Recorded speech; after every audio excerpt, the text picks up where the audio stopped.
I want you so bad, Alpha Cracker. I want you. I wanna say yes, I can't resist. I want you. Ooh, I want you, Alpha Cracker. I want you so bad, Alpha Cracker. Alpha goodness rich in milk and butter in Alpha Cracker. Yummy and deliciously crunchy. But I can't resist you. Alpha Crackers, simply irresistible. This advert is FDA approved. Welcome to the Ghana ICT Hub, a partnership between MTN Ghana and the Government of Ghana through the Ministry of Communications and Digitization. MTN pledged to support Ghana's digitization agenda in line with its ambition to lead the delivery of digital solutions for Africa's progress. In fulfillment of this pledge, MTN Ghana has committed $25 million toward the realization of the Ghana ICT Hub project. The objectives of the Ghana ICT Hub project is anchored on the following: to create an ICT-enabled environment for human capital and ICT skills development, to develop an ICT ecosystem through remote access delivery to facilitate job creation for national development, to provide a modern, state-of-the-art physical infrastructure to serve as a pillar for the digital Ghana agenda. The physical infrastructure, when completed, will provide 4,000 square meters of space with the following facilities: laboratories for technology training and research, innovation hub, co-working spaces for tech innovation startups, Tier 3 data center, conferencing facilities, offices and meeting rooms, commercial lettable spaces, gaming area, restaurant, ancillary facilities. The technology laboratories will be fitted with the next generation ICT equipment and applications to provide the youth of Ghana with practical training in Industry 4.0 technologies such as artificial intelligence, AI, machine learning, cloud computing, 3D printing, robotics, Internet of Things, IoT, advanced manufacturing techniques, cybersecurity, genetic engineering. The project also seeks to establish a complete ecosystem at the hub through remote access delivery to facilitate job creation for national development. The ecosystem shall comprise of MDAs, technology companies, startups, incubators, research agencies, leading universities globally, foundations worldwide, to create a community. 1. The ecosystem community shall bridge the divide between academia and industry and provide solutions to challenges in the key sectors of health, agriculture, and educational sectors of the economy. 2. It shall also run an innovation program providing mentoring and networking for the youth in tech startups. 3. The ecosystem community shall establish an innovation fund to support startups, research agencies, and other entities in the ecosystem. MTN Ghana and the Ministry of Communications and Digitization are championing the Ghana digital agenda for Ghana's development. Welcome to the digital age. Everyone needs the perfect snack to munch on during a fun moment. Wow. Enjoy the tasty McBerry Twist cupcakes, deliciously baked and packaged for a sweet treat. Premium quality cakes baked with love for all, enriched in butter and milk. Yummy.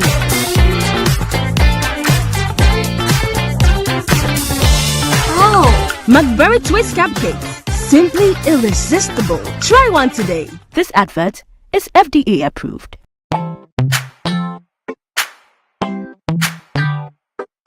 Sweetheart, be mindful of your health. Idea Products Nadia Makeup. I welcome you to Sigma Health and Beauty. You can call us the Beauty Embassy. What percent beauty are more revealed with quality makeup products? There is only one place. The Sigma Health and Beauty 2022 Ghana Makeup Awards Beauty Retail Business of the Year. Of course, we are the defending champions. World-class makeup brands and Kwanyet on, you name it. Maybelline, Dark and Lovely, House of Tara, and many more. Your professionalism in in the beauty industry is unmatchable. Bramientro the proper way of applying our products. Sigma Health and Beauty, Yewa Accra, Makola, Georgina Stores, and Rollins Park, Gate 4. Fryer 0248 138 596 and 0201 408 186. Or visit our online shop at www.beautyavenuegh.com. Sigma, your beauty, our joy. Now, Obek Kanokre. Susu sang pine, Pia want to Nambia, a man in quite bedroom. Mommy, you basically see my cotoso. Pepoga, send me sick from Lemonade Finance. While Brian did the shit and let me £2. Lemonade Finance. Say they sending money back home from UK, Canada, and now US. I accepted a instant charges. Exchange waiting in Suya. Unbeatable. We should make promo code Dr. Like Menya £10, $10, and $10 Canadian for the first transaction. With this Sunday download to Lemonade Finance. Do you know also that during the dating process and then the marriage itself, there are two different things? Yes, that is why when you are dating, you must be real with your partner. This is what I do for a living.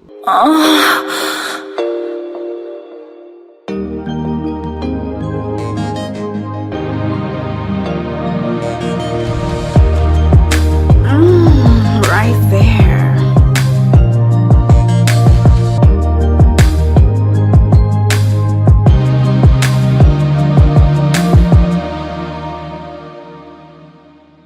On Moans and Cuddles today, we're discussing balancing togetherness and individuality in marriage. My guest today is Reverend John Cato. I have Mrs. Stella Efriye Ankra and I have Mr.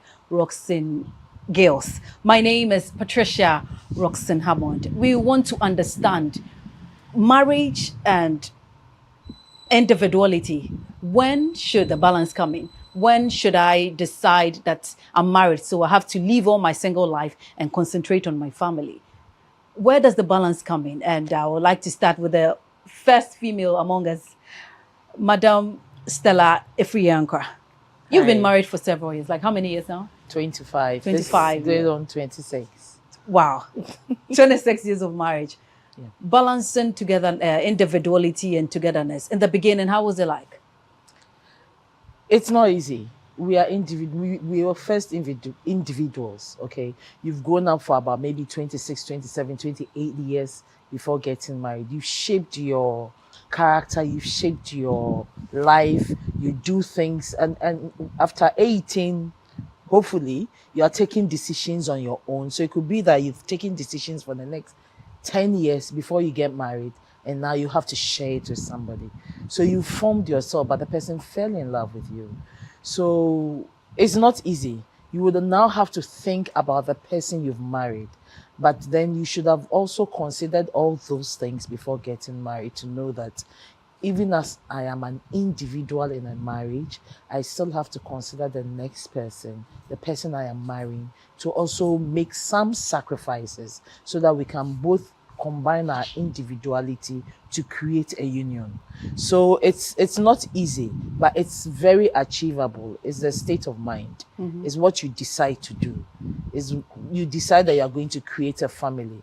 Of course, if you're going to create a family, it's now not you alone. You're going to have to add the other people and consider their feelings, consider their thoughts, consider their emotions above all.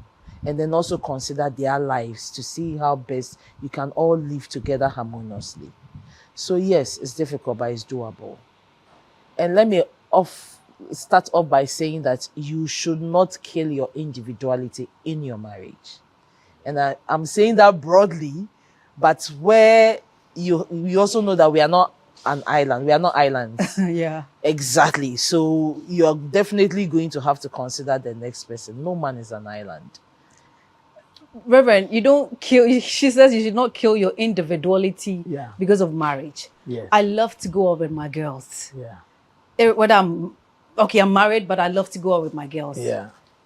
She's saying that I shouldn't kill that because I'm married. Yes. But in this case, my husband also needs me at home. How should I do it? You can go out with your girls, but you see, anytime at all, right? not anytime at all. That is the thing. Not anytime at all. You know, there is this we call the law of first mention. The very mention of marriage in the Bible the first time was in Genesis 2:18, where God said, "It is not good for the man to be alone, so I will create for him a companion." So marriage first is for companionship, secondly for procreation, and third for redemption. So companionship, where two people will come together, agree on what to do and what not to do, and agree that they are living their lives as one. So when you enter into marriage, you must enter with that understanding. Somebody is going to sacrifice their lives for you. Exactly. You are also going to sacrifice your life for them. So any other thing you do outside the two of you must be on agreement. That is the So thing. I want to go out with my girls. I want to go out with my boys. Is it okay for you? We are going out this day, this time. We'll come back this time. Meaning you have to ask permission for You everything discuss. you do. You are not it's asking not permission. per se, It's but you making your discuss. partner aware. Because maybe it may affect your plans for the day or for the week. Because it is family first. And that understanding must be made clear. That is why if you blessed your marriage in the church, before you even enter into the vows, out of the marriage ceremony, the vows committing you as a husband, as a wife, takes only 5 minutes. All that we say before we now ask you to turn and face each other.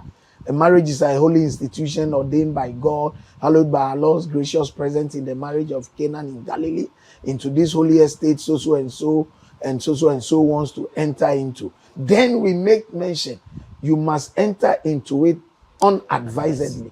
You must be advised. You must have studied and asked questions. What is it in it for me? What can I do? What can I not do? But with all of those counseling, do Yes. you get enough? Like, because it's like the marriage is not the reality. We give you the basics. So at that point, when now you are going to commit yourselves each to the other, we give you the final opportunity to make your intentions clear and known, and to also give us your consent. That is why we ask, if you do, say yes, I do. Do you accept this man so and so to be your wedded husband in the holy estate of matrimony? Do you now pledge your love, your commitment, your this, that? If you do, say yes, I do. We ask the other party also. After that, when you have given us your consent, made your intentions known, then we say, hold your hands. Now you are going to promise each to the other before you seal it with a ring.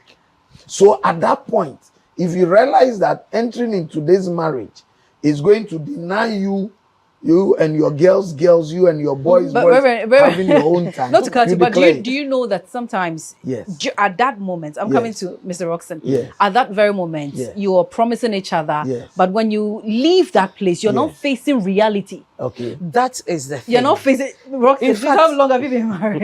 In fact, before, let me just add, with the vows, most people just recite them. Yes. By rote. They don't even think about it. It's just In the ceremony. counseling, Yes, they but they feel, shouldn't. you know, when you are in love, it's a very rosy thing. In counseling, you can tell that, look, they are just seeing the roses. Even when you are letting them to some of the things that can happen, because they are in that very rosy, very sweet space, they feel that, oh no, it's others.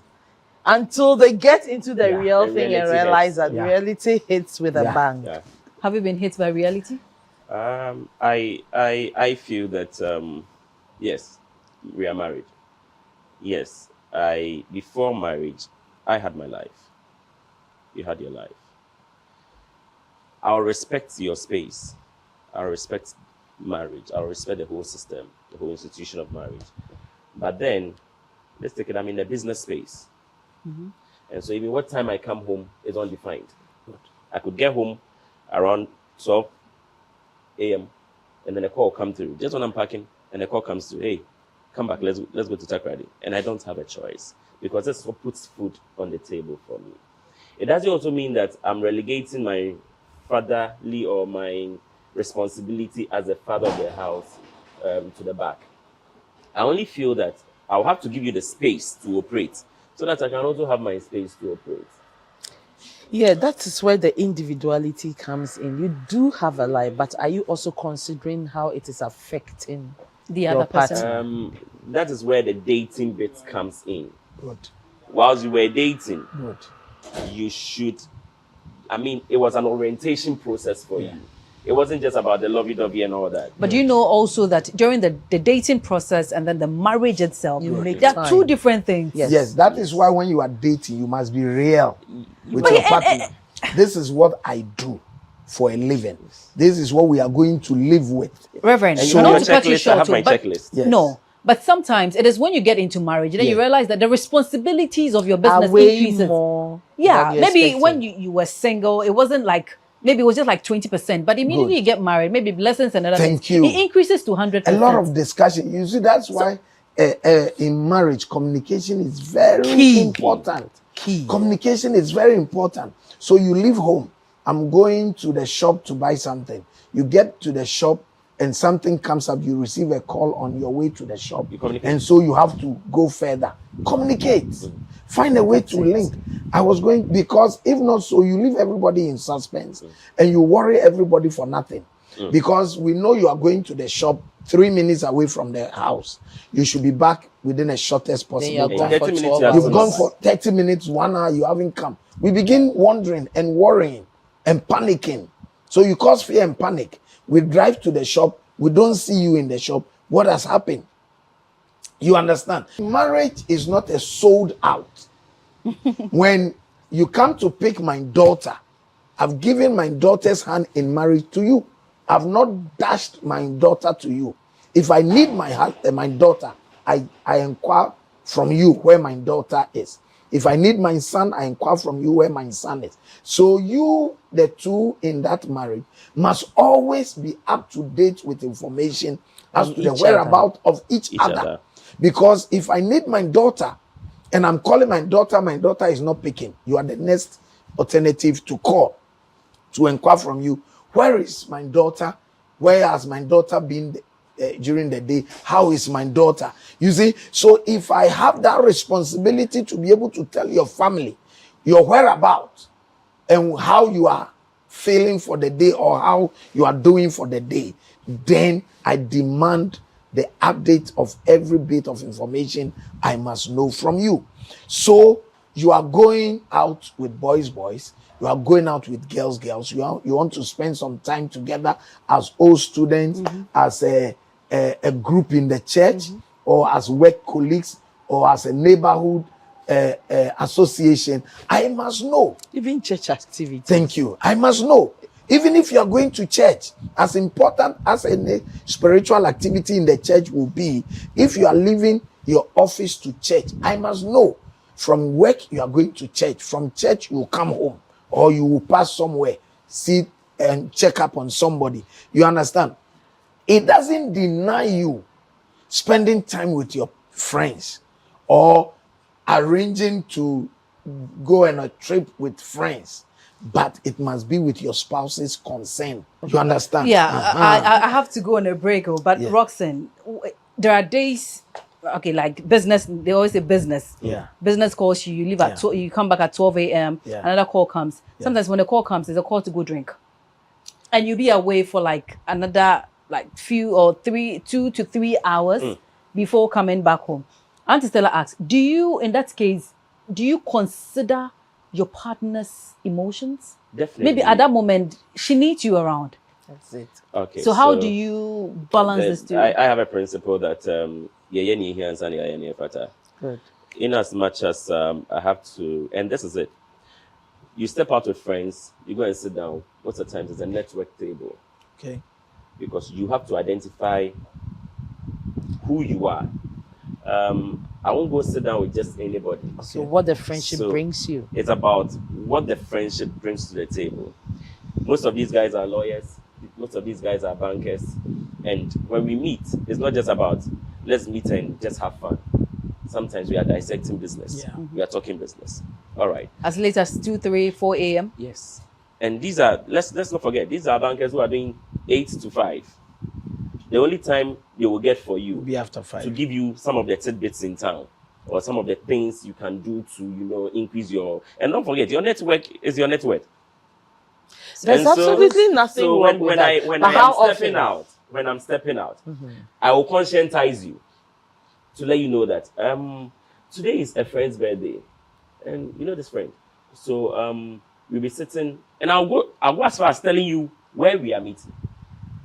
That's the reason why I will tell you about where we are meeting is because I wouldn't want someone to give you a reporter's speech. Good. Yeah. But I will tell you, you know what, we'll be meeting at this place, that place. And in this guy's house, today is his birthday. You know, it's a Friday. And there are times you yourself will tell me, hey, as today is this guy's birthday. You are not coming. Yeah. So I say, I have considered you. That is it. I will conscientize you because as at that time, maybe if I have a fatherly role to play, I'll make sure I will squeeze 2 hours. And so I'll always come to the table late. I would squeeze 2 hours or an hour. That is about the compromise I was talking about. Yeah, before we come, I will also not relegate that, or I will also not cut it off. Say, okay, because I have this, I have a family, and so I have a life too. He has a life too. We'll be going on a quick break. We'll be right back to continue the conversation.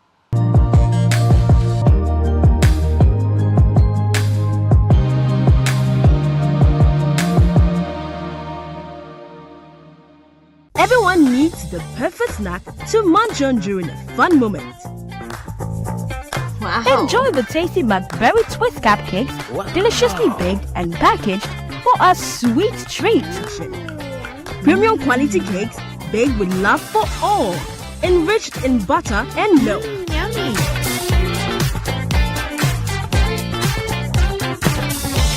Oh. McBerry Twist cupcakes. Simply irresistible. Try one today. This advert is FDA approved.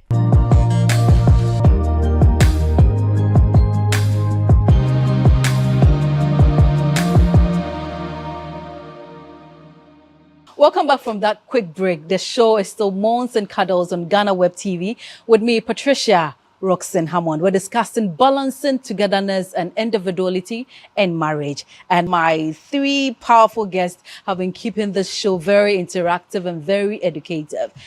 I'm coming back to my first female again. How often? That is the question. Because at the end of the day, how do we ensure that my hobbies and my business does not overshadow my responsibilities at home? First and foremost, as an individual, even with your work life, you have to create the time for work and the time for yourself, because you cannot run on fumes. If you are always working, you will burn out.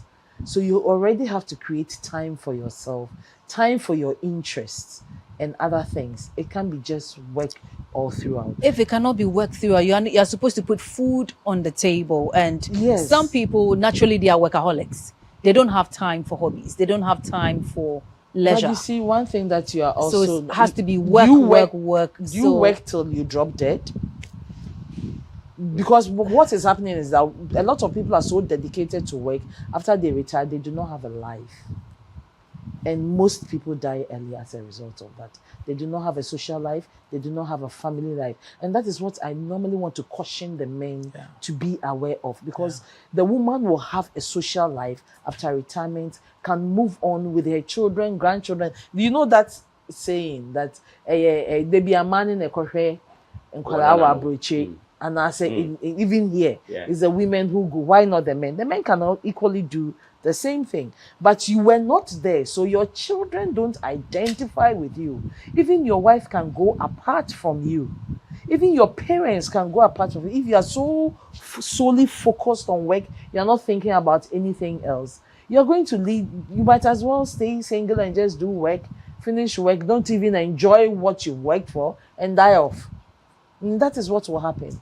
So plan your work life, create time for family, create time specifically for yourself, because that's where you need to grow as a person. You need to grow emotionally, you need to grow spiritually, you need to grow physically.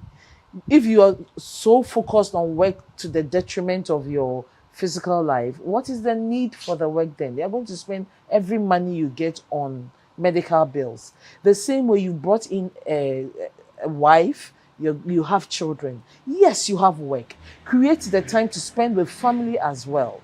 So it is important for you to have a balanced life. Create a time to do the things that interest you, the hobbies you like. But that should not impinge on the time with family.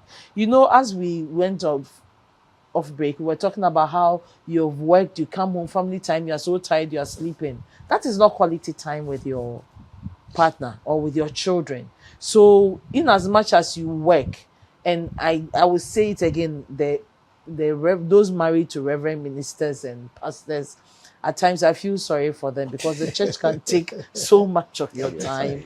I mean, our father is always on demand. I'm wondering, what time is he spending with his wife? And then they go home and there are calls. His work does not end in the office, at least not in CEM. No. There are constant calls. Even me as a counselor, the calls at times I get, there are some times when my husband will tell me, look, it is time, I need you to do things for me. So I will tell the counselees on, even though they have an issue, give me some time, let me see to, because you didn't do that, that's why you've had issues and you've come to me anyway. Let me see to my husband, or let me see to an urgent need, or this. I will give you a counseling time when I know I've cleared the schedule for you. It is planning. And I don't counsel just for church. It happens I'm also in other groups. I also have a life of myself. So I meet other people. And so I have, in fact, for now, I even counsel more outside of the church. So I have to make sure that I'm creating time so that I can go as an individual. I can have time for my children. And we don't leave the children out. Roxanne mentioned about doing his fatherly duties. He will not let that impinge. He will not let business impinge on his fatherly duties. That is most important. You have to network with friends to bring in more business. Yes. Are you going to do it every evening? That's not practical. That is just trying to enjoy your life out there as you were as an individual. But right now, you are a couple. In this economy, you realize that it can be more than the time you have Are you at going home. to work till you die? You have to create time. You have to create time to even eat at proper times. You have to create time to rest, sleep, rejuvenate. You have to be intentional about planning such that you give each part of your life something. So it's not about sacrificing your individuality. It's about enhancing your marriage. Your individuality can enhance your marriage. I love reading. I love, for now, my passion is Korean series.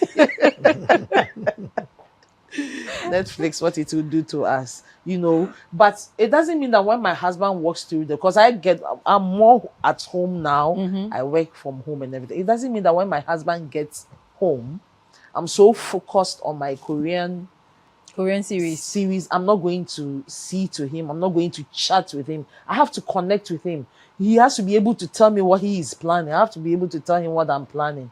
So, for instance, today we have a birthday party we have to attend. So when the call came in for this, I had to look at the time.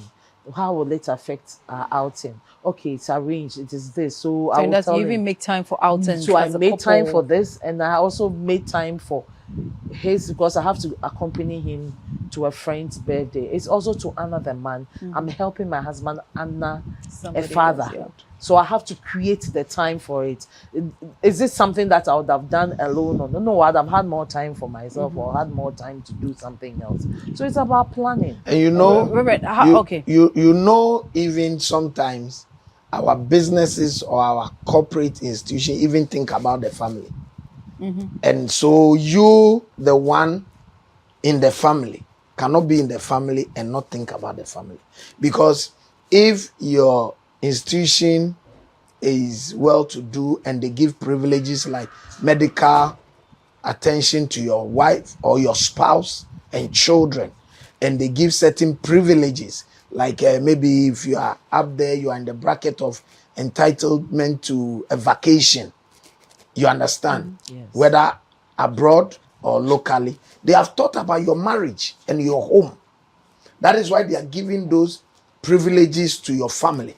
So you, the one working with that institution, for which reason your family is benefiting from those privileges, cannot ignore or cannot use your individuality to sideline your family if your company has thought about your family.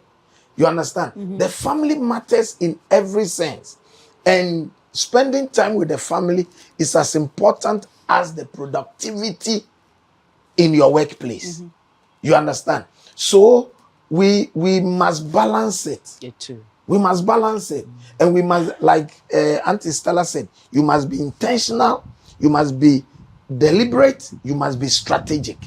So if you don't have much time to spend with the family, that time that you have, what do you do? You must plan. In this case, how much time is enough? Time for There the family? isn't, no time is enough. It's about the quality. I mean, I feel that because I'm always on the run or I'm always on the go, even if it is 5 minutes, the way I'll... You're not distracted by work. No. I'll pick my calls, all right. When calls are coming from the farm, I'll pick. Calls coming from town, I'll pick. But this is it. I am intentional about it. Today is a Saturday. I'm giving 2-3 hours to my family before I do what? I step out. Let's take note. Sometimes family is not just about your children, your wife. The extended. Your father somewhere. Your church family. Church family. There's the social family. There's a social family. And all these come together to make that broad family. Because tomorrow, when you are no more, it's about the people, the lives you touched. You understand? Or the people you impacted into their lives. So Saturdays, you realize that there are weddings here and there, funerals here and there. And you're asking yourself, this Saturday, I need to make time for my people. Yeah, I'm stepping out already. But this is it. Even if it's an hour, I'll squeeze myself. I'll prefer getting there late and being branded a late comer than not to spend time with family. If I have a sick father on the bed, why would I leave my sick father on the bed and go for a wedding just because I need to be there earlier? I'll just make time for my dad first. See to his needs. And some of these things about, like I was saying earlier, it's about being intentional about it. When you are intentional about it, you get to maximize the little time that it comes with, even if it's 5 minutes. The way you cuddle your kids, the way you smile with them, the way you kiss them all over. They know that even if my daddy is home for 5 minutes, that time is precious. You get the best of him. You get the best of him. Okay, I want to find out, so how can couples find a balance between spending quality time together and allowing each other space for personal pursuits and friendships? I have a year group, a vibrant, in fact, various year groups I belong to. And for me, Motown 88, we have a very vibrant family. We consider ourselves siblings. My primary school, going back, those I grew up with, going back 40, 50 years, I was very vibrant. My husband knows them, or knows some of them, and knows our schedules. So I tell you, I have this program. Because when I go and spend time with somebody I grew up with, I feel relaxed, I feel refreshed. I come back and you receive a better me. Do you understand? So I'll create it does not mean that, and he's aware, he's friends with most of these people. And you telling me, oh, well, we have a program.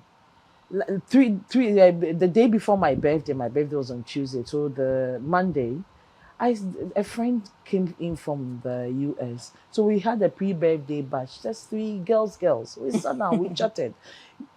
That 2 hours is not taken away from you because I came back happy, telling him what was happening. He enjoyed the time we spent after when we related what happened. So you can have your girls, boys, the year group thing. But are you going every day, every evening, every hour? When you are free, I'm going here. You are never home. That is what is creating problems in marriages. I want to push that question to Reverend because with the nature of his job, he's always away, Monday to Sunday. And as Auntie Stella said, your work doesn't end at the church. It continues even to the house. There are days that you are home, you still have to rush back, midnight, 2 a.m. at dawn, every time. And when we need him, we have to call him. Can I say that it is the same people who are calling you, the same people you are shepherding are the same people who are virtually going to destroy your home because they're virtually taking like 99% of your time. And they're the same people that you speak to about the home, how to care for your family. And so let me put it well for you. Okay. The same people who engage you and get you to be there for them are the same people who will judge you as to how you are managing and handling your home. Exactly. So you have to balance it. And how do you do that? You balance it that there are things you know, you can give it some time. There are things that are not a life and death situation. There are things that you can also delegate other people to stand in for you. So you spend time with your family. You must balance it.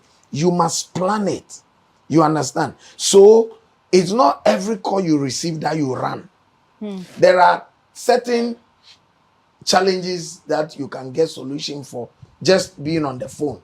You make 1 or 2 calls, solution is gotten, and then you spend the time with your family. In a situation where maybe you want to step out, maybe the man or the woman, you want to have your space, but unfortunately your spouse is also asking, like demanding for that space that you want to have. What do you do? Let me start from you. That will be my last question. Let me start from you. You want to really... I want to step out. And then, if I'm getting right, I want to step out. And my partner also wants my time. Yeah. Okay, so it's about my priorities. It's about priorities. I mean... money, it depends on what... Wait, what is your priority? No, there should be a fair balance. Exactly. Money, wife, there should be a fair balance. If I don't step out, am I capable of doing that some other time and will I still get the money? That is the only chance. That's the only chance. Then if communication is key, then I'll communicate for sometimes, as women, you can tell us everything. The money is also needed for you. Yeah, but the woman is having an emotional breakdown. Okay. You can see that this is a situation where I can lose money. Yes. But gain my wife's thank you. Give my wife's strength. I will lose the money. Yes. Because it can be made again. So in this case, you have to prioritize the money. Thank you. Over your spouse. Or and you that is not prioritize your fair. spouse. You prioritize your spouse. So you weigh, weigh, like what Roxy said, you balance. It's about the situation. You weigh what the situation brings to the table. Yes. If it's not going to cause any harm, if she's not going to die out of my absence, I mean, and this is money, or this is a deal I need to close and bring money, and will help me move faster. And don't forget, we are growing, and so there's this thing I keep telling people, that I have a life, you have a life, and we are in a marriage together. We have to grow individually. No two ways about that. And so I am trying to upgrade myself with school. I'll push you to also upgrade yourself with school. Get yourself busy. Get yourself busy with school, because shouldn't always be about the partner. No, because there is tomorrow, and tomorrow is uncertain. I'm not saying that definitely there's going to be something like a divorce, and so I'm empowering you to take charge of yourself in case there's a divorce. No. Kind of words. But there can even be a loss. Anything can happen. You If I am understand? no It's not more, divorce per se, but what happens to when you? I'm no more? Yes. No, let me see if I can help you. I think what he's trying to put across is build yourself up, because it brings more to the family. Empower yourself without factoring in the divorce aspect. The fact that you are getting, if you leave my husband, I'll go as far as getting 10 PhDs. That's the point where I told him, look, now I've taken a pause from learning because I want to do something else. He will encourage you to do it. That is building my individuality up. And it would, when I'm built up, I enhance the family. Do you understand? Okay. When he is built up, it enhances the family. It brings benefit to the family. But where your individuality is killing your partner, that is what you need to consider. It's becoming selfish. You become selfish. You are all about your work and about your networking, about yourself. You're not thinking about what the emotional state of your partner is. You're not thinking about how your children are going. But when they have an issue, it is the woman that has to solve it, or somebody else. It's not the woman. But Auntie Stella, can we talk about your emotions when I come back from town? Yes. Can we talk about your emotions, or whatever is killing you when I come back from sealing this deal. Maybe this is a one-off thing. That is exactly what I'm meeting. I'm meeting this big giant, and if I don't get to meet my Baba now, you might lose it. I might lose it. So this is where you tell your partner, look, we are going to handle whatever issue this is. Okay. This is something that I need to lock down and get back quickly to you. So give your word to the person. Give your word. When I finish, I'm coming back. But you know, there are some men that would just say that they be. So I'm going to do business. After I'm the one feeding you. Let there be an assurance. I'm going to seal a deal immediately after I'm coming home. You see, so they know you have still considered them. So that when you come home, and when you come home, don't pretend you have forgotten what you were discussing before you went out. Come straight to address Sometimes we will pretend we have forgotten, not because of anything, because we feel that when we bring that topic up again, it's going to bring another nagging war. No, but whatever you do, so we will find a nice way. But you can't keep brushing the problem. Thank you. It will live to face you another day. That is where, you know, it becomes like a Pandora's box. I wish you could continue this conversation, but finally, I beg, let my director give me just 1 minute. Should we give each other space in marriage? Like, I want to have my space. Space is relative. It's relative. It's really relative. To do what?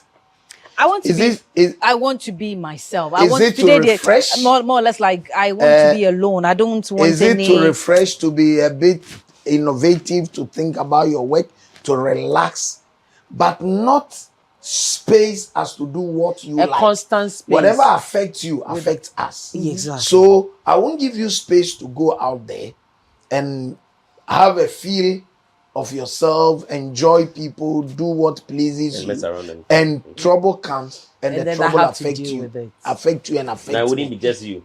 Thank you.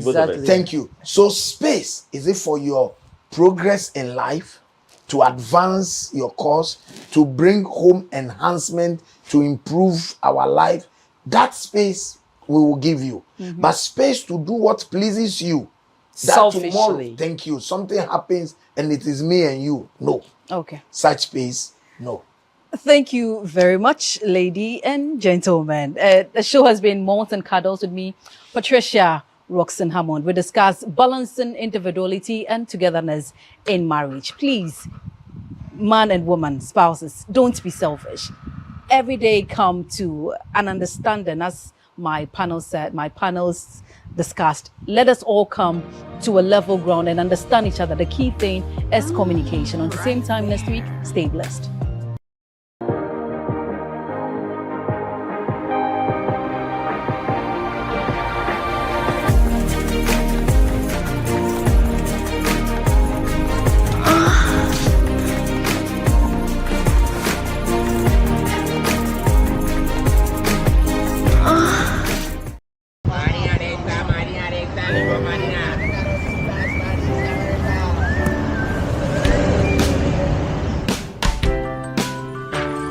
I want you so bad, Alpha Cracker. I want you.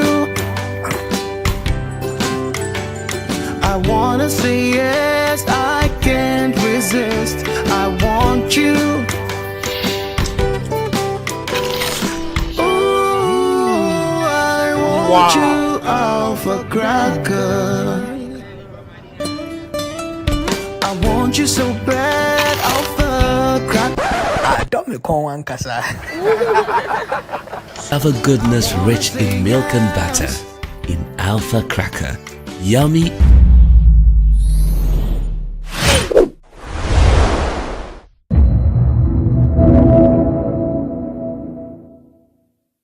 The benefits of all people living in our country.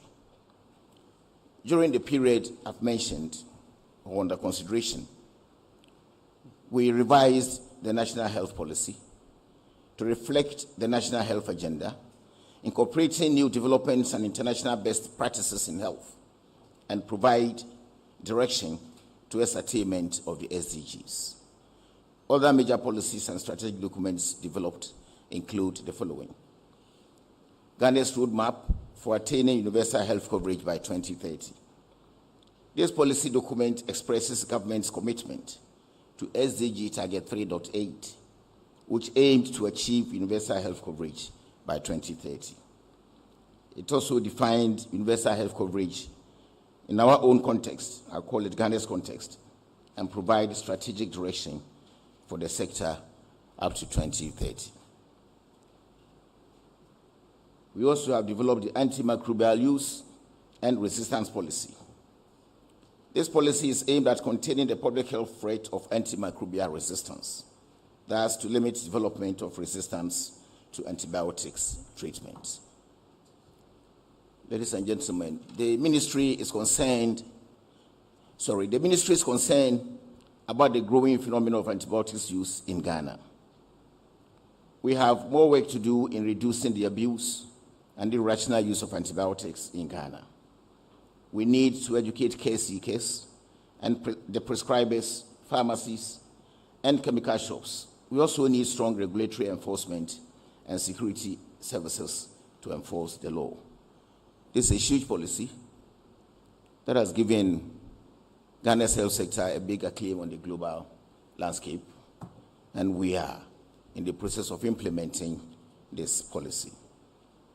We have other policies such as the National Medical Oxygen Policy, National Food Safety Policy, National Policy for Non-Communicable Diseases, Health Sector Workplace HIV and AIDS Policy, the National Blood Policy, our Human Resource for Health Policy and Strategy, the Public Health Workforce Strategic Plan, the Pricing Strategy for Pharmaceuticals and other health technologies. Ladies and gentlemen, we have a strong collaboration with development partners, civil society organizations, and other non-state actors in the health sector. And this is demonstrated by regular engagements such as our health sector working group meetings, reviews, and health forums. We have signed and renewed collaborative agreements with some bilateral and non-state partners over the period. These arrangements will describe us as strategic partnerships to help us achieve universal health coverage by 2020. I'll mention a few. We have one with Sanofi. This is for diabetes management in selected diabetes centers across the country. They support us with training, medication, affordable access to medicines to treat diabetes patients. Novo Nordisk Pharmacy. This is also another global big giant in pharmaceutical products. We have an arrangement with them for holistic diabetes care and insulin security for vulnerable patients. We have entered into arrangements with Kofi, the Korean aid group, for maternal, newborn, and child health, health insurance policy cooperation, and biomedical engineering system strengthening. Roche, a very popular pharmaceutical company, for the fight against breast cancers and NCDs. Again, they give us medicines at affordable rates to enable health insurance prescribed for patients with that affliction. JICA is the Japan International Corporation for maternal and child health, again, primary health care and quality of care. And KNUST is an affiliation for health training institutions. They support our health training institutions, award diplomas and degree programs on their back. We have several others that we're engaging in. San Donato Group, HES AI Screening Limited, World Vision Ghana, Supreme Council for Arab and African Economy, City Cancer Challenge Foundation. These are all strategic partnerships we're collaborating with to do a lot for us. Now, I wouldn't forget to mention our old-time friends and partners, WHO, USAID, the FCDO, that used to be the DFID, which is now the Commonwealth Development Organization. There are several others that time might not have permitted me to look at, but that is how we want to achieve universal coverage, by forging into strategic partnerships to support our move. On the front of legislations in the health sector, we have successfully passed 3 bills: the National Ambulance Service, the National Blood Service, and the National Vaccine Institute bills. These have all gone through Parliament and have been enacted as laws that we are using to run these agencies. within the last 6 years. There are works ongoing on 4 health bills and 8 other regulations which are at various stages of work. The Health Security Bill, the Traditional and Alternative Medicine Bill, the Assisted Reproductive Technology Bill, the Ghana Red Cross Society Bill, Mental Health Amendment Regulations 2023, the National Health Insurance Authority Regulations, Allied Health Professions Council Regulations, National Ambulance Service Regulations, Communicable Diseases Regulations, Vaccination Regulations, Quarantine Regulations, and Vector Control Regulations. These are regulations that we're teasing out of bills or laws that we have. Work is tedious a little bit, but we are working feverishly to try to see how we can complete all of these by the turn of next year. On the front of human resources for our development, health development, ladies and gentlemen, I would like to touch on human resource for health at the moment. The ministry has taken steps to improve training, recruitment, and retention of health workers in line with government priorities for the health sector. Between 2019 and 2022, a total of 107,566 nurses were trained in close to about 90 training institutions that we have, apart from the universities and other private sector institutions. We have 90, but we put all the training together to bring us to the level of 107,566 nurses and midwives. This includes 40,734 at the certificate level. That is what we call the NACNAP. 61,275 at the diploma level, and 5,557 nurses at the degree level and beyond. The ministry further provided specialist training for some of these nurses and midwives, medical doctors, and pharmacists. The ministry has employed and deployed 152,472 health professionals, the majority of whom were nurses. Despite these achievements, health worker migration remains the major challenge affecting staff retention. This has become a global phenomenon and not very unique to Ghana. We are, however, collaborating with the Minister of Labor on a migration policy in the sector to address the current and future issues. The policy will focus on the following. 1, strengthening mechanisms for production, deployment, retention, and reintegration of health workforce to meet local and global demands. Working within local and international frameworks for health workforce deployment and reintegration, and ensuring financial and brain gain from international deployment of health workforce through mutually beneficial bilateral agreements. Then move away from health workforce to some of our other key achievements. Just last month, our Food and Drugs Authority was designated as a regional center of regulatory excellence in vaccine regulatory oversight in Africa. This achievement and recognition align with the President's agenda to make Ghana a vaccine manufacturing hub for Africa. Again, the drug laboratory of the FDA has also achieved WHO pre-qualified quality control laboratory status, and this is the first in West Africa. This ensures that test results from Ghana's FDA is accepted globally, and therefore creating the opportunities for locally manufactured medicines to be marketed on the international market.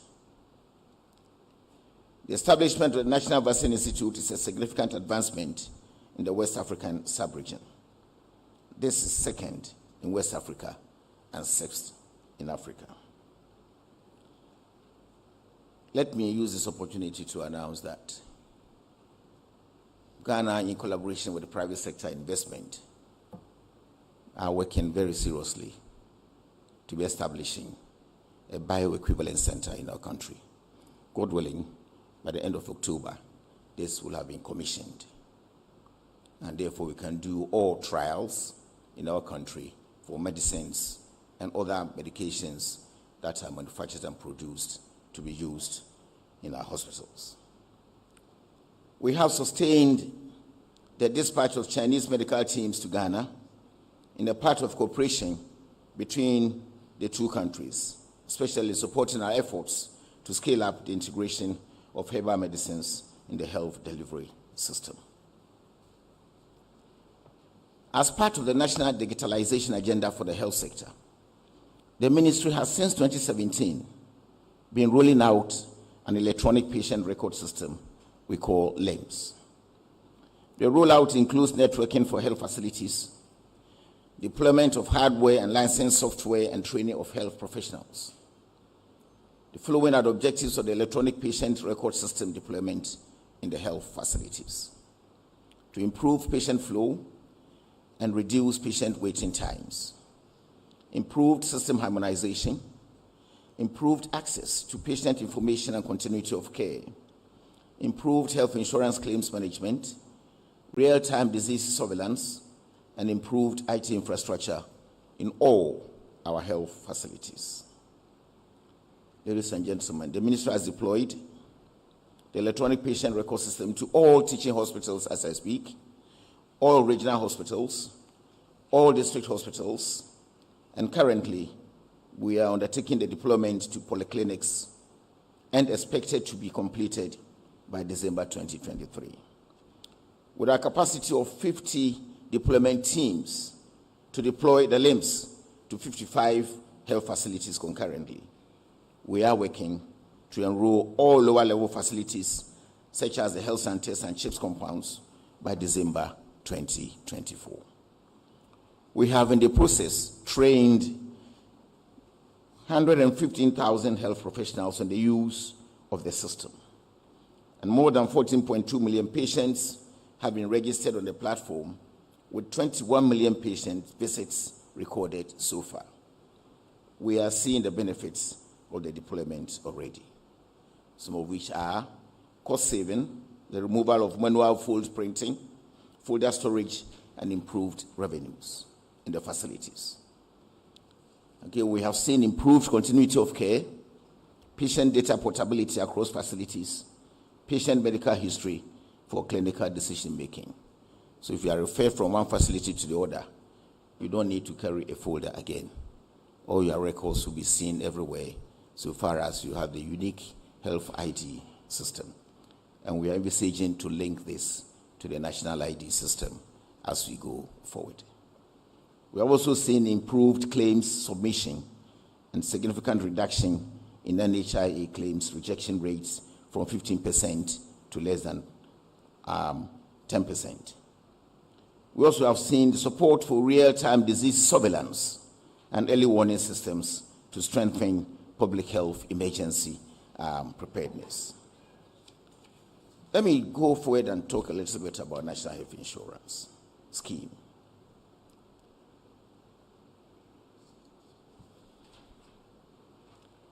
And I wish to lay emphasis on the fact that the scheme is still in good health and will continue to finance health services in our country.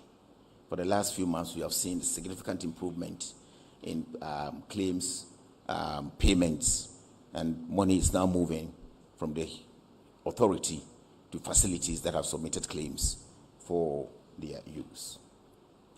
As of December 2022, the scheme has reached a coverage rate of 55%, translating to our 17.2 million active members.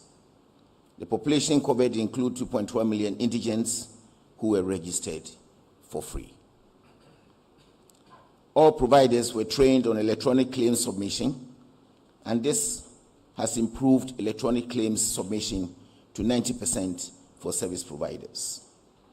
The health insurance benefits package is generous and still provides coverage for about 95% of illnesses presenting to our health facilities. Family planning services for childhood cancers have also been included quite recently. To ensure access to services, government agents, the NHIA and the Ministry of Health are monitoring the ban on illegal co-payment. Monitoring the ban on illegal co-payment demands on health facilities. We engage case seekers to report such demands to the NHIA for investigation and prompt actions. Now I can move on to significant, visible, tangible things within the health sector. And I call these health infrastructure projects. I would like us to put on record that the current government has invested heavily in the health sector since 2017. Aside from the ongoing Agenda 111 projects, which are at various stages of completion, and I think the Health Infrastructure Group have had an occasion to brief you, ladies and gentlemen, on where they are at the moment. The Ministry of Health has been working to complete many other projects, including the uncompleted and abandoned projects left behind by the last NDC government. Now proceed to show you the status of the various infrastructure projects in the health sector. I hope we have the slides on the infrastructure projects. But I can just go ahead. You have seen an exhibition on your platforms, and I think after this presentation, you'll have the opportunity to look at a lot of them. The 8 hospital projects by Eurojet, they invest funding of 339 million from Barclays or Absa Bank. 6 of the 8 hospitals are now fully completed and operational. The 2 that are standing, the one in Kumasi, that is Sewa Central Regional Hospital, is about 96% complete, while the one at Salaga is now around 67% complete. Phase 2 of the University of Ghana Medical Center project is completed fully, and the hospital is now fully operational. Investment in that, 40 million financing from the Bank of Hapolim of Israel. 5 polyclinic projects, that's phase 4 by Vamed Engineering, with funding of 13.5 million from UniCredit Bank, Austria. All 5 polyclinics are completed and operational. I think these are in Greater Accra region. Construction and equipping of 5 more district hospitals and 1 polyclinic project have also been completed and operational in Tolong, Sola, Bupe, Somenya, Weta, and Bamboy. These projects were again funded with 80 million Ghana cedi by Rafferson Bank and Vamed Engineering as the contractors.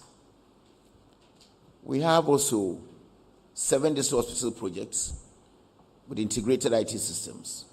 5 are fully completed, with the remaining 2, Kumawu 84% complete, Takoradi European Flats 98%, that is very close to completion. These projects were constructed by NMS Infrastructure Limited with funding of 175 from Barclays Bank PLC. The ministry also worked on construction of 6 health facilities, including 1 upgrade in Akontomra, Elubo, Bogoso, Wasadunkwa, Nsuayem, and Mpoho, with funding of around 26.3 million from ING Bank and grant from Oreo. These health facilities are all completed and operational now, and I think we need to do quickly commission all of them. We have done the commissioning for Akontomra, but the rest are now ready for our commissioning. We've also rehabilitated and retooled some aspects of Tetekwashi Memorial Hospital, Atibie, Aburi, and Chibi hospitals in the Eastern region with Dutch Bank funding of 40 million euro. These have been completed, and we will soon see commissioning of these projects. We have completed the Tambole Teaching Hospital Rehabilitation Project with Netherlands ABN AMRO Bank facility. During the COVID-19 pandemic, the ministry, you're aware, received some funding from the World Bank for construction and rehabilitation of treatment and holding centers in 14 locations in Ghana. 9 out of the 14 centers are completed, while the remaining ones are nearing completion. Don't know if I can get a slide to quickly go over the treatment centers because of interest. We have 2 in Kolebu alone, the Fibers unit and the Kolebu Emergency Treatment Center. These have been completed and they are ready for use. We can move ahead. We have done one at Pantan. Pantan, we did 2 projects there, the Learning Center and the Pantan Treatment Center. We decided to refurbish those facilities to use as isolation centers. But because COVID is now gone, we may have to find some use temporary until another serious emergency comes back to us. Sewa, where we are putting the regional hospital, just close to it, we again put another treatment center. These are apparently isolation centers for treatment. We continue. The National Vaccine Institute, that is part of the new investments we are making into vaccine manufacturing. We can go ahead. If this is all, let me continue to mention some more. I said earlier on that 9 out of the 14 centers are completed, where the remaining ones near completion. We try to put the treatment centers across the country.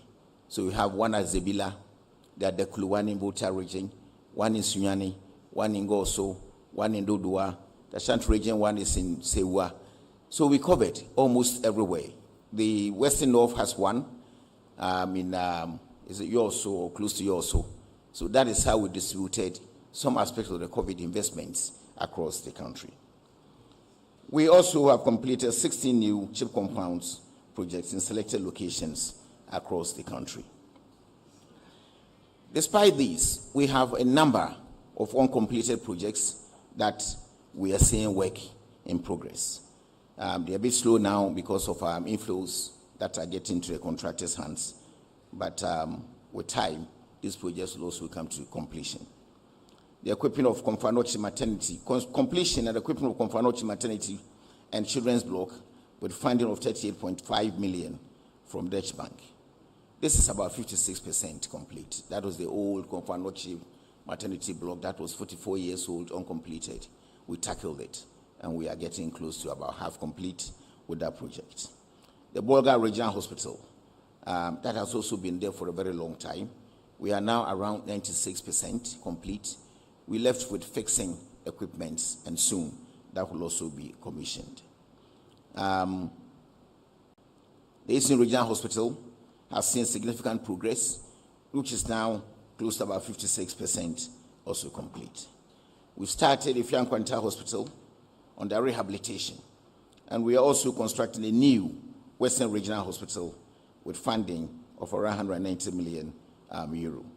This is just 15% complete. Other ongoing projects, Urology and Nephrology Center of Excellence at Kolebu, 55 million euro financing from Dutch Bank and TMF Global Services Limited for district hospitals at Obuasi, Enyinem Trauma Center, and University Hospital projects. We have secured funding for La and Shama Hospitals projects, and work will soon recommence on these projects that we stopped, especially La.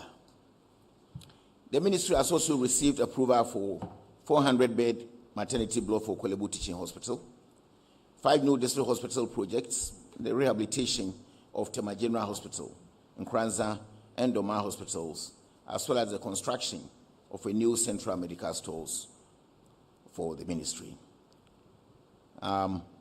We still have some other projects in the pipeline. Financing and renewal of the Cape Coast Teaching Hospital, including the new Accident and Emergency Center. Construction and equipping of the Greater Accra Regional Hospital, RAGE Phase 2. Retooling of selected public health facilities across the country. Accelerating TB case detection project, Phase 2. Redevelopment of Pantan Psychiatric Hospital and maternal and child health services and obstetrical emergency improvement project. Our way forward. We will continue to pursue service delivery interventions using the life course and One Health approach to achieve universal health coverage for all. We will strengthen the whole of government and whole of society approach to healthcare delivery. We will continue to build a better and efficient health system to respond to public health emergencies. And we will reposition the health workforce strategically for the completion of the Agenda 111 projects and manage the migration issues to the benefit of Ghanaians. We will continue to complete the rollout Odoyi Health Platform to the lower health facilities in line with the government's digitalization drive, and ensure improved accountability mechanisms in the sector. Let me thank you at this stage for your attention. I'm grateful.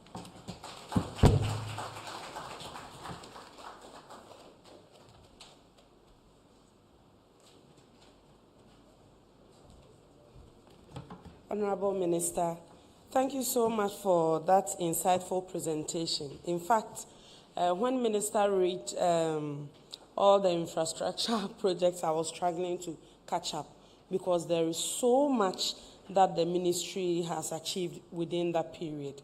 I must say that the ministry has done so well in terms of HR, in terms of digitalization, in terms of improving the NHIS to mitigate all the financial challenges that low-income families or the general public may go through in trying to access healthcare. But I was particularly excited about the infrastructure aspect of the presentation because I remember before Minister's appointment, I visited the Seria Hospital ground, and it was just earth. It's just some few pillars and just earth. And today, when you get to the place and they say even 96%, you say, oh, maybe they are just waiting for landscaping. The facility is up. It's not in any book. It's not about artistic impression. If you go to the various project sites, really, you will see that the ministry is working. And I will also count on Minister to make more investment in production of corporate videos and materials, just so that we can improve the communication within mass media, because a lot has happened and there is no reason why anyone will say, oh, we have borrowed, we don't see what we've used the money for, when we can't even catch up with Minister's presentation. That was so rich and so masterfully delivered. And Minister, I would like to thank you for that. On that note, ladies and gentlemen, I believe Minister has said it all, but if you still have any questions, kindly mention your name and affiliation and then proceed to ask the question. We'll bring the microphone to you if we see your hand up. If anyone has a question, please, this is the best time to ask. Yes, Paul. Okay. I can see two ladies at the back. And then...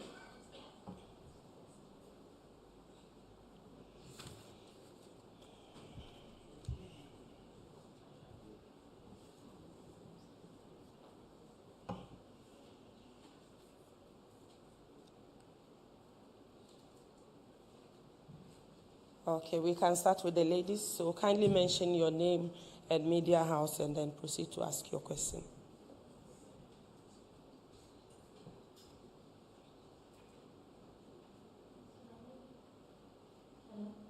My name is Sarah. I think I get with TV3.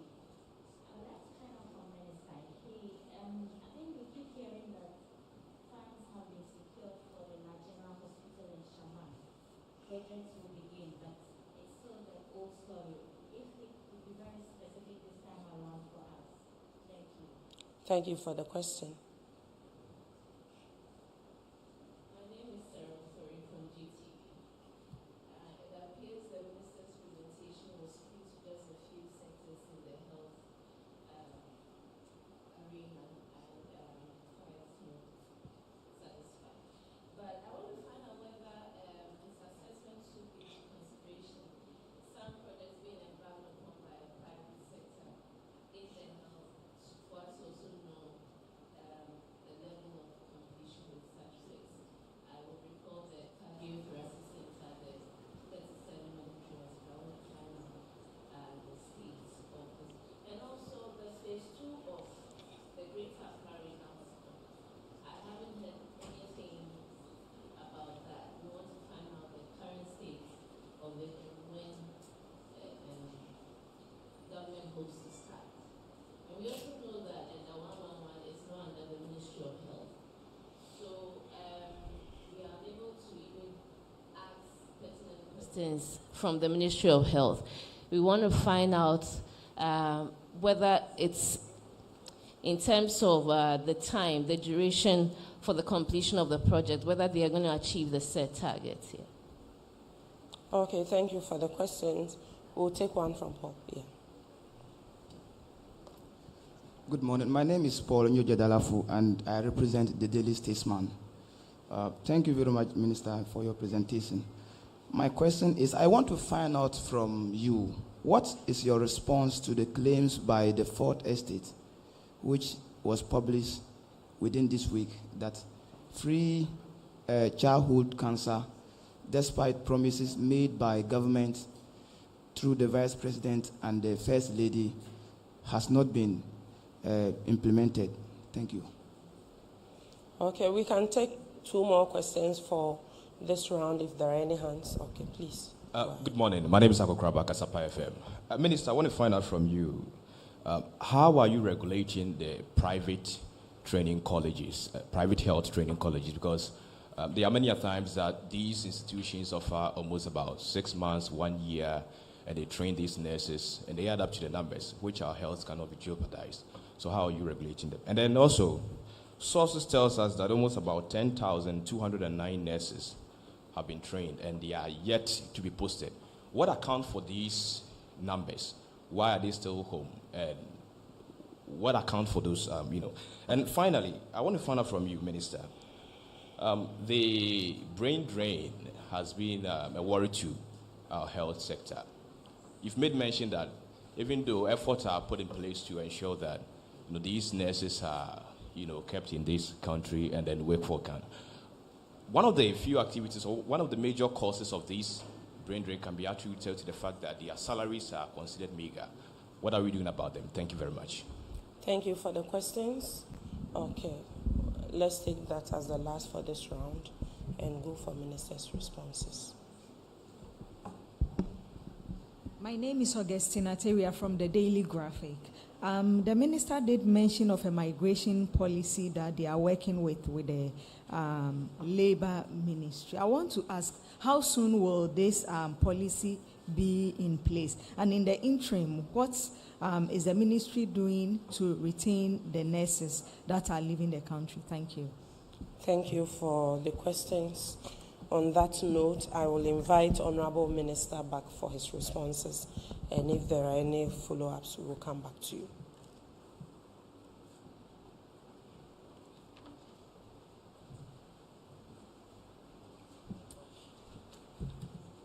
Thank you, my sister. We are collaborating very much with the private sector. On briefings like this, we take information from private sector. The type of information we get, we put forward. In this particular instance, remember I said that we're concentrating on 3-4 aspects of our health sector focus. So there isn't much on private sector. We have a very huge collaboration. We are renewing our relationship with the private sector to support us to deliver care in our country. So private sector, we are working with them. We haven't forgotten about them. We are not leaving them behind. We are working hand in hand with the private sector. But our next briefing, where we're focusing on different areas, we'll try to see how we can bring in private sector and let them also come and tell us what it is. Phase 2 of Greater Accra Regional Hospital. I think I mentioned that we are frantically looking for sources of funding to continue to do that. We've done so much in several areas, but that is an outstanding issue we are working on.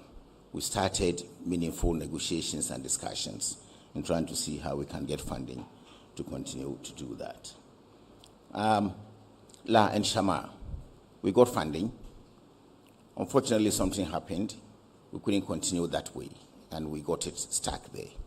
If you can show us a slide for La, for example, we started working seriously on La, and we still have contractors' material sitting on site. We are now shifting the source of funding. We've virtually completed negotiations. We are getting reinforced designs and things like that. And soon, that is why I said, La will come back on stream. This is where we go to. And the contractor is even still on site. Only that funds flow has made it slow down a little bit. But we are shifting the source of funding, and soon some good work will commence in La.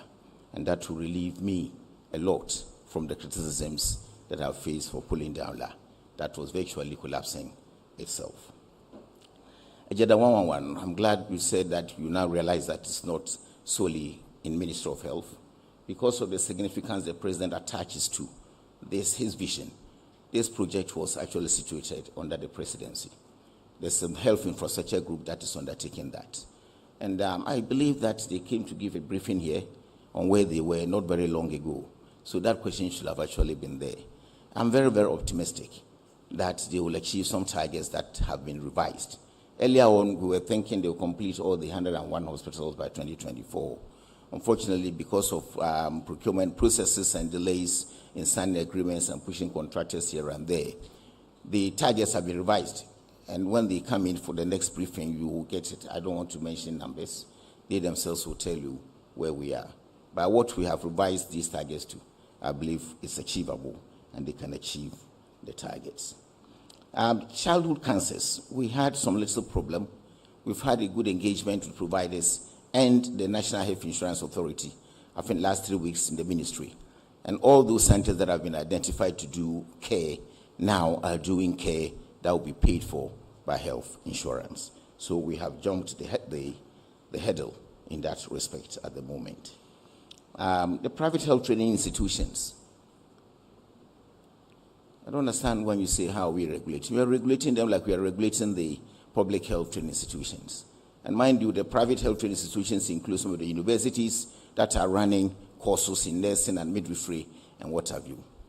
Prior to my government coming into office, there was a government policy that refused to employ or recruit nurses who have gone through private sector training facilities, though they might have passed their professional exams.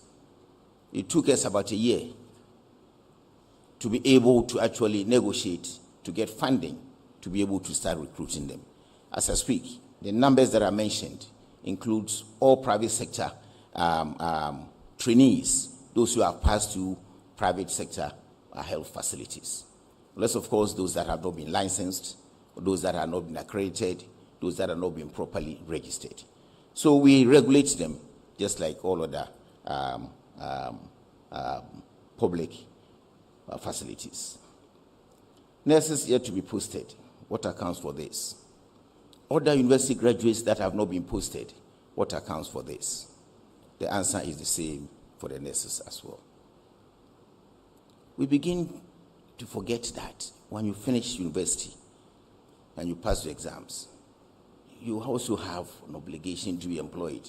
Somebody has to find you a job. Just like the nurses. The nurses are very lucky. Or probably they chose places where they can easily find jobs after completion of college. We have done the best that we could. But it looks like we are training large numbers on an annual basis. And the holistic 100% recruitment doesn't seem to be sustainable. This is a fact. If you look at our budget and you look at the payroll component of our budget, you can't continue putting in 30,000 new employees every year. So that is partly explaining why some of them are still at home. We wait for financial clearance from Minister of Finance. The budgetary constraints does not allow Minister of Finance to give us financial clearance to employ, to recruit. Our hands are tied. We don't seem to have nothing to do. But as I speak, we have recruited some portion of you in 2022, and we are waiting for financial clearance to do the rest. They may have to wait a little bit, a while. As for doctors, I will be surprised if I can hear that some of them are sitting at home 2-3 years without jobs. That is no more the case. We recruit them right from their internships, their husbandship. They go straight onto payroll. We get them posted, and they are now in large numbers to support our country. The brain drain matter is a pull and push factors. And somebody was talking about salaries are not very good. Those of us sitting here, including even me, Ghanaians, how many of us are satisfied and comfortable with our salaries? The opportunity is out there now. Before COVID, were we talking about brain drain of nurses? After COVID, there is a massive global health workforce shortage. So an opportunity has been created, and therefore those who are adventurous would like to take advantage of what opportunity is elsewhere. Government started managing migration in small quantities from Ghana to Barbados. We have sent 2 cohorts of 125 in the second instance to Barbados. There are other countries that are knocking at our doors to try to see if we can offload some of our nurses to them. That is why we said that we are working with the Ministry of Labor and Employment, is that correct? Employment and Labor Ministry, to see how we can manage migration. Sign bilateral engagements, memorandum of understanding, such that those who like to go will go in a very diplomatic, defined, decent manner. And that is what we haven't completed. It takes some time to work on this. So health alone cannot do this because we don't have those who have the expertise in these managed migration issues. But so far as we have about 90 training colleges, that is minus the private sector ones, and the universities that are training nurses, we will always have some good numbers of these nurses. So the new strategy is that why don't we engage those who need some of these nurses to see if you can hold their hands along like we did with Barbados for them to go and work and bring home money and bring home some expertise, some of that learning skills that they might have got from outside. But we are cognizant of the fact that we can't deplete our facilities with the most experienced ones. So we are looking at how we manage to keep those here and then see how best some can also go out and acquire some more training to come down to work with us. When we even haven't finished, some are going, but we are tracking those. The numbers are not that huge yet. On the last count, sometime last week, Ghana Health Service has lost about 1,400. And the charge people have lost close to about 600 or so. These are official numbers that we know of. Some are vacating, how do they call it in the labor? They are leaving without notice, right? And those ones, they are not very official until about a month or two when they have vacated their positions that we record them. So the numbers officially that we have is not very, very huge. And we are not getting very serious distress messages from the facilities that if you don't bring new ones, they can't work. So we are managing the situation, and we have not got to a situation where we seem to have so much distress with this type of, do I describe it as illegal migration by our young people who want to be adventurous to go and see if they can find some fortunes to bring back home. The policy, how soon will it be completed? It will be difficult for me to give time frames because we work in an environment that is not controlled only by Health Ministry. And then we're doing massive stakeholder engagements. So how soon it will be difficult for me to tell. But we started working on it some time back.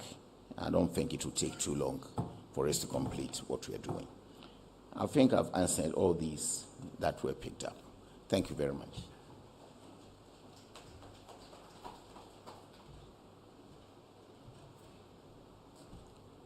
Okay, please, if you have any questions, we will take one last set.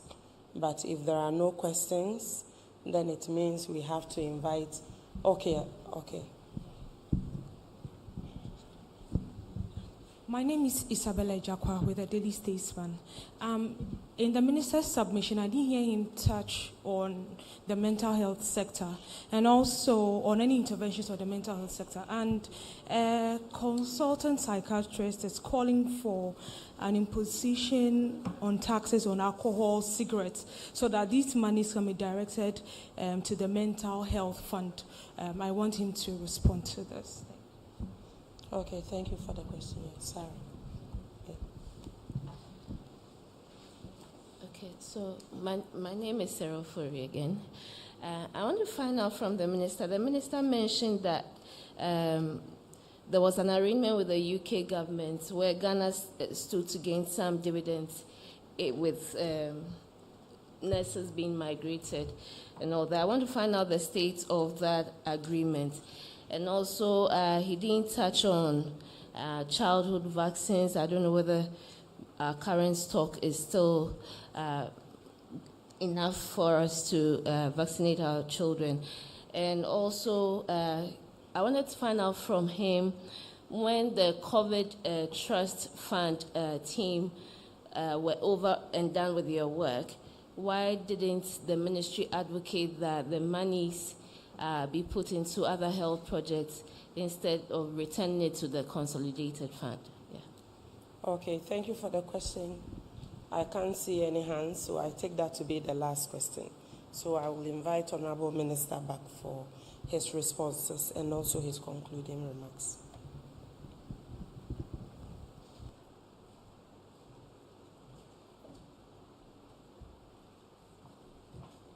Thank you, my sister.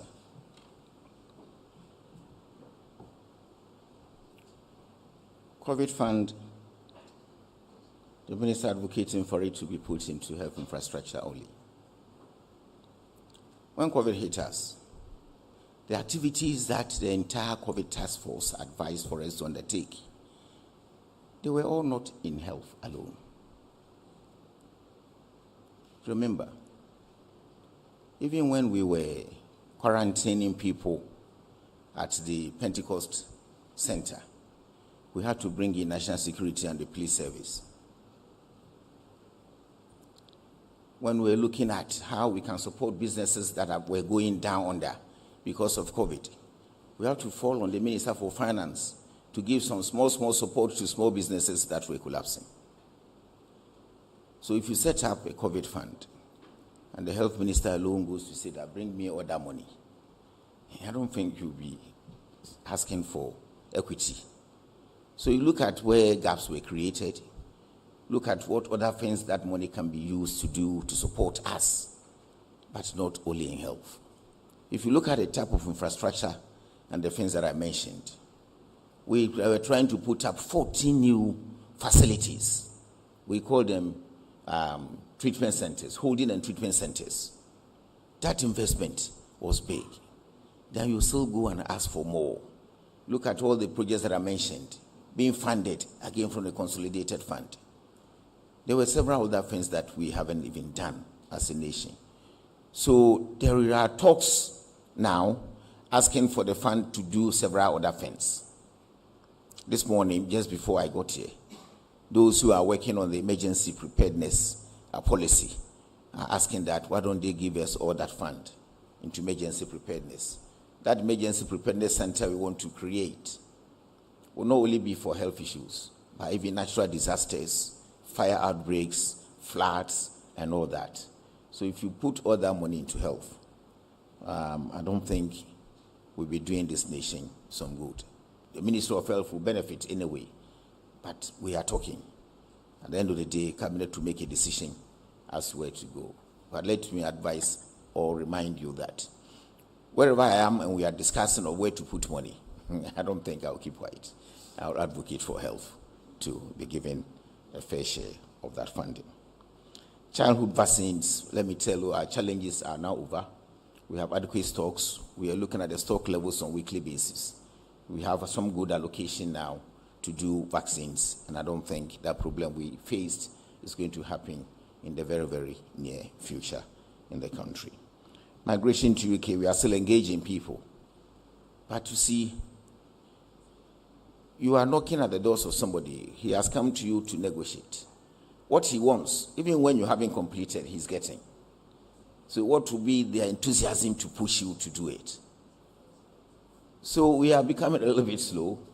We are working on it anyway. Within the next few months, I believe we'll come out with a completed arrangement to guide that march.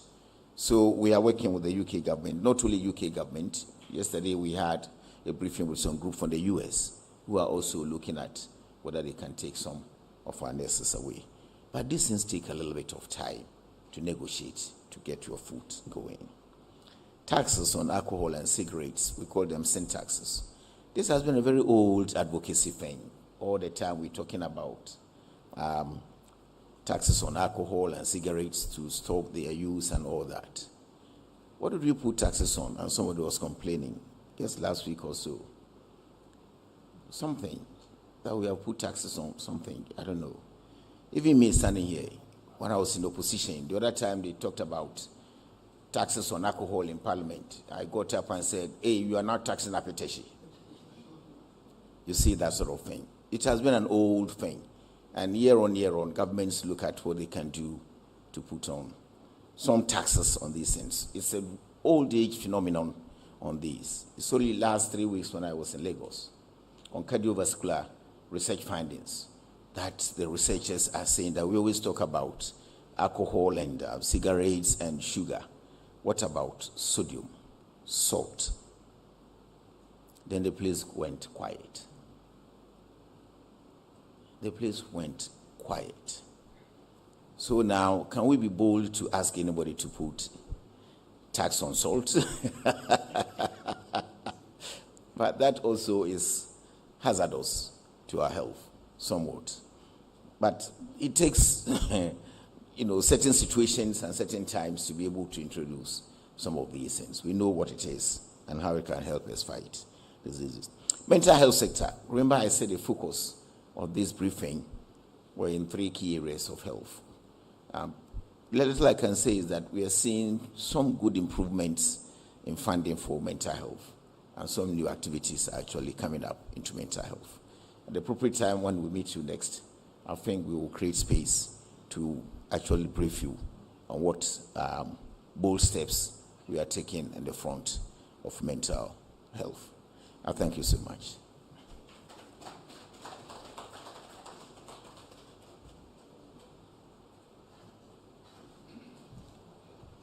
Honorable Minister, ladies and gentlemen, I was so excited throughout Minister's presentation to share some good news with you, but I said let me allow him to go through the serious business. But today is Minister's birthday, and I would like all of you to join me on behalf of Honorable Kojo Nkrumah, our Chief Director, Management and Staff, and all our guests today to wish the Minister of Health, Honorable Ajimamenu, a happy birthday. Honorable Minister, I have personally admired you so much, especially in Parliament, at the plenary and committee level, and the depth of your presentations and all that, and to see what you have done with our health sector. We are also proud of you. May God bless you. Happy birthday. So you all wish me happy birthday. Oh, maybe we need someone with a good singing voice. It's okay. As for birthday song, that's outside. Happy birthday to you. Ladies and gentlemen, on that note, we thank you so much for joining us for this important exercise, especially to the press. You have seen everything that Minister has demonstrated and all the things he has said, and the evidence that he has shown on the screens. We can only count on you to help us spread the information so that people will appreciate all the investments that have been made within the health sector. To GTV crew and those at the studio, thank you so much for always carrying our press briefings live. We hope we can get a lot of people to watch this briefing and see all the wonderful things that Honorable Minister through this government has achieved. Thank you and enjoy the rest of your day.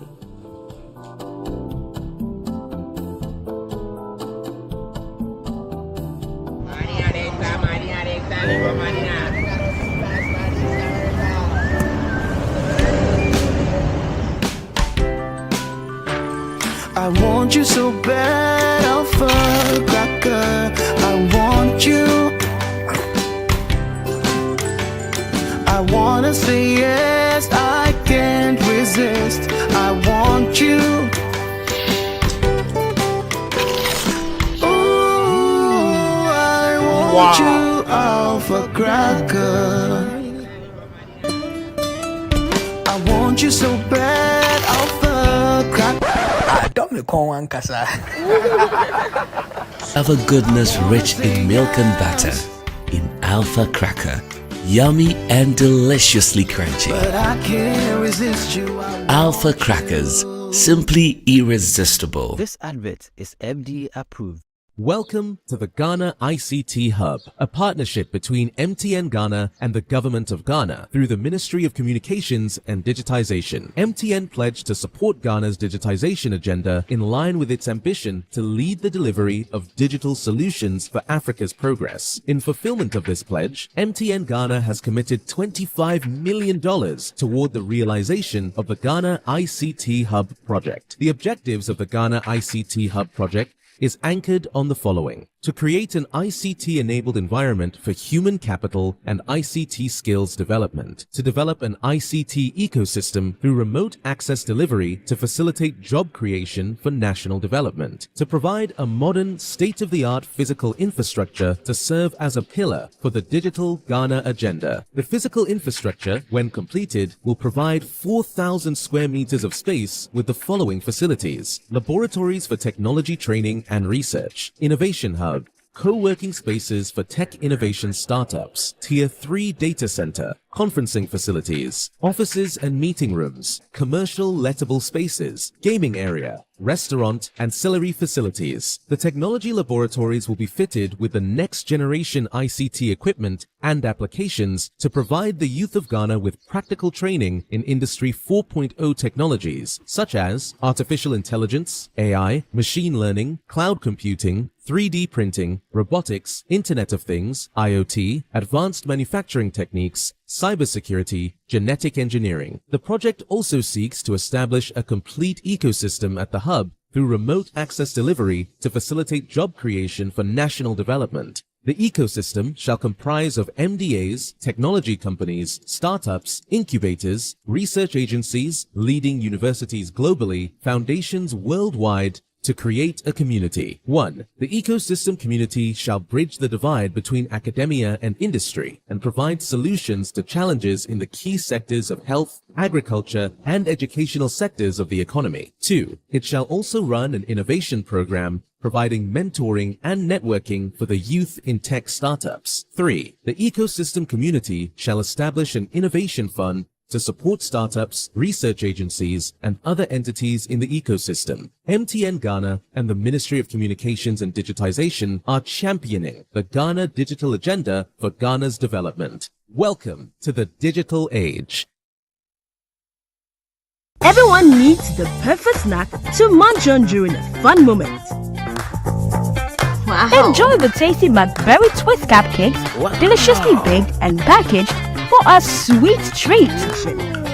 Premium quality cakes baked with love for all, enriched in butter and milk. Yummy.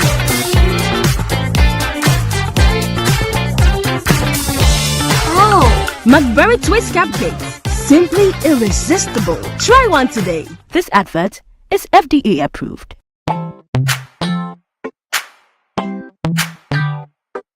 Sweetheart, be mindful of your health. Idea Products Nadia Makeup. I welcome you to Sigma Health and Beauty. You can call us the Beauty Embassy. Who pursue beauty more revealed with quality makeup products. There is only one place. The Sigma Health and Beauty 2022 Ghana Makeup Awards Beauty Retail Business of the Year. Of course, we are the defending champions. World-class makeup brands and Kwanyet on, you name it. Maybelline, Dark and Lovely, House of Tara, and many more. Your professionalism in the beauty industry is unmatchable. The proper way of applying our products. Sigma Health and Beauty, Yewa Accra, Makola, Georgina Stores, and Rollins Park, Gate 4. Fryer in 0248 138 596 and 0201 408 186. Or visit our online shop at www.beautyavenuegh.com. Sigma, your beauty, our joy. Now, oh, me. Back canopy. Susu sang quite dear one to Nambia, a man in quite baby. Mommy, you first can see about Kotoso. Pepoga, send me sicker from Lemonade Finance. While Brian did the shade and let me £2. Lemonade Finance. Say they're sending money back home from UK, Canada, and now US. I accepted a instant charges. Exchange waiting in Suya. A unbeatable. unbeatable. We should me promo code Dr. Like Nenya £10, $10, and $10 Canadian dollars for the first transaction. What is send this guy Akofino? Download to Lemonade Finance.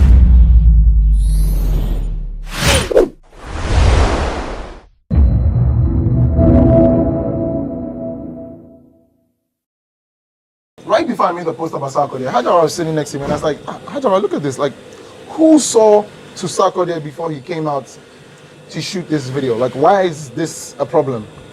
And I was like, I'm going to post it. Ghana needs to know. People need to wake up. People need to be aware. And I was like, ish, but this thing I'm going to post right now, Sarkodie, he be King Kong. They go worry me. Oh.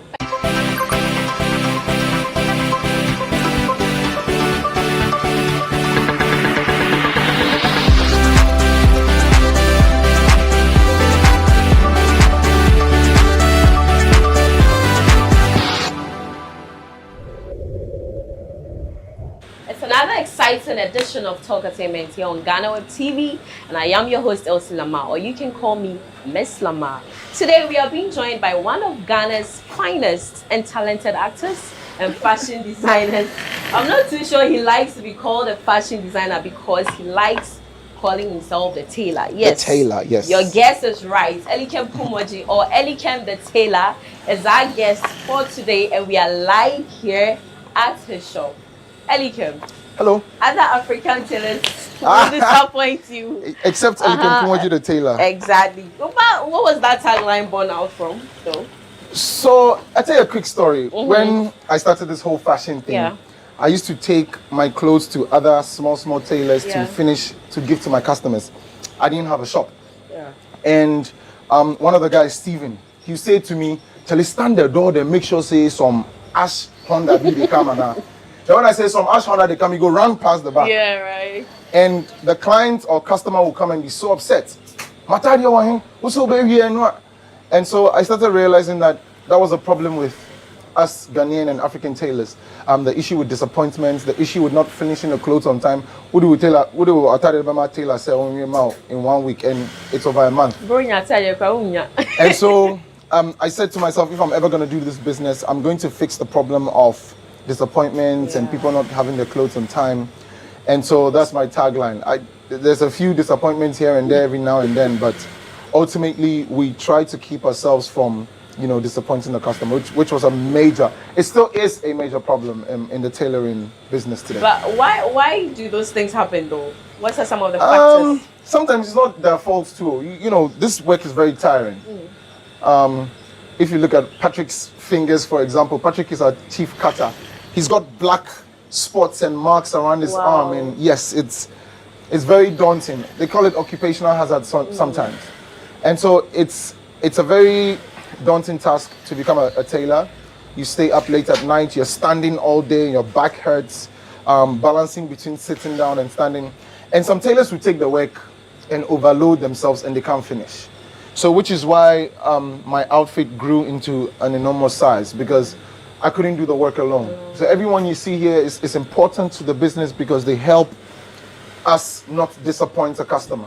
So we have the stages of customer service to cutting, to stitching, to finishing and checking, all the operational activity. Everyone has a department they take care of, all in hopes of not disappointing the customer. Because that's what other African tailors do. Teamwork makes the dream work. Always. Yeah. So how many clothes or outfits do you make in a day?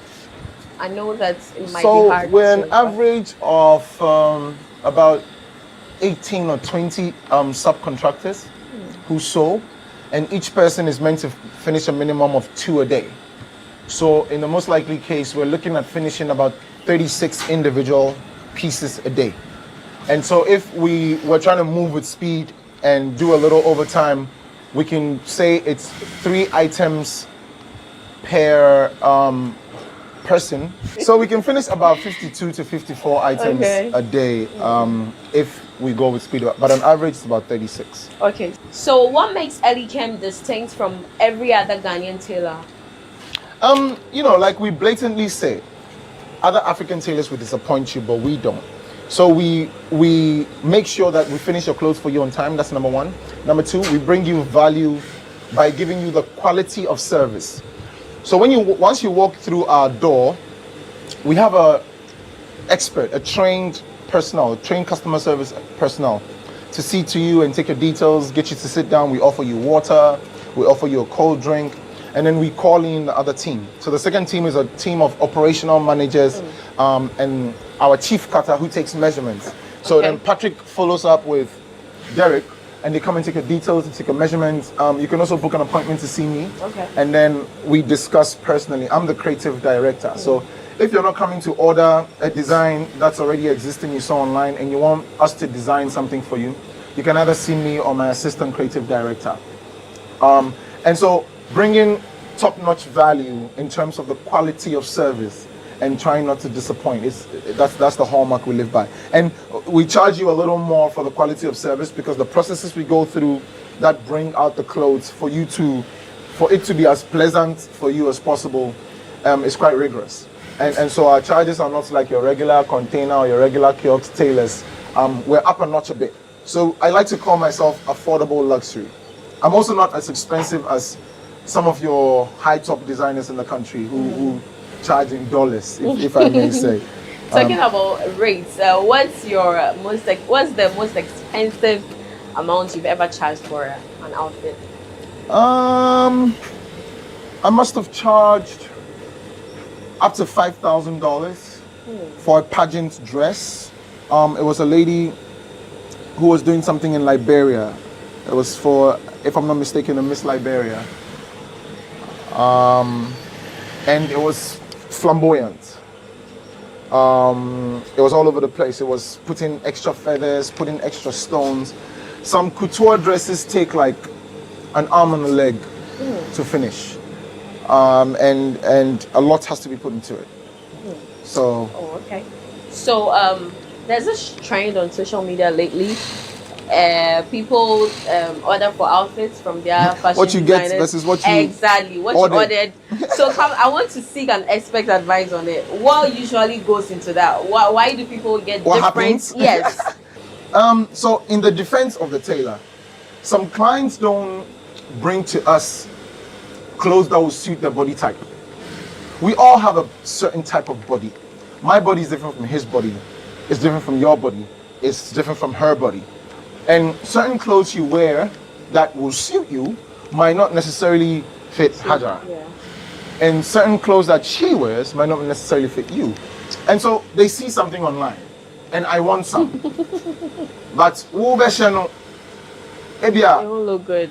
The person has smaller hips, so it looks Yeah. good, and you have a nice big round bum, so it won't look good. And that's one of the factors. The other thing too is a lot of tailors or fashion designers don't take the time to learn the craft properly, and they also take the wrong job. So I know I can't sew corsets, but because I'm broke and I need the money and I'm desperate, I will take corset's job from you. Now I'm going to struggle to finish the corset, or I don't sew suits, and I'll take the suit job from you as a tailor, and I'm going to struggle to finish the suit. So by the time the suit comes out, bobo, agbo, because it's not his field, it's not his expertise, it's not his niche of things to do. And so these are some of the reasons. The tailor is to be blamed partly, and the clients as well in different cases. Has it also got to do with the type of fabric and the kind of fashion designer that sews it? That too, which is why I'm saying some tailors or fashion designers don't know the specific job or how to finish the specific attire, but they take the job. So fabric also plays a very big role, like you're saying. And so that what an elastic fabric will do to your body is not what a brocade fabric will do to your body. And so we need to also learn these things. And it's mostly all in the learning. It's always in the learning, you know. Yeah, so earlier in somewhere around 2022, you made mention about the fact that moving away from fashion, your colleagues in the acting field, it's important that they also get other jobs running so as to cushion themselves in a way. Would you say that, because now let me put my this is your line down. of questioning here. It's very evident that a lot of them are venturing into other jobs. Nowadays. Would you say you are vindicated? Yes, I have been vindicated in a way, and you can say I'm a sort of prophet. I brought light to them.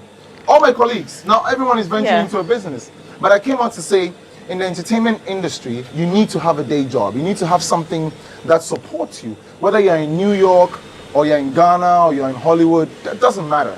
Find a day job. And now a lot of them are selling shito, some of them are selling sobolo, some of them are selling juice and pastry. And it's pleasant to see, because then you're not held at the throat by these directors and producers and so-called music labels, and you're not hungry while you wait for your next hit. And sometimes too, there's a lot of laziness in the entertainment industry. Some musicians, for example, or some actors, for example, will go and, after waiting for a miracle from a producer or director, make a one-hit wonder, quote unquote. That's it. Go into the studio, record once, and they go sit home and expect that one hit will take them through a lifetime of events. Hell no. You need to constantly be at your job. So even as an entertainer, when you find a day job, you need to find the balance, because you have to be present in both jobs to make it work. And yeah, I said it. And it's good to see all of them, coming up and doing something for themselves. Yeah, but let's move into acting. What is really happening? Because earlier a colleague of yours came out to say or admit that indeed the movie industry is, let me use the word, dead. Who's this? Who said that? Beverly. Who said that? Beverly. Beverly Afaglu. Yes. What's really happening? So I think there's a lot of mediocrity in the industry. I've said this over and over again. I say this from a point of the fact that I've been outside the country in different settings. I've been in top productions in South Africa and big productions even in Nigeria. And Ghana is not taking things seriously. I say this because there's supposed to be a certain level of professionalism and a certain level of urgency or seriousness that we're supposed to put to the work that we're not putting to the work. This whole Kofi Ajololo thing could have easily been avoided if contracts were signed. I'm not digging out old wounds, or I'm not waking up sleeping dogs. They say let sleeping dogs lie. Right. But if we even put that level of seriousness to the craft, to signing a simple contract, then we don't have to go back and argue with the producers. We just take them on. And so, unless we are ready to stop being mediocre, we're not going to evolve and grow. It's just unfortunate. And so, the Ghana movie industry is in that kind of shamble. Elikem, shall I get some script too? They send you, then see if you like them. Oh yeah, I like them. How much you go charge? Oh, you give me 5K. Oh, I go give you 3K. Charlie, money, they okay, I hear. Then you show up on set. You don't ask who's your co-actors. You don't ask how long you're going to be on set. You don't ask what contracts you're supposed to sign. I recently did a certain car show for this company. It's a car show that's shown on TV. And their contract, they gave me only 500 Ghana cedis for transportation. It's a show that has sponsors. But they give the artist or whoever shows up 500 Ghana cedis for transport. That's what they gave. They were offering me. I don't know about other people. There are other celebrities on the show. And for that 500 Ghana cedis, you're signing away every possible right of yours you have, even to come back and sue them, or even to come back and say, hey, I'm seeing my images being used on billboards and TV stations and other TV stations aside what you mentioned. So give me something for it. There's a clause that stops you from ever coming back to them, and you're signing off all rights of using your voice and your image and so on and so forth for them to use on whatever platform they deem fit. No future royalties possible, because say for example something happens and that show blows 10 years later, and this is now that it's getting its views. You'd have signed away your image for life, and your image is a brand. You know what I mean? And so I only learned recently not to play the brand. The contract came back to me 4 times after editing it, and I said I'm still not satisfied with it, because I believe there's too much mediocre in the system. And so it's stuff like that. People don't take the job seriously because they think, oh, it's Ghana, so it go be, or make we manage. And then when trouble comes, they come on TV and rant. I know the conversation is getting really interesting here, but let's take a breather. We'll be right back. Everyone needs the perfect snack to munch on during a fun moment. Wow. Enjoy the tasty McBerry Twist cupcakes, deliciously baked and packaged for a sweet treat. Premium quality cakes baked with love for all, enriched in butter and milk. Yummy.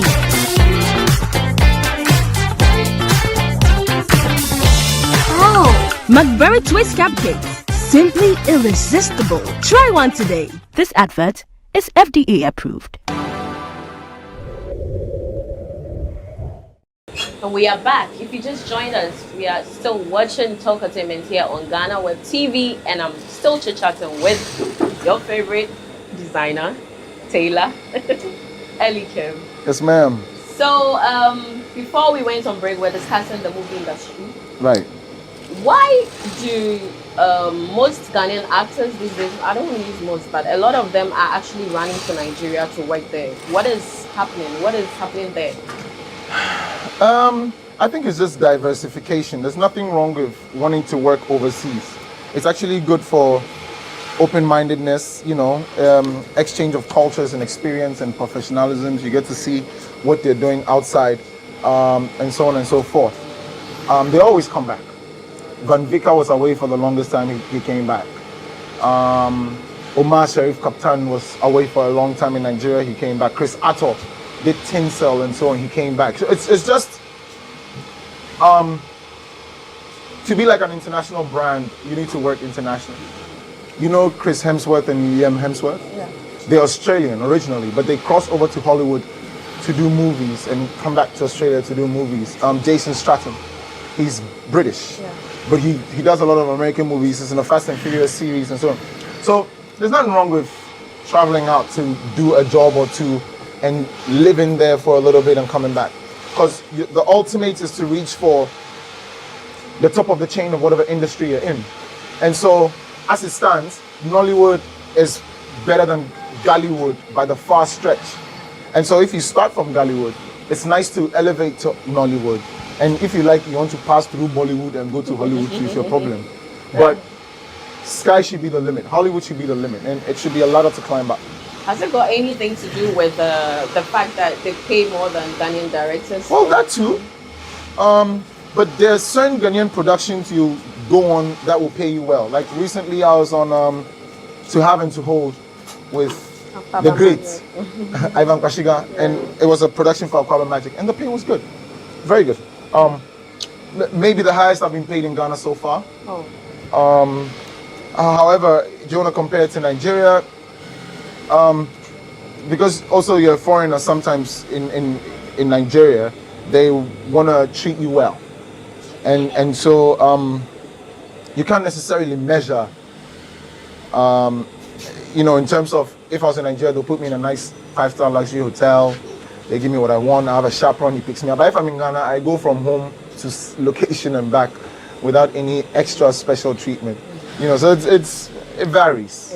Yeah. To wrap up the conversation on movie, do you what Just do you there's see? more after movie. Yes, there's more. My after sister. movie. So, from your perspective as an actor, do you see any hope for our movie industry? Hope for moving? Oh yeah. Look, I think there's a right time and place for everything, right? And sometimes we want to blame the leaders, but the common members on the ground are not helping. Why are we not signing contracts? Why are we not taking ourselves seriously? Why are we not fully reading our script and understanding the story to bring out the best performance? The president is not going to come and do that for you. Why are we not telling real, authentic stories that will strike a difference? Let's look at the BBCs. Let's look at the Al Jazeera's. They're buying real, authentic African stories. So if you want to make a mark, you want to make some money, look at what's selling and learn in that field and project. If you also want to be creative and you want to be different, go for it. But let's not just be mediocre. And so the onus is on us to make it work. Nobody's going to come and make it work for us. Not even the president. Whilst we're on break, I noticed that Elikem was speaking a lot of Ewe with his workers. And I want to know why. What is it about Ewe's and with the whole thing about fashion designing and airways and your interest in that? Was there anything special? No, so people ask me a lot that I only work with airways, but it's not true. For some funny reason, it's a coincidence that I get more airway people coming, maybe because I'm airway. They feel like they can relate. However, I've noticed that the most loyal tailors or people who work with me are airways. A lot of the Ashantis and Ghans and the foreigners, even outside Ghana, come and they go. And a lot of airways have come and a lot of airways have gone. But I find out that there's a certain kind of decency and seriousness and hard working ethic that comes to the airways. And then you realize that there's also other people from other tribes that come with the same seriousness. So it's partly coincidental and partly I know my airway people. We're hardworking like that. Like I recently noticed this more after going to my hometown a lot. I'm in Keta a lot lately, and you see the average Keta person, whether it's by the roadside or in the corner of their homes, trying to do something to make something work. And the honesty is always key. They're always honest about everything. You can't walk out there and be scared of anything. Most amazing place ever. Yeah. You heard him. Airways are very hardworking people. It was on point. So coming back to the conversation on fashion designing, how are things with you and Abrantie? Abrantie and I was never a real fight. I think Abrantie, I'll say it. I highly suspect that it's probably fueled by his wife, Chantel. I say this because me and him don't have a problem. However, when I made a post about being the first to bring my son out on stage, she came out to attack me in my DM, even before Abrantie said anything. Yeah. I have the message. Shall I show you? Yes. Was it in my DM or was it in the comment section? But she came out to attack first. Wow. Who said you are the first? And we did this in London, and I was like, okay, cool down. Like, this is not a fight. If you did it first, I didn't see that. And you did it outside the shores in the UK. I said in Ghana.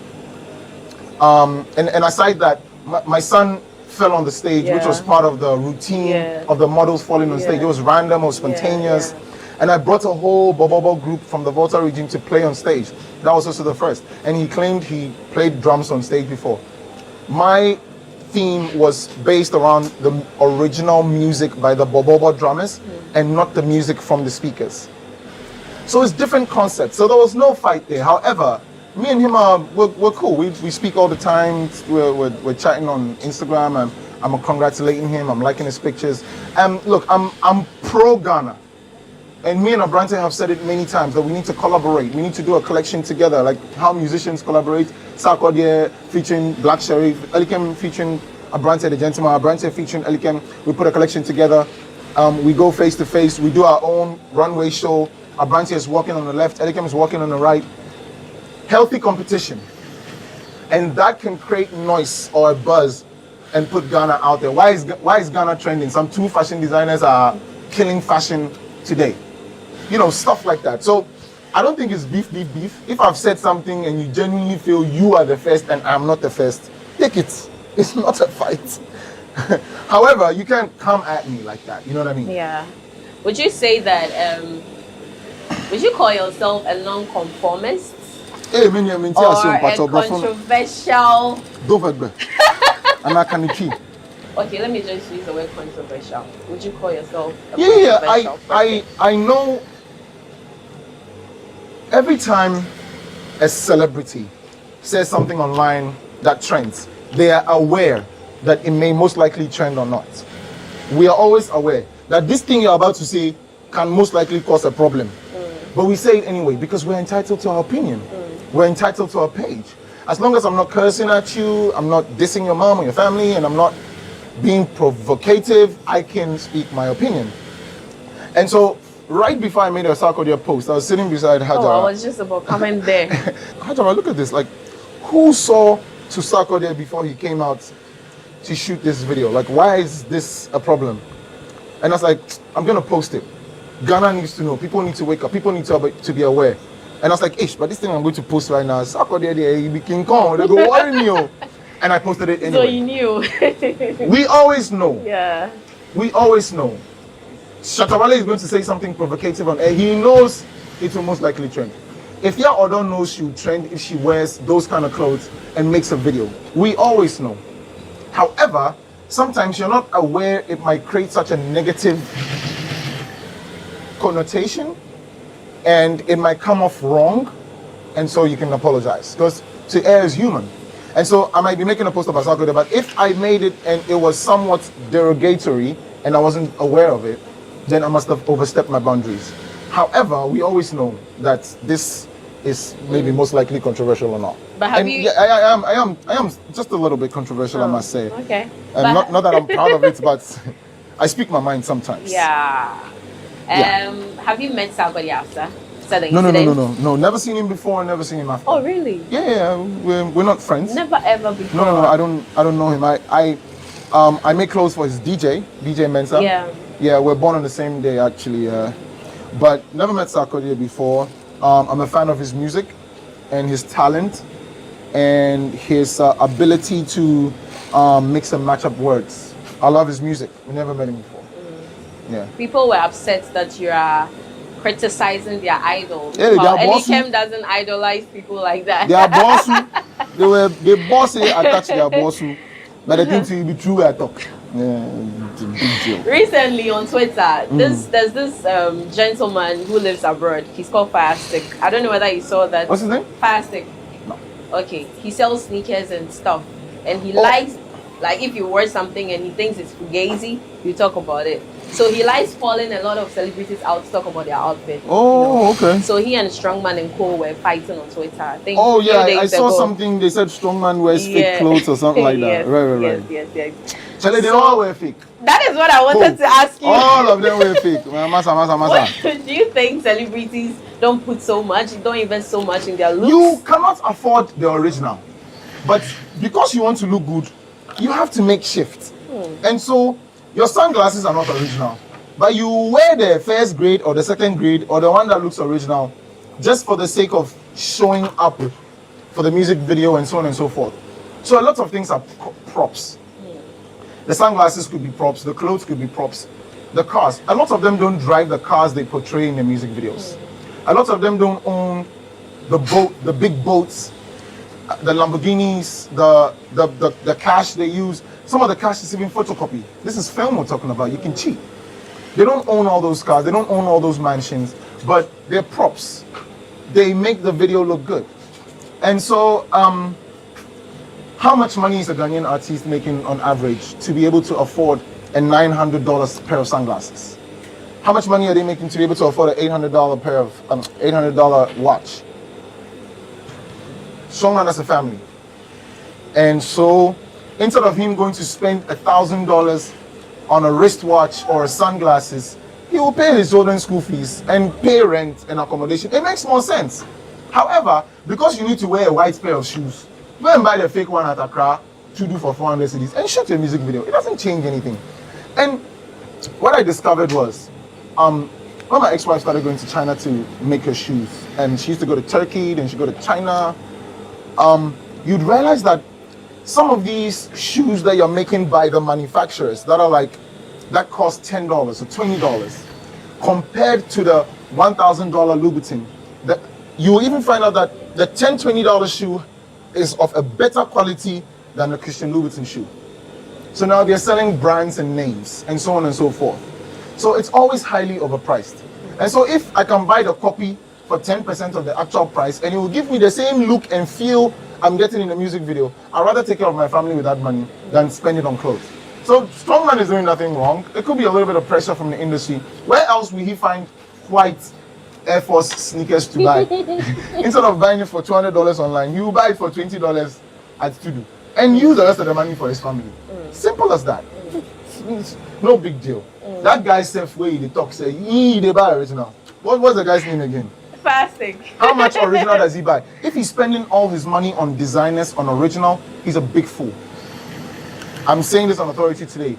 You can't be a young, struggling entrepreneur or young, struggling young man trying to set up life and spend all your money on foreigns and spend all your money on designer. you die before your time. Doesn't make sense. So I don't know what he's on about, if that's what he does, but it's not the right thing to do. Okay.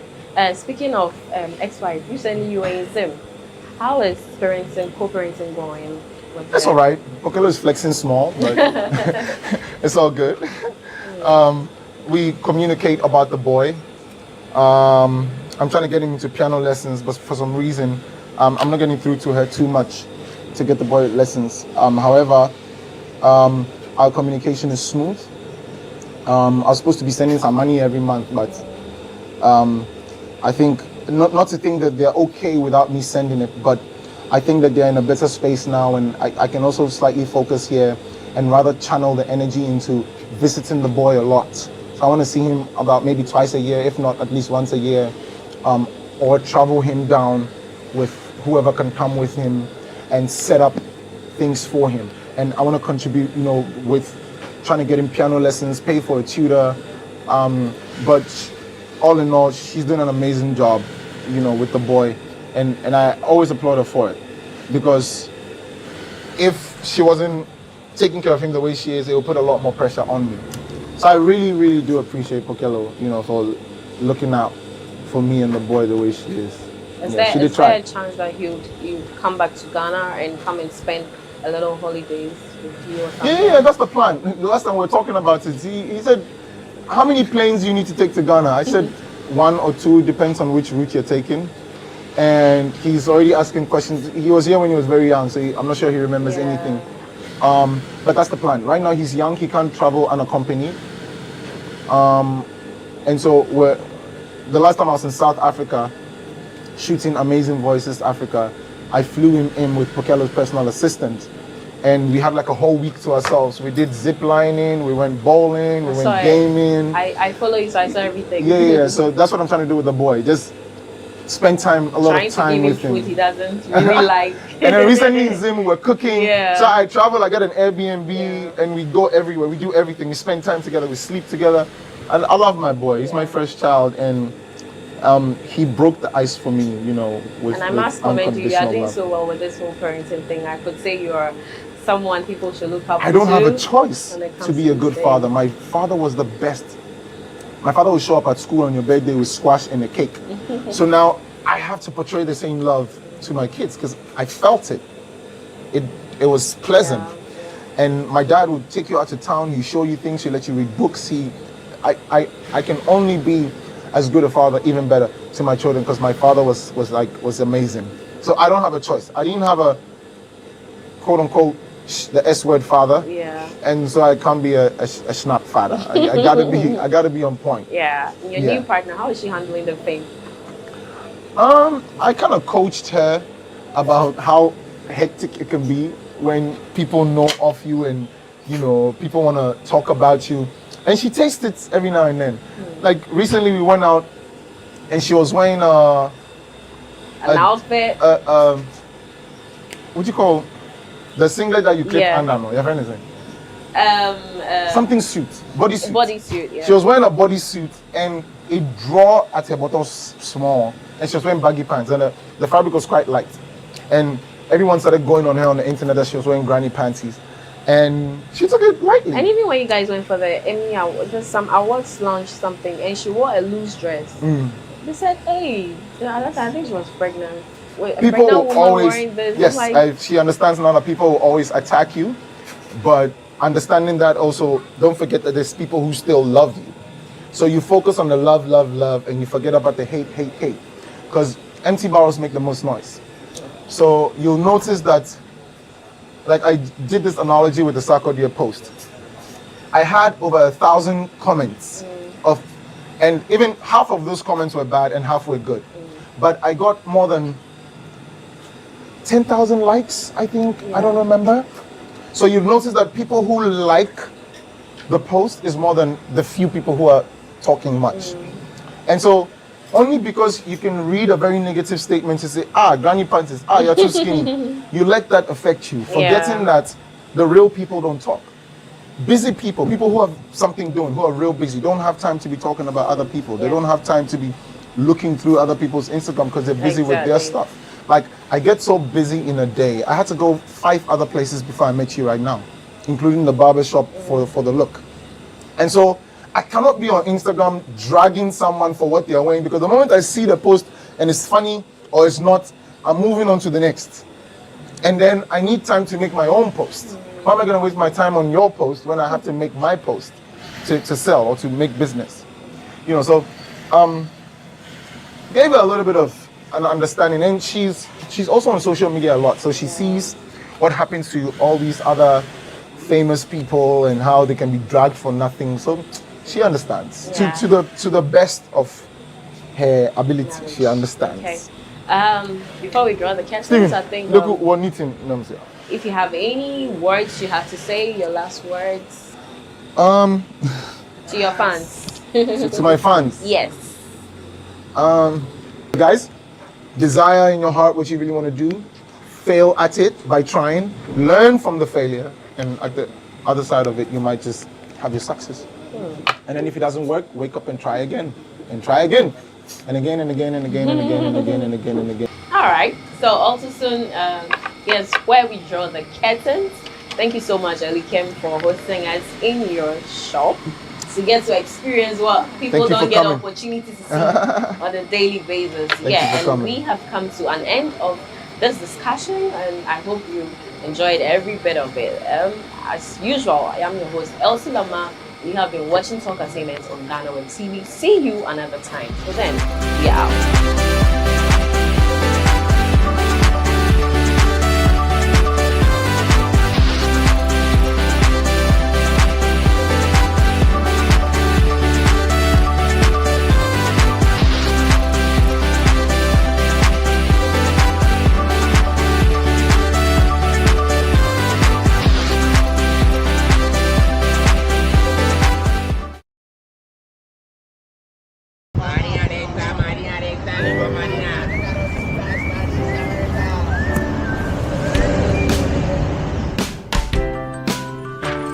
I want you so bad, Alpha Cracker. I want you.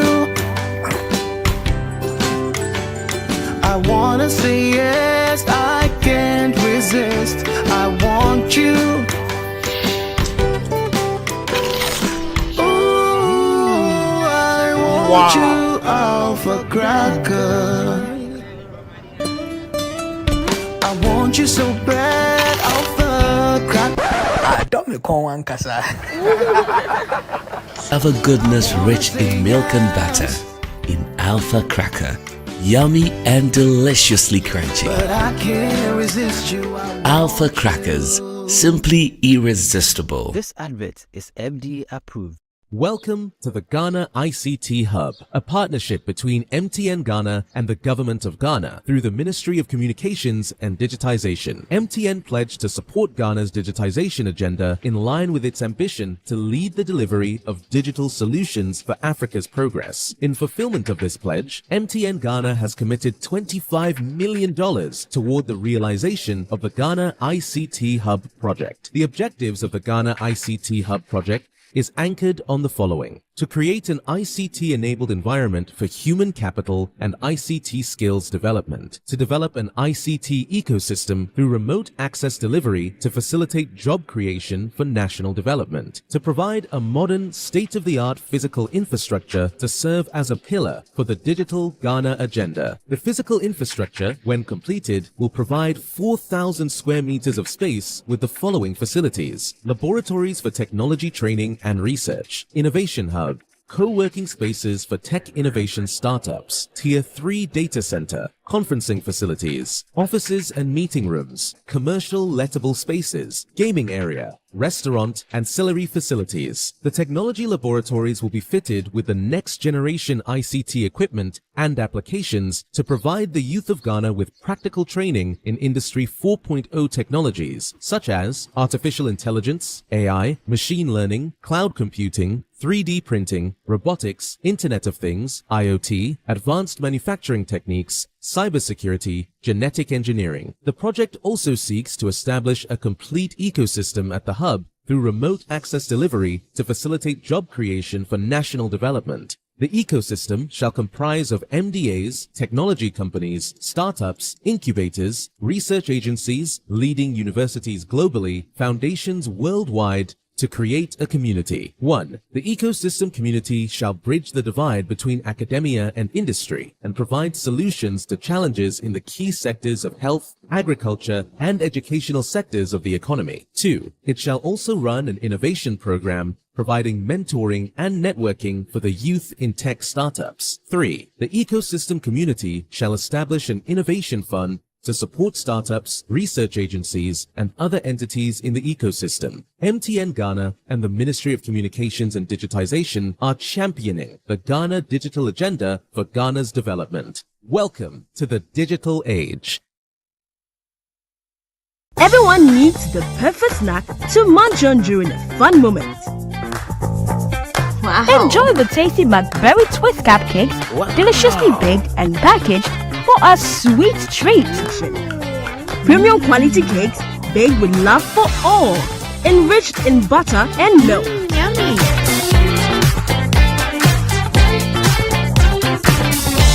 Oh, McBerry Twist cupcakes, simply irresistible. Try one today. This advert is FDA approved.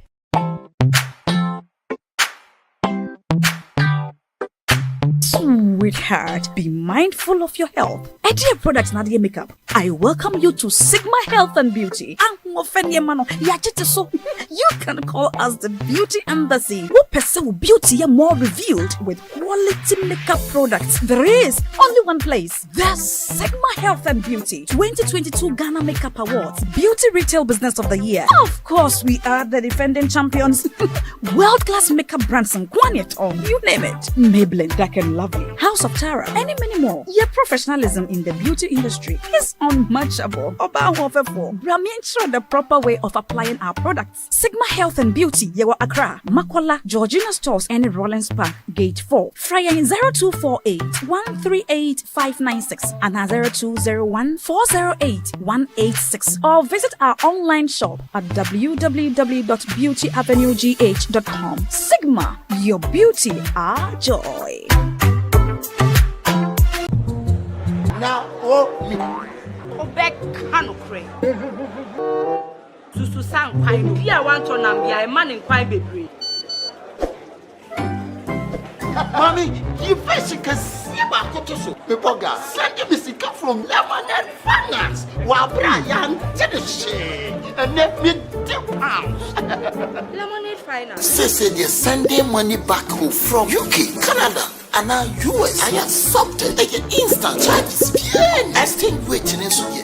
Unbeatable. We should be promo code Dr. Like £10, $10, and $10 Canadian for the first transaction. What is send this guy download to Lemonade Finance.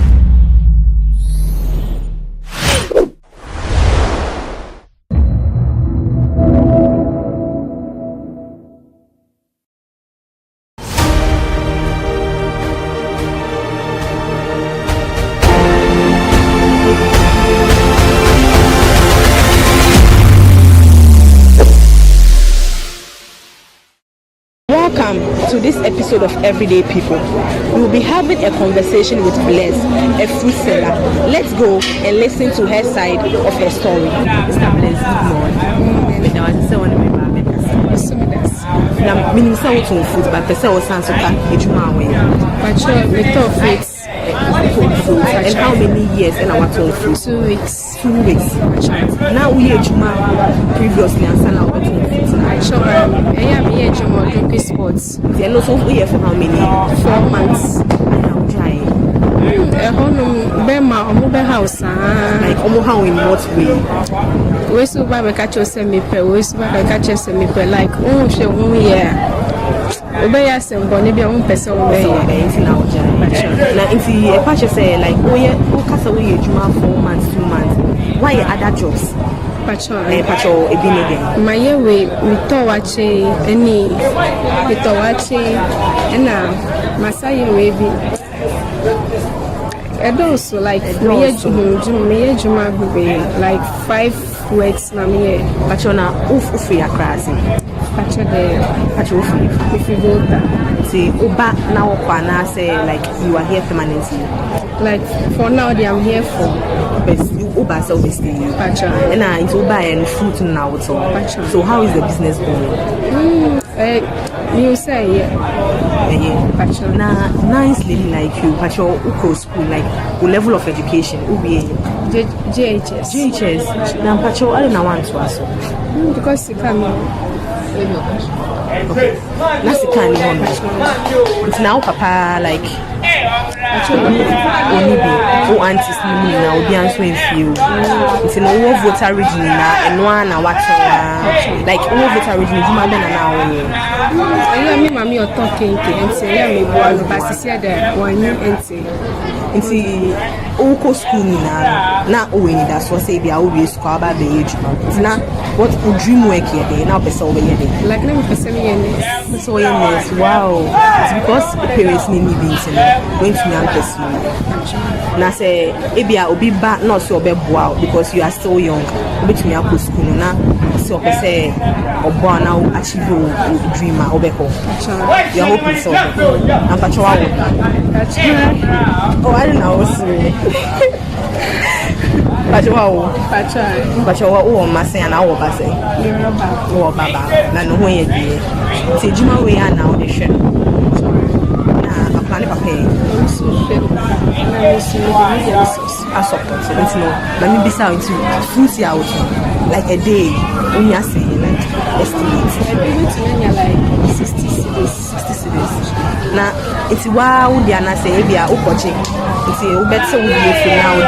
You are the Akuman. I say, wow, Casa would be Yankasa media bar. You come on the panel, betting them out, Benya 60. Like we got 2 years, Benya 60. It's me, say, Uko 2 rounds, I'll Benya 60 seconds. It's me, Uko 1 round at 30 seconds.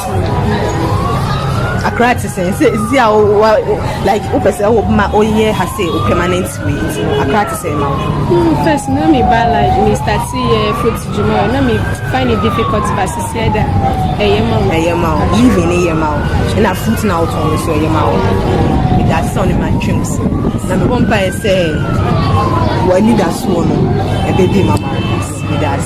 We have listened to her story, and after the back and forth, she has decided to live in Accra to improve her life.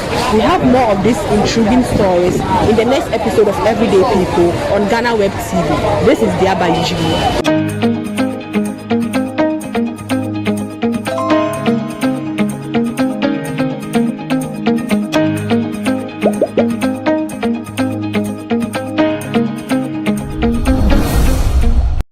I made the post about Sarko there. Hajara was sitting next to me and I was like, Hajara, look at this. Like, who saw to Sarko there before he...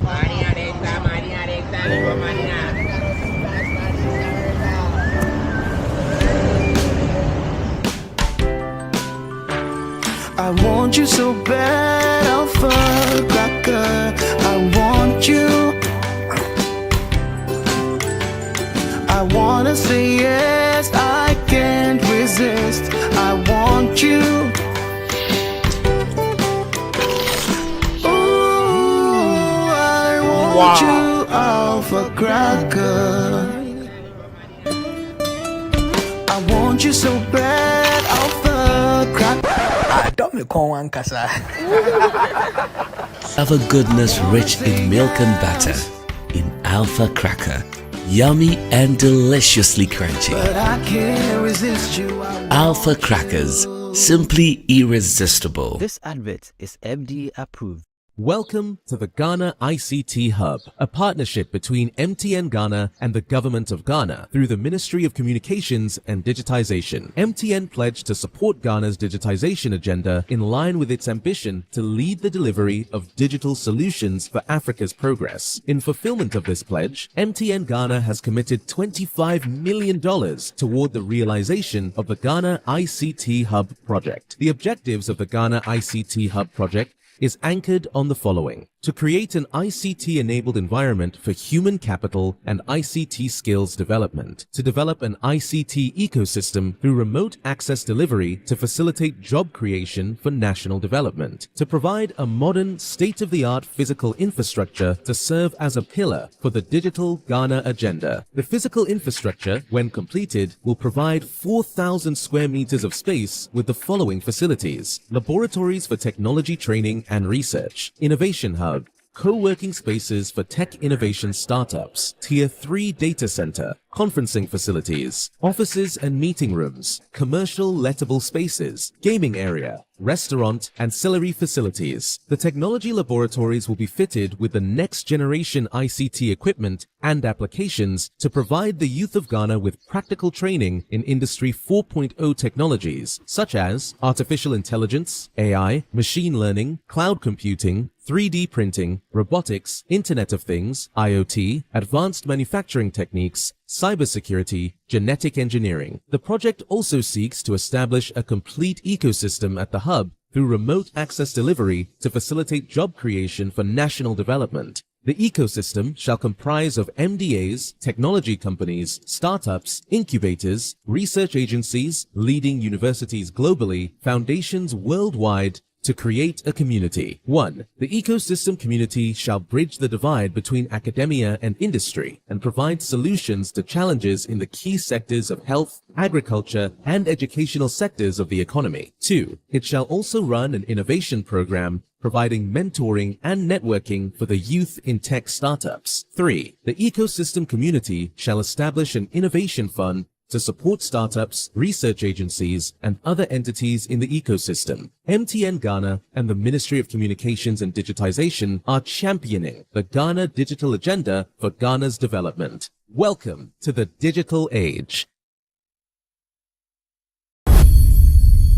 Ora Abraham Amaleba, immediate past head of the NDC legal team, na audience bi atoja wabo sosu mashebedwani de ma oman for mo Madina Francis Xavier sosu wabo na basu yie pan esanso chirema omankasa omamanyoko no ndi samanyoko no omankasa omo party abato bi ayekoso ayekoko wiem na mentimi ho ase bi eba mu machese ne report ahodo no mode kokko court ahodo na bi kran so mpo ekopie mu ewo adenta court na otwema ne etumi ebo ayene se ene plenty ba kwana mpo ba kwa okwa report amanyoko no edeko adenta court honum no na kese ebedu bebi na kese ase nyema nkoyi ase court no epeso mo bo asem tugu ase obi empeso be kan wa asem bi na so na wo se manim ya otumi ehwe na yi sosu etumi fa ne kan na kese san wini odin yenwenwenwenwa de san kokopie mu ewo court nye san na sanka sosu ankwan kopie mu ewo no ma nkwa wiem na nka asema na nka wo so mudi ema netumi bo ndi samanyoko na nka asem no akwa kogu ankomo ntumi nka wa asem to chema sanka sosu anya ne oye ya nkanya ade ndi samanyoko no ebetumi ewi ni sa abato no anampo no case no kra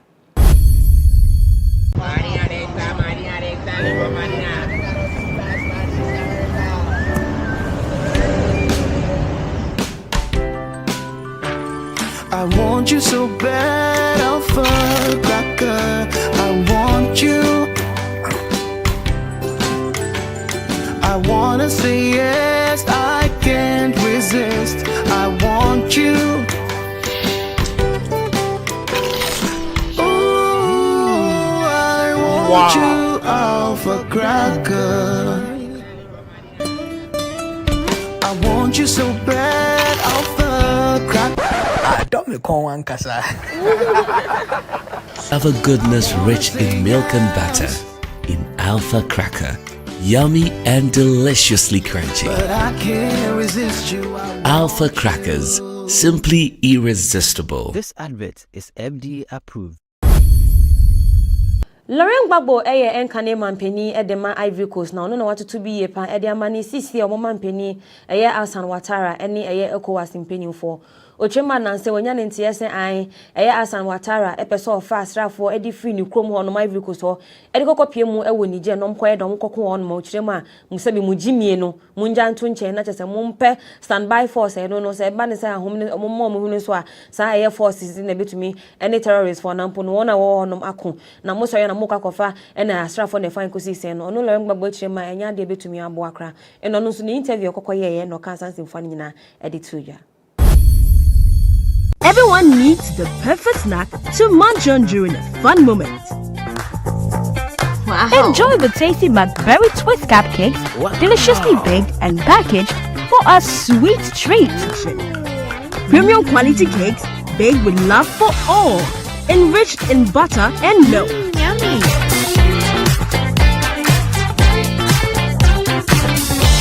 Oh, McBerry Twist cupcakes. Simply irresistible. Try one today. This advert is FDA approved.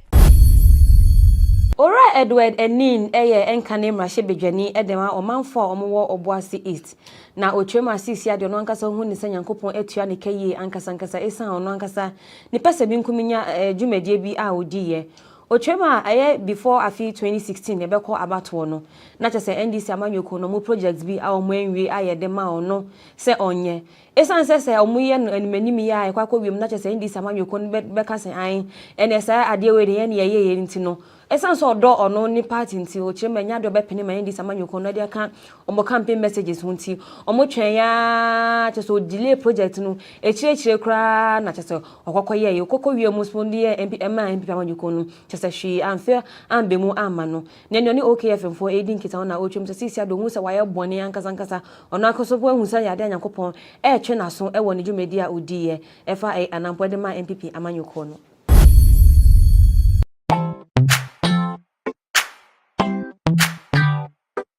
Sweetheart, be mindful of your health. Dear products Nadia Makeup, I welcome you to Sigma Health and Beauty. You can call us the Beauty Embassy. Who pursue beauty more revealed with quality makeup products. There is only one place. The Sigma Health and Beauty 2022 Ghana Makeup Awards Beauty Retail Business of the Year. Of course, we are the defending champions. World-class makeup brands and Kwanyet on, you name it. Maybelline, Dark and Lovely, House of Tara, and many more. Your professionalism in the beauty industry is unmatchable. Brahmin the proper way of applying our products. Sigma Health and Beauty, Yewa Accra, Makola, Georgina Stores, and Rollins Park, Gate 4. Fryer in 0248 138 596 and 0201 408 186. Or visit our online shop at www.beautyavenuegh.com. Sigma, your beauty, our joy. Abeto jase sana eye wu kwada ya etwemu ena chese okopie mu ewo adabraka eno so wo incline potem hanoma ene akronfuranfo bi ekotu hye eye abrantewa bi so egi ni semsike kra na chese enya semketokra ene daily graphic newspaper ene de sa report no eba beto odwa omutwemu se chese ewi aketekete pa o ena chese omukotu hye eye abrantewa so ene ebehwe adefo a omuni eye daily graphic fo edi nkitan wadi nchechwemu eba se an ekomia kwa se eye akronfuranfo yotumu se wonipa no omu capture no free baby quantity point targeting na pass we dey eya heya no ba befa ekokọ wie na cheso ma twetio e dey sine to say for bag ne bra na chese ne bag okita nya gifi ni nsem ni sika ewom nyina ya gifi ni nsem kra people gas send me sika from Lemonade Finance wa bra yan tedeshe na o mi obek kanu kre susu san kwai no bia wan to nam bia e man kwai bebre. Mommy, you basically see about Kotoso. People gas send me sika from Lemonade Finance. Wa Brian tedeshe and let me £10. Lemonade Finance. Say they're sending money back home from UK, Canada, and now US. I accepted instant charges. Exchange waiting in so unbeatable. We should be promo code Dr. Like £10, $10 and $10 Canadian dollars for the first transaction. What is send this guy download to Lemonade Finance. Na enrada na chese eye 5th September 2023 na chese ebeto odwa say alantwamaten atwe ne ho e de afri eye abato ni mu no ene yokɔ social media Kennedy Ohine Japan no so epre so be franka to farmer people manyoko no trendy yie pan ni nyina ne say we a alantwamaten aye e kyerɛ say anhwa na kyerɛ say alantwamaten akwakwaka eye Kennedy Japan ho no ma di agro abom anampo no omakɔ abom na kyerɛ say ba kɔ be mampani na ba ko aye ne running mate ene nso no mu kyerɛ ma ne e be de ba omie e be abom ho mo de ne sanku kusaka fa kɔ san say ade Kennedy Japan ni alantwamaten e ba be yo no showdown ne kran fa no ne omo kyerɛ say omo betete wa bra abo ankasa ankasa eno to amanfo e kyerɛ ma we de Kennedy wa na wo kɔ isan salantwamate e ba be boaw na kyerɛ say bibi atumi aye kama na we gina social media for na e ka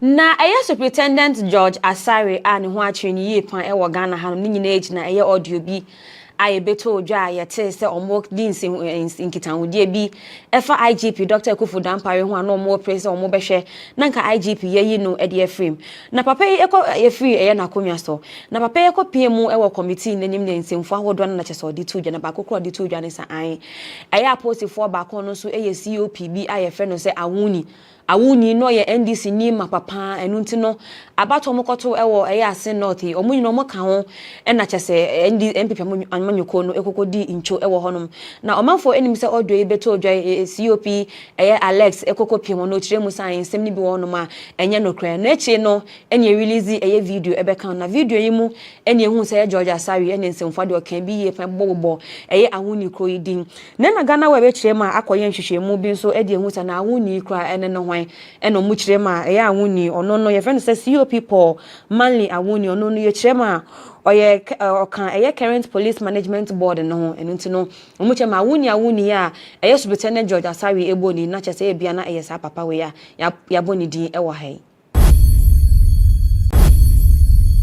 Multimedia group eye Joy News for Adom TV ono wo monke kan ho omo de eye nsemfo bi atodwa efa eye ma Mrs. Adapa ho nsensem mu na omanfo enim se ye wo na sentemu na Joy News for ede beto odwa se an oman kasan hwehwemu kakra bi omo ye ede free eye office of the special prosecutor no omo hu se eye ma Mrs. Adapa ene sika awodo ye kokko nya ede free ne honum no otumu se na sika no edroso ye pa omo chema ba ko eye $5 million na afi eye 48 million cedis ni nyina ya ade ye ko hu ye ede free eye ma Mrs. Adapa na kachi emra office of the special prosecutor ekoye nhwehwemu ewo sika no ho na etwe no na ye Mrs. Adapa ne lawyer said beto dwo mo twem say hey ede na mo pa twe no mo fa chopa kese na ne mo kan ni nyina so mo ntwensan esan say enye no kreda eno na ye multimedia group anna mo lawyer so omo so mo de beto dwo mo kyeremu say omo nsam mo de beto dwo no kretro do esan so mo hu ya anka mo nka office of the special prosecutor omoka ho na chesenhwehwe mu nyina mu koyeye enu ntine sesi Adapa lawyer say kasa han enya de no kre no multimedia group echema omohwehwe mu omoye na ye fact it is based on fact enu ntine samo ntiase amonko enkohyepo people gas send me sika from Lebanon finance wa bra yan tedeshe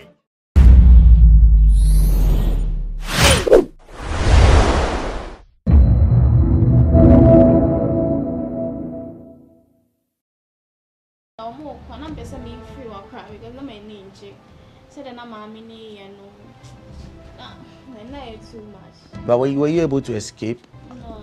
What, you're at home? Yeah. You can't go out? You can't go out.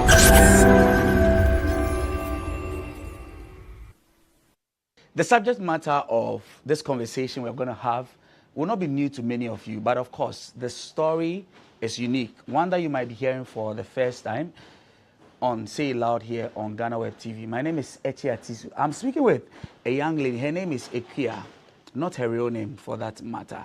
And she took, some years ago, left the shores of Ghana, went to Lebanon, and she was there to work. Whether or not what was promised there is what she got, that's why we're having this conversation. Ekia, it is saying. Now you are Bokodie. When did you return to Ghana? 2020. 2020. Okay. So when did you leave Ghana? You left Ghana to Lebanon, yes. right? Which year did you leave Ghana? 2018. September 2018. Okay. and you returned in 2020. Yes, please. So you were in Lebanon for 2 years? Let's say 1.5. Okay. You returned when exactly in 2020? What month? 24th January 2020. Okay. All right. So just a little over a year and a half. Yes. Okay. All right. Let's talk about what happened. What took you out of Ghana? Why did you want to leave Ghana 2018? What was driving you so much that you wanted to leave Ghana? Free Asante Achim. Okay. Na me my parents and then say me we JHS no and person me into Asonko school. See me call me forms BBA start say me best start school na me father and me mom me father say the me penny because senior high na say o we no like one person or better was your person and to us no ko bia nurse na training be but also oba. Okay. But one corner so be worried no and my papa ka so in a side there men so mama nko but me na me ni ma dey me good grade so tinam person me am into school nti me back ha say e be stay with my sibling be yeah nti e wona mo ka so mo di me be sua ejuma ti ejuma ni mo no ma amfa me anko ejuma be msa na mo fa Nanka mekosia decorations. Okay. Interior decorations. Yes, okay. Decorations. All right. But man for man continue. I stayed with them for like almost 2 years. But still nana me who say my already saw with me back. Okay. So you were staying with your sibling? Yes. Your sibling, is this your father's child?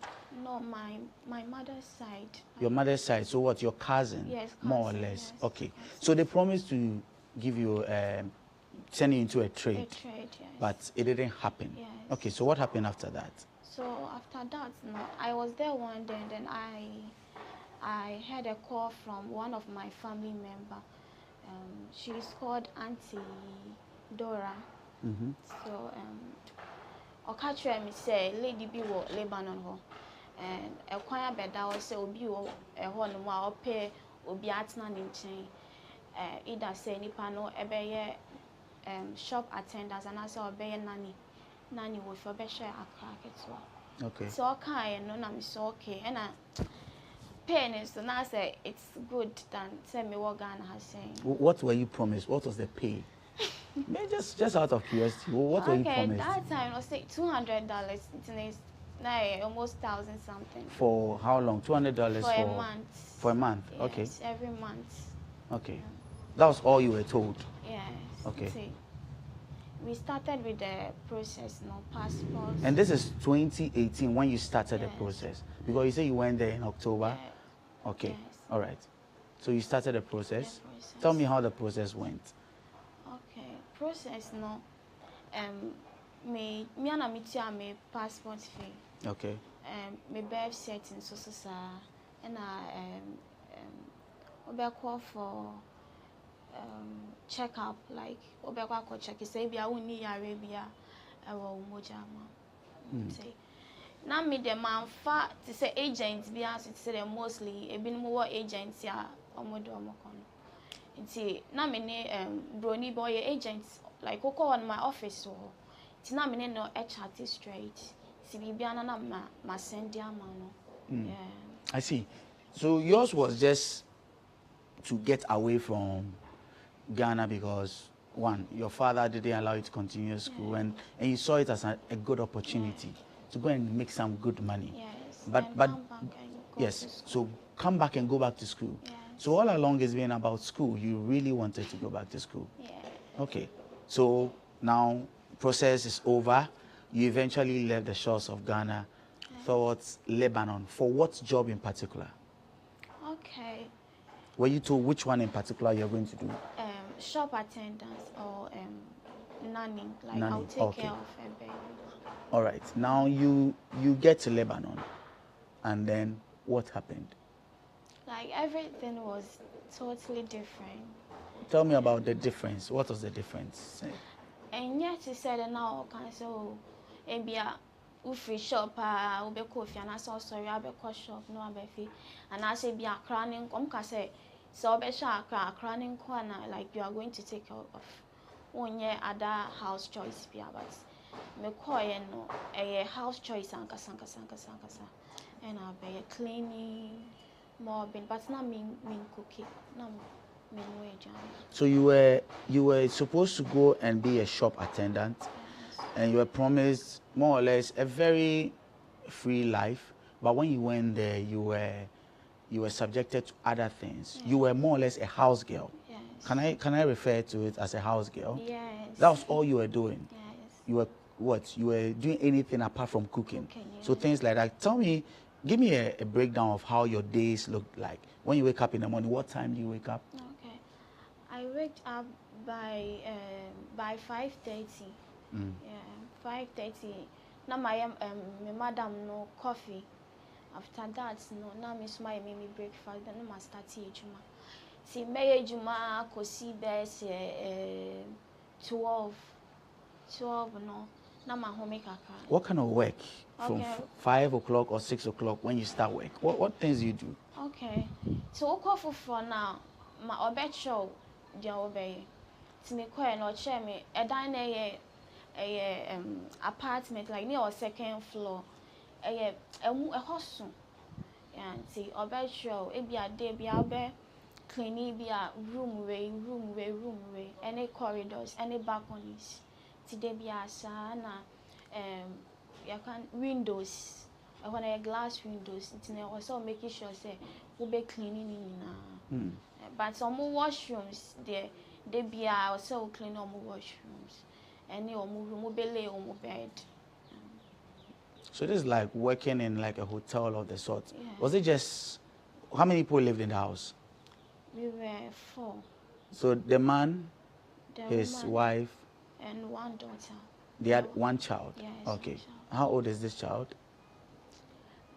24 at that time. Okay, so this is more or less like a grown-up child. Yes. But she used to live there with them. Yes. Okay. But how was the experience for you? I mean, every day like that. Beyond the disappointment, how was the experience for you? Okay. It wasn't easy though, but say Oba no better say bia wa clean your bath so say obe be windows and say bia from money blow na be fin kakra be ba won na like wo wasem ne bube fu sisi e na atia wonni rest so mo ko ejuma like untumi nda first na me ko na me nim no say e bi obeba na bia mada me ye ejuma we na me da na I ko ye me see okwa ejuma kwa say me stay kitchen pan na me stay till so beba ama ye didi enumre ansa na bia enumre be 9:10 wona wada. When you say the kitchen is where you stay, does it mean that you were sleeping there? What, you had a room of your own? I have a room, but so muni one mo kwa also means now kopem so beba because so ba na obe hu se me wo me room a ni bubefu obeka so kasa tina me kitchen pan na me wo me sorry na me ye me dwuma wi a na wunjare nso so unjare ti say be sorry anopa why you be we jare like unjare. Was that something they told you not to do, or you just didn't have the time? Almost Water? Yeah, every day. But were they themselves bathing every time? They have a particular day, maybe a week, no more jare, and I say. Oh, so they don't bath every day? No. That must have been difficult for you. Being a lady, first of all. I mean, coming from a place that you didn't have an issue with water. I don't think before you left Ghana. I'm so red down also. I heard a cold kaka. Okay. So I'm so red down into no mommy in jare. See, it be a number. No so mad than I know maybe I'm not a jare. That's very interesting. Now, the man, the woman, did they speak English? I mean, what language were they communicating with you? Arabic. Arabic. What do you speak Arabic? Little. A little. Yes. Oh, so you understood them. Yeah. Okay. Like Miss Africa, yes, I met dada, but me call one monanga kangaka. Before you left, you understood a little Arabic? No. At all?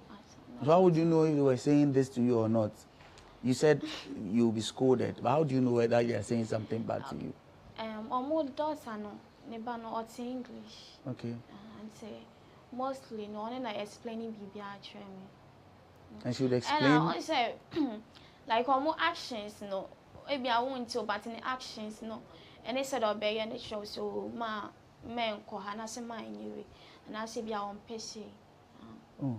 Was that only house you stayed in when you were in Lebanon? No. But you stayed in this first house for how long? For like 5 months. And you describe it as hell? It wasn't fun? No, it wasn't fun at all because on Dede and so I was on Dede.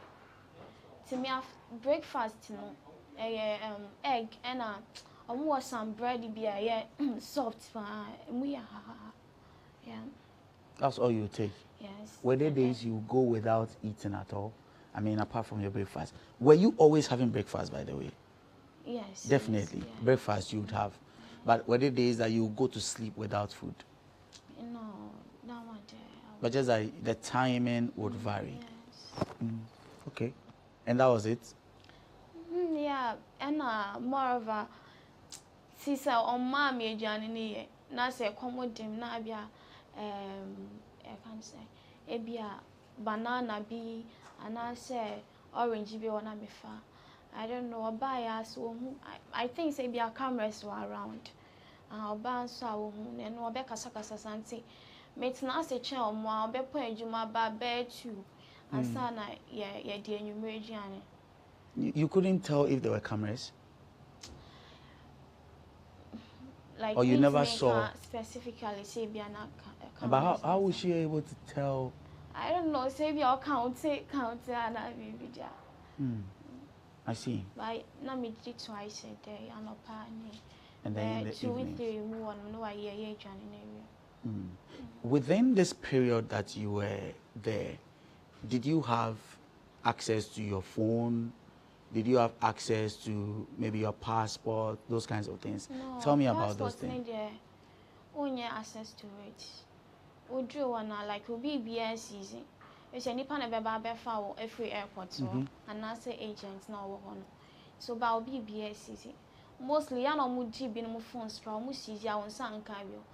But maybe there no me you see a best 1 month and almost disconnected Wi-Fi until I meet me and communicate with you.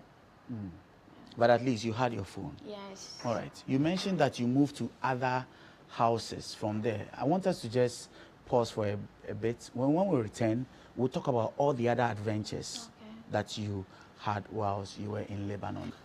This is still Say It Loud here on GhanaWeb TV. We'll be back in a bit.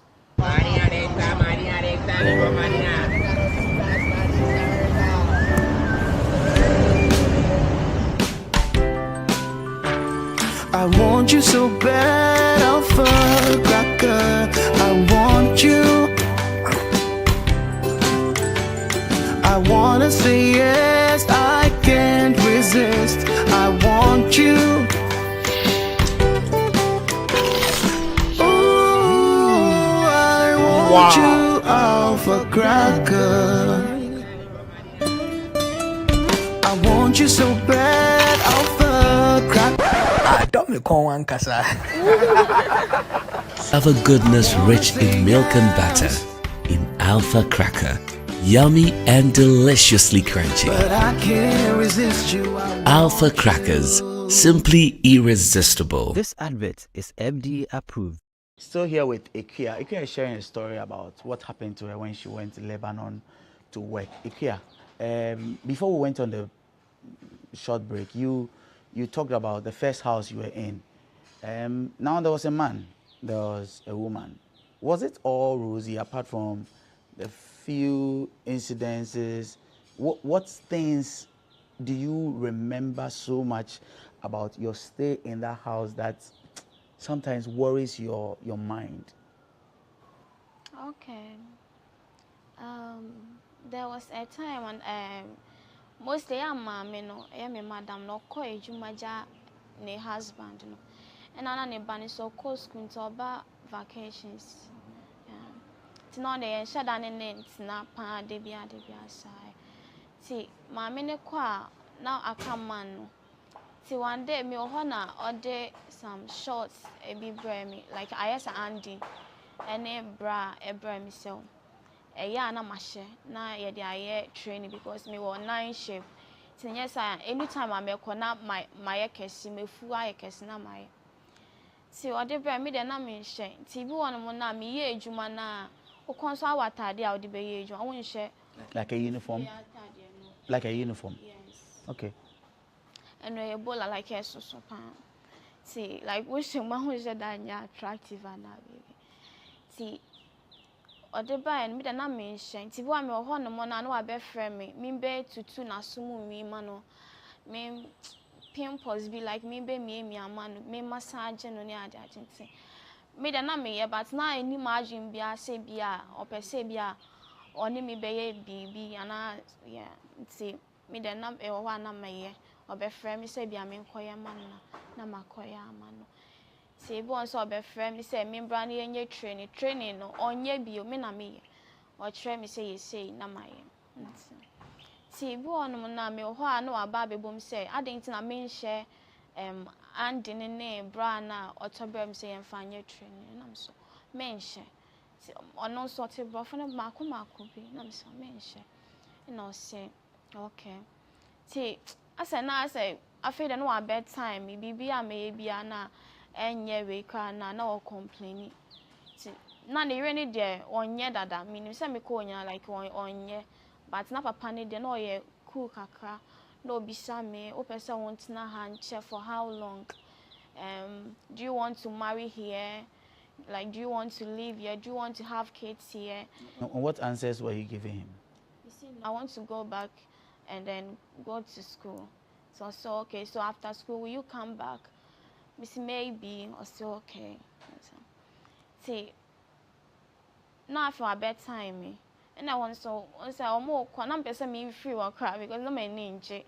Said that I'm you know not too much. But were you able to escape? No, What, you're at home? Yes. You can't go out? You can't go out. Why? The doors are locked. They lock the door. Yes. So you are inside? Yes. But do you have access to call them? Do you have their numbers? So what if something was happening to you? Okay, mommy some number be you still landline, yeah. See, I don't know there, but won't meet me from more frequent and answer me to me and can't share me say be say an answer. But you were in that house for 5 months or so. 5 months no so no. Yeah, I'm have a party. Do I'm upon 12. Party, they invite their friends. Yes. Okay. And I been say neighbor no so to me organize a party on any friends and so. See, I know say no more yet dear na just say I don't know because we be now na so san ye be journey from cooking. Na mam need wa call rest kakra be say you me be 3 mo one mo. E da one kwage man. And I saw some be have a party no. So the party goes into the night. Yes. Up to sometimes morning. No, okay. Like 12 1 more then obia e koni fair. E won say every Sunday e call some area be e ho ye enkrofo nshada antete was I. No e ho so mo no family ni omo friends akọ have a party. Ti e ho no obia e ba na me house help ba ku bi. Ono de no free Bangladesh se yeah e ho. Ti e ho no yes, or moody, the announce with the Biomudi now more dear Beccano, no more moody. But you eventually got to escape. Yes. How did that happen? The Bronin and I'm door, and I'm in the chat, and son of me Beccono. They have office there. Say, Name one number to my friend, maybe a baby, I said, a ring worm was a dang, a bear told me wanting. Na omo ka say omo fa me nko hospital ne enko check because na me ba na me okay hwe nye me enti ne enko check de enti ama ade na ba ono but omo afa ma anko and omo referring to the people you lived with, even though the other person who is like the agent had told them to take me to the hospital. They didn't take you to the hospital. No. See, no mama me Panadol and some cream be. Yeah, but still see. Later, no they make call pharmacy. But still na I didn't enquire. See, me catch And I didn't say I itchy like a young me catch your agents no and I obe farm me free on. He just came for you? Yes. We just walked in, came? Me a call on. Omo frɛ like of agents no wɔ no no e frɛ omo say omo fa me call hospital omo fa me bra no fa me call hospital ti that day na se na madam no ni bu afu yeah ti kasa me pack me niam nyina na yanko and I call office one. So it was good that she was angry that day because she let you go. Okay, so now this your white man takes you away from this house. He takes you somewhere else? Yes, they have office. Okay. He took me to the office. How long were you at the office? For like 2 weeks. Okay. Whilst they were looking for another place for you. Then you get another place. Yeah. How many other places did you live in? Two. Yeah. So this is the second place. How was the second place? Okay. Before I call second place no. Na me yarin somebody me call some ekure bi ase wo ho no. Omo de me call hospital. E ko twi mi moja na omo ma me some edrobia so say e call ansa na me. Yes. Okay. All right. See, second house no. And I call beach. Yeah, call. The second house to what? Who and who are you living with? A woman and her husband. They didn't have children? They have children, 2 children. Okay. Also 2 boys. Small. Are they young? Yes. Young kids? Okay. How did they treat you differently from the first time? Okay, I would say na ho ye good kaka a change the first house. Okay. All right. Now tell me our experience of the second house. Yeah, the second house you said they were a little good. So they took you out?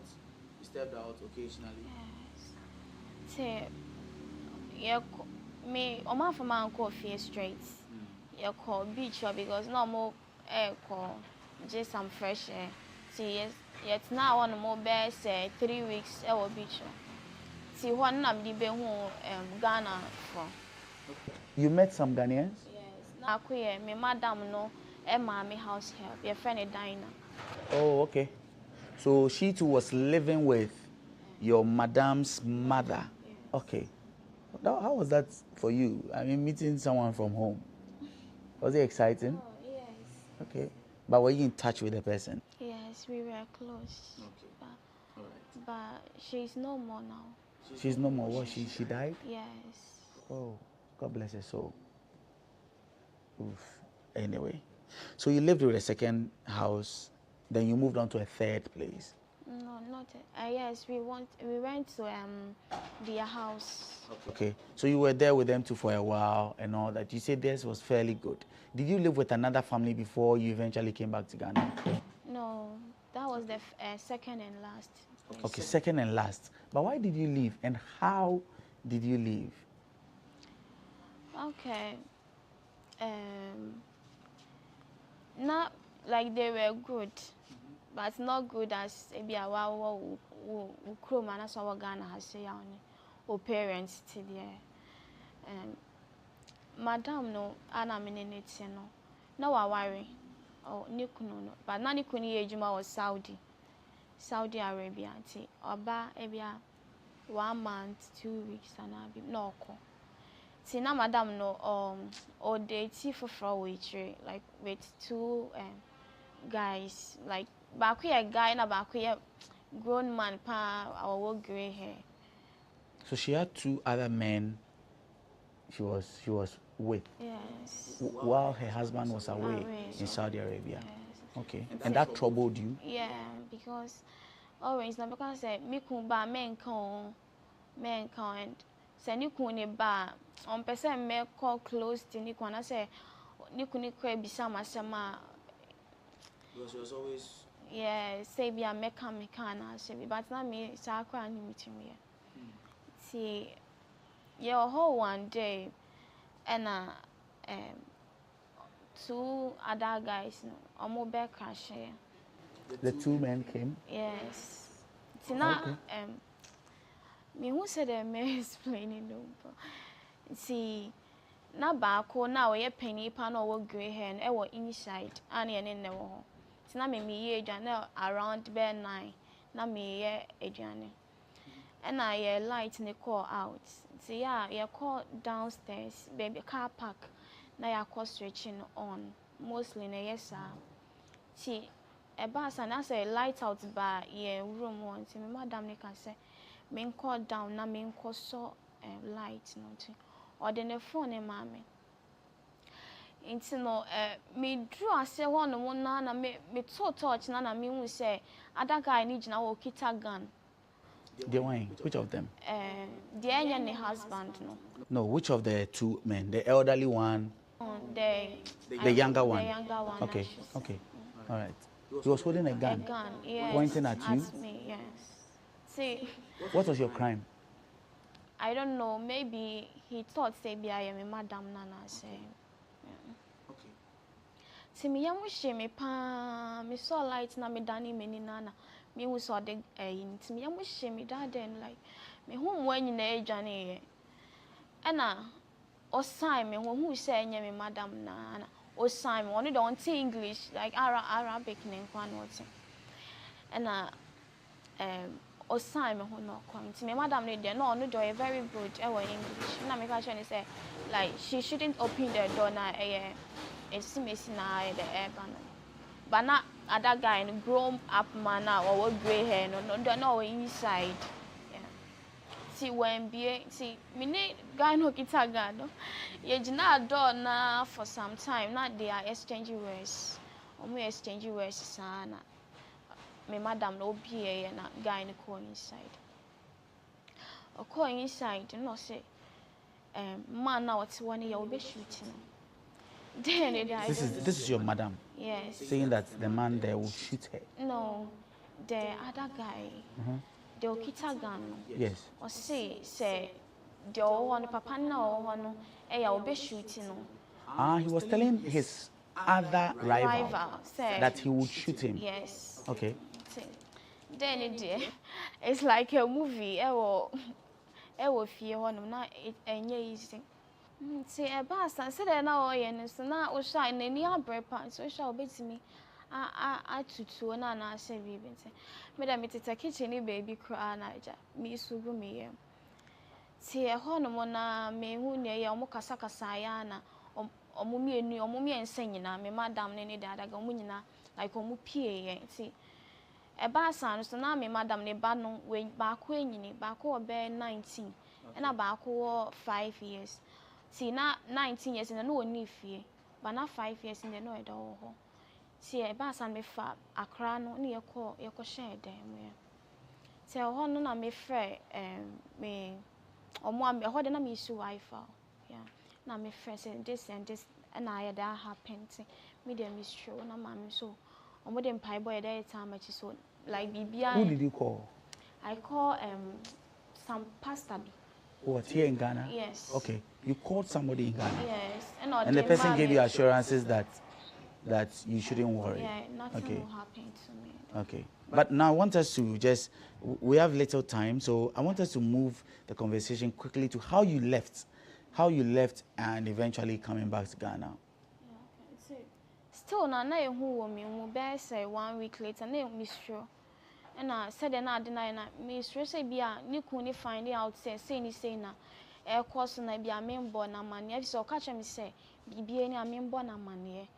It's not mistress say be finding out and I mean so me one betray me and I say be binti.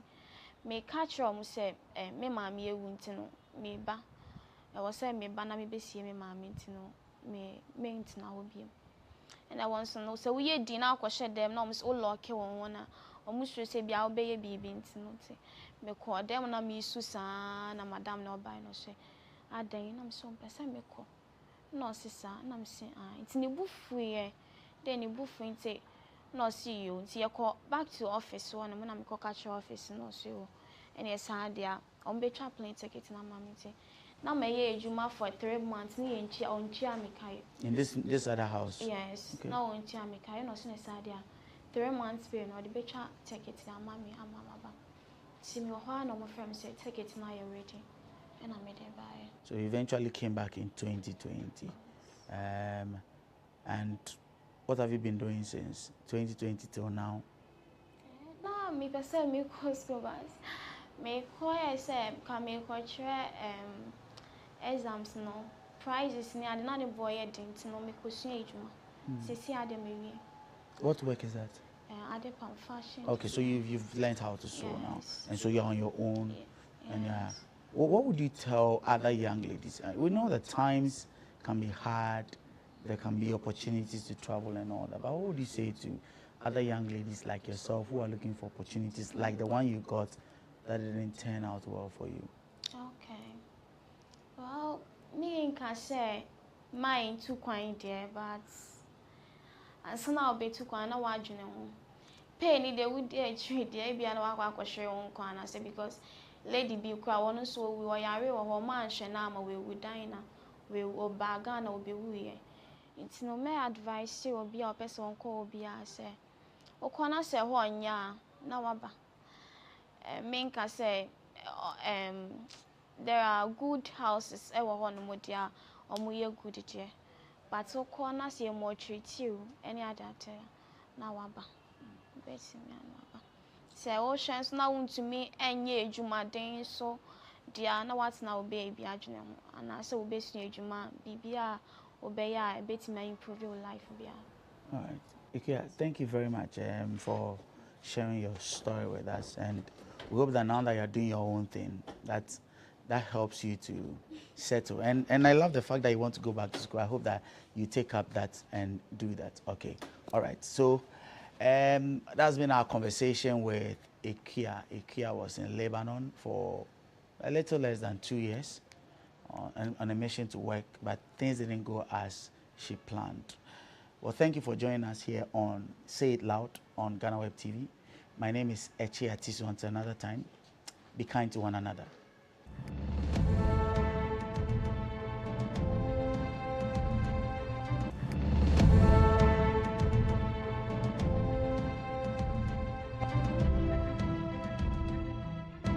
Welcome to the Ghana ICT Hub, a partnership between MTN Ghana and the Government of Ghana through the Ministry of Communications and Digitization. MTN pledged to support Ghana's digitization agenda in line with its ambition to lead the delivery of digital solutions for Africa's progress. In fulfillment of this pledge, MTN Ghana has committed $25 million toward the realization of the Ghana ICT Hub project. The objectives of the Ghana ICT Hub project is anchored on the following: to create an ICT-enabled environment for human capital and ICT skills development, to develop an ICT ecosystem through remote access delivery to facilitate job creation for national development, to provide a modern, state-of-the-art physical infrastructure to serve as a pillar for the digital Ghana agenda. The physical infrastructure, when completed, will provide 4,000 square meters of space with the following facilities: laboratories for technology training and research, innovation hub,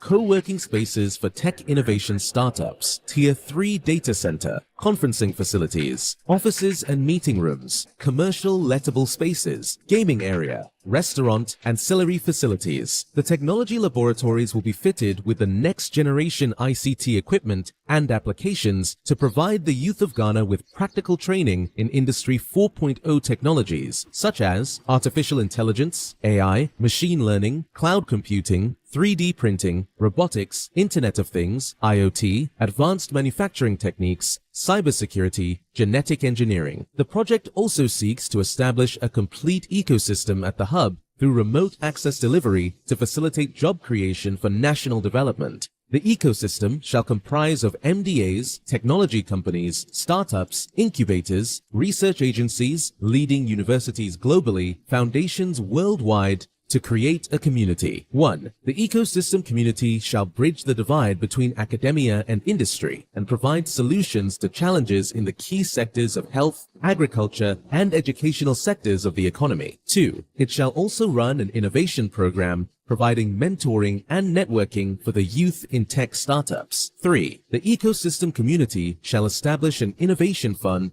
to support startups, research agencies, and other entities in the ecosystem. MTN Ghana and the Ministry of Communications and Digitization are championing the Ghana digital agenda for Ghana's development. Welcome to the digital age.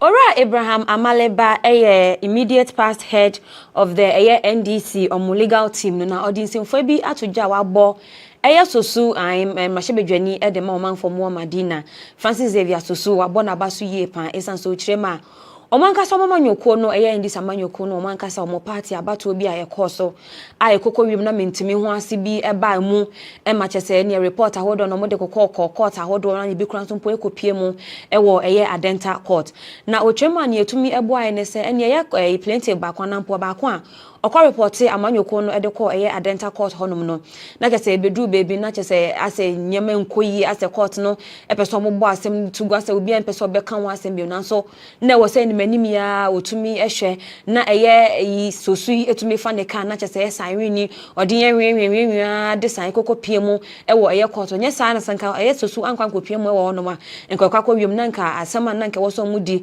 ema ne tumi bo ndi samanyoko na nka asem no akwa kogu ankomo ntumi nka ho asem Chema sanka sosu anya ni oye ya nkanya de a ndi samanyoko no ebetumi ewi ni saa abato no anampolo case no kra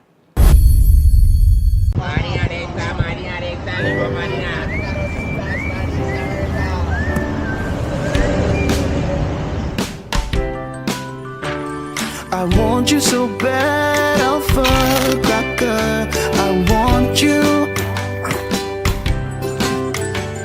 I wanna say yes, I can't resist. I want you. Ooh, I want you, Alpha Cracker.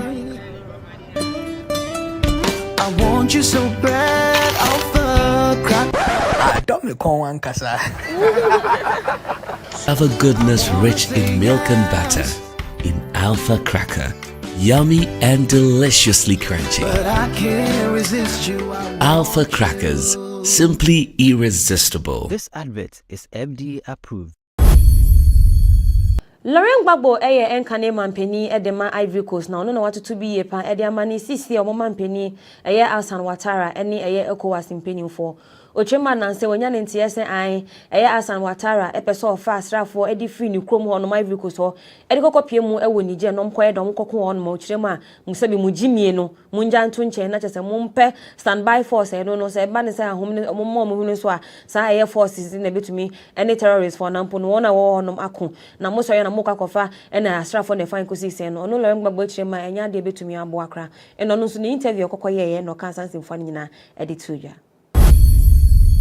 Everyone needs the perfect snack to munch on during a fun moment.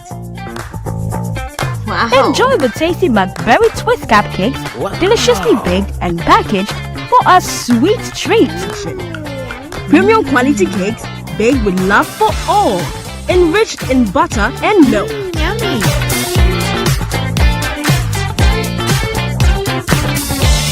Oh, McBerry Twist cupcakes. Simply irresistible. Try one today. This advert is FDA approved. Ora Edward Enin enkane mrashebedwani edema omanfo omwo Obuasi East na otwema asisi ade no ankasa hu ni sanyankopon etua ne kayi ankasa esan ono ankasa ni pese bi nkuminya dwumadie bi a odiye Ochema before afi 2016 ebeko abato no na chese NDC amanyoko no mu projects bi a omo enwie ayede ma ono se onye esan se omuye no animanim ya akwakọ wiem na chese NDC amanyoko no beka se an enesa ade we de ne ye ntino esan so do ono ni party nti Ochema nya do bepene ma NDC amanyoko no de ka omo campaign messages hunti omo twen ya chese delay project no echire kra na chese okokọ ye okokọ wiem muspondi MP amanyoko no she unfair and bemu amano nene ni OKF for aiding kita na otwem se sisi ado hu se waye bone ankasa ono akoso bo hu se yade anyakopon twe na so ewo ne dwumedi a odiye efa anampo de ma MPP amanyoko no.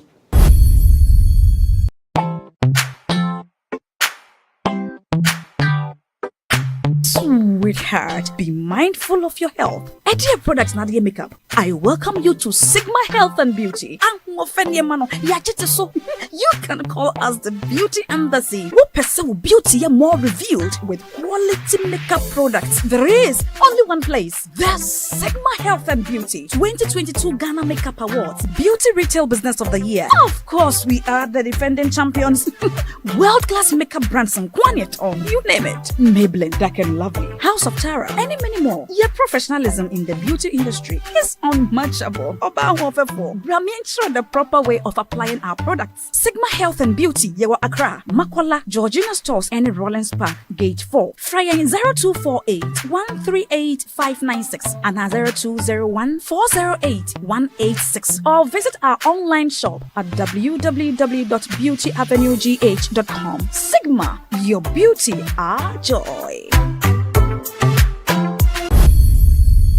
Abeto jase sana eye wu kwada ya etwemu ena cheso kopie mu ewo adabraka eno so wo nkran potem hanoma ene akronfuranfo bi ekotu hye eye abrantewa bi so egi ni semsike kra na chese enya semketokra ene daily graphic newspaper ene de sa report no eba beto odwa omutwemu se chese ewi aketekete pa o ena chese omukotu hye eye abrantewa so ene ebehwa adefo a omuni eye daily graphic fo edi nkitan wadi nchechwemu eba se an ekomia kwa se eye akronfuranfo yotumu se wonipa no omu capture no free baby quantity point targeting na pass we dey eya heya no ba befa ekoko wie na cheso ma twetio e dey sini to say hey for bag ne bra na chese ne bag okita nya gifi ni nsem ni sika ewom nyina ya gifi ni nsem kra people gas send me sika from Lemonade Finance wa bra yan tedeshe now me obek kanu kre susu san kwan bia wan to na bia e man kwan bebre. Mommy, you fish can see about Kotoso. People gas send me sika from Lemonade Finance wa bra yan tedeshe and let me £10. Lemonade Finance. Say they're sending money back home from UK, Canada, and now US. I accepted instant charges. Exchange rate in Suye. Unbeatable. We should me promo code Dr. Like £10, $10, and $10 Canadian for the first transaction. What is send this guy download to Lemonade Finance. Na enrada na chese eye 5th September 2023 na chese ebeto odwa se alantwamaten atwene ho e de afri eye abato ni mu no ene yokoshe social media Kennedy ohine Japan no so epre so be frankato farmer people man yokon o trendy yie pan ni nyina ne se we a alantwamaten aye e kire se anhwa na chese alantwamaten akwakan eye Kennedy Japan no ma diagro abom anampo no o mako abom na chese obako be mampeni na bako aye ne running mate ene no mo kire man e be de ba omie e be abom ho mo de ne sankuku saka fa ko sense ade Kennedy Japan ni alantwamaten e ba no showdown the crime fan no mo oteso ma betete wa brabo ankasa eno to amanfo ekire ma we de Kennedy wa na wo ko isansa lantwamate e ba be boaw na chese bibi atumi aye kama na we gina social media for na eka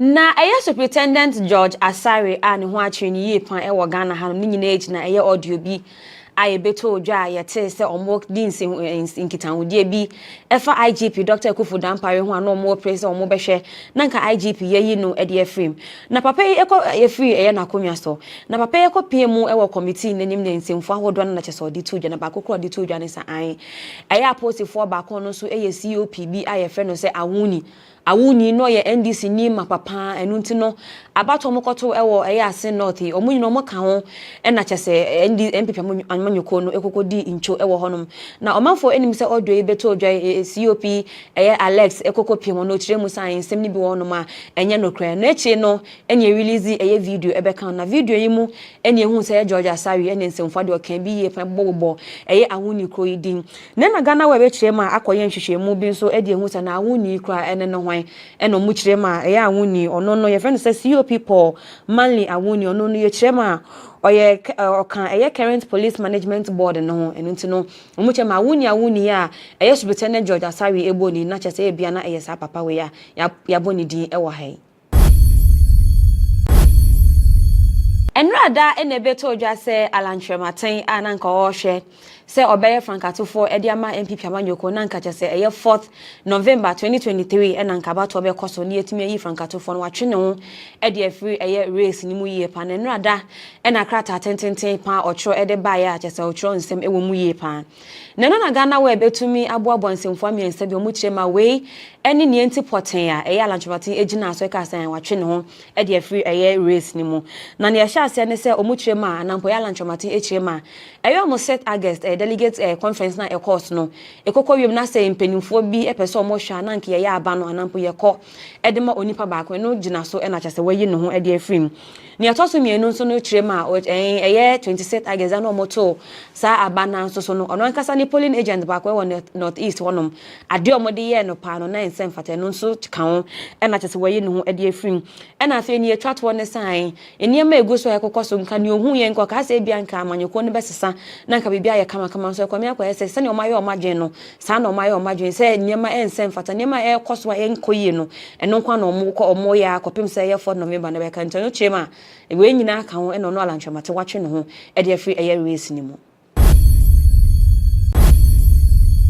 Multimedia group eye Joy News for Adom TV ono mo nkeka ho omo de eye nsemfo bi atodwa efa eye ma Mrs. Adapa ho nsensem ye mu na omanfo enim se ye wo na sentemu na Joy News for ede beto dwa se an omankaso nhwehwemu kakra bi omo ye ede free eye office of the special prosecutor no omo hu se eye ma Mrs. Adapa ene sika wodo ekoko nya ede free ne honum no otumu se na sika no edoso ye pa omo chema baako eye $5 million na fe eye 48 million cedis ni nyina ya ade ayeko hu ye ede free eye ma Mrs. Adapa na kachi emra office of the special prosecutor ekoye nhwehwemu ewo sika no ho na etwe no na Mrs. Adapa ne lawyer said beto dwo mo twem say hey ede na mo pa twe no mo fa chopa kese na nia mo kan ni nyina so mo ntwensan esan se enye no kreda eno na ye multimedia group anna mo lawyer so omo so mo de beto dwo mo kyeremu se omo nsam mo de beto dwo no kretro do esan so mo hu ya anko mo nka office of the special prosecutor omoka ho na chesenhwehwemu nyina mu koyeye enu ntine sesi Adapa lawyer se ka san enya de no kre no multimedia group echema omo hwehwemu omo ye na ye fact it is based on fact enu ntine samo ntiase a monko enkohyepo people gas send me sika from Lebanon finance wa Brian Tennessee.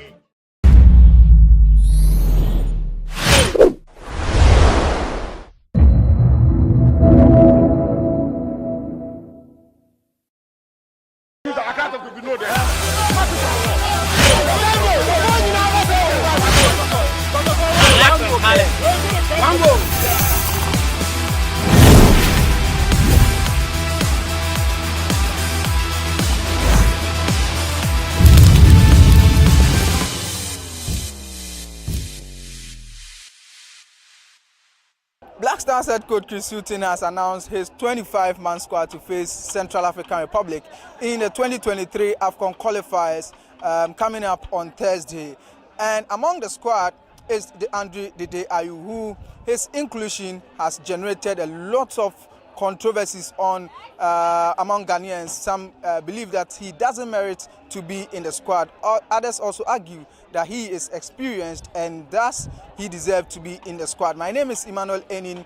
This is GhanaWeb Sports Debate, and I'm going to engage with some Ghanaians to get their opinion on Dede Ayew's inclusion in the squad and also get some predictions regarding the Black Stars game against Central African Republic on Thursday at Baba Yara Sports Stadium. Join me as I engage with some Ghanaians. My first guest on the show, Bosu Dede Ayew go say oni club and yedina ka squad no aseme na betimi aka fa. Yeah, minimum for only say Ghana national team friend national core and one thing obia per player or form and I say obo regular on the team. It is a big any club there. Must any captain or yeah and a Ghana for interference I bet make as a contract change. If say Ghana could be more obi to bench or different country now when you be more to make us say or more regular you know. Yeah man sell it. It is obi only club there. And then as a man and a captain in Tiana. What I say? We say a local player cry and foul. A foreign player is only team.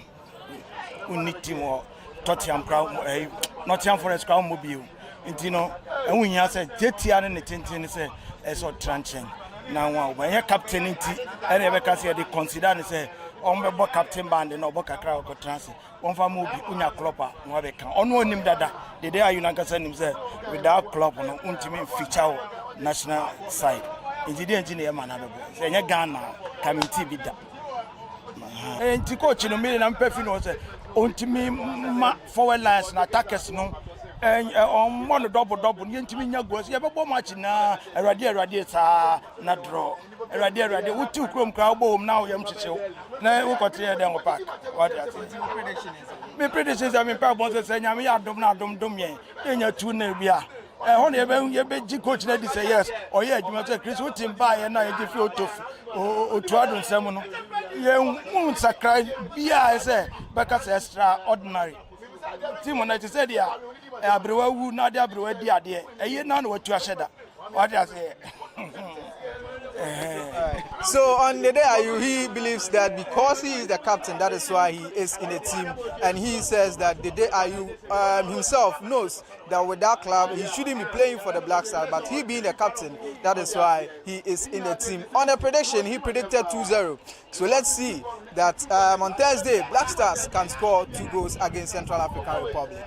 It's Thursday, I say predicted. Meaning, there was a 2-1.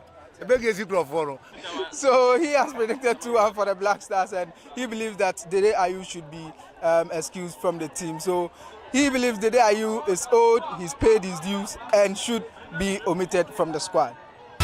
So still on the Black Stars, Dede Ayew and the predictions. I have my next guest on the show, Bosu. Dede Ayew.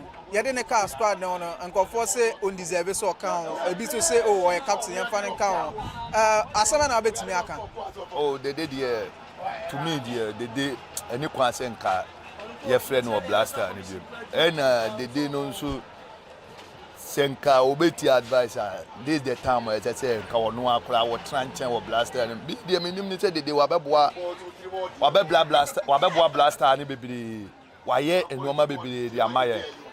But say ya no on say Dede no ma papa awaye nyina na say ya woni form ni Dede no ma papa awaye nyina na nipa nka bie mu bone na e ba say na ne ye ka enti me say obeti advice pa dia nkontwe no because uni club say obi a uni club there how can say we national team who share other nations now omo play wo players no obi ani who or play will be with that club.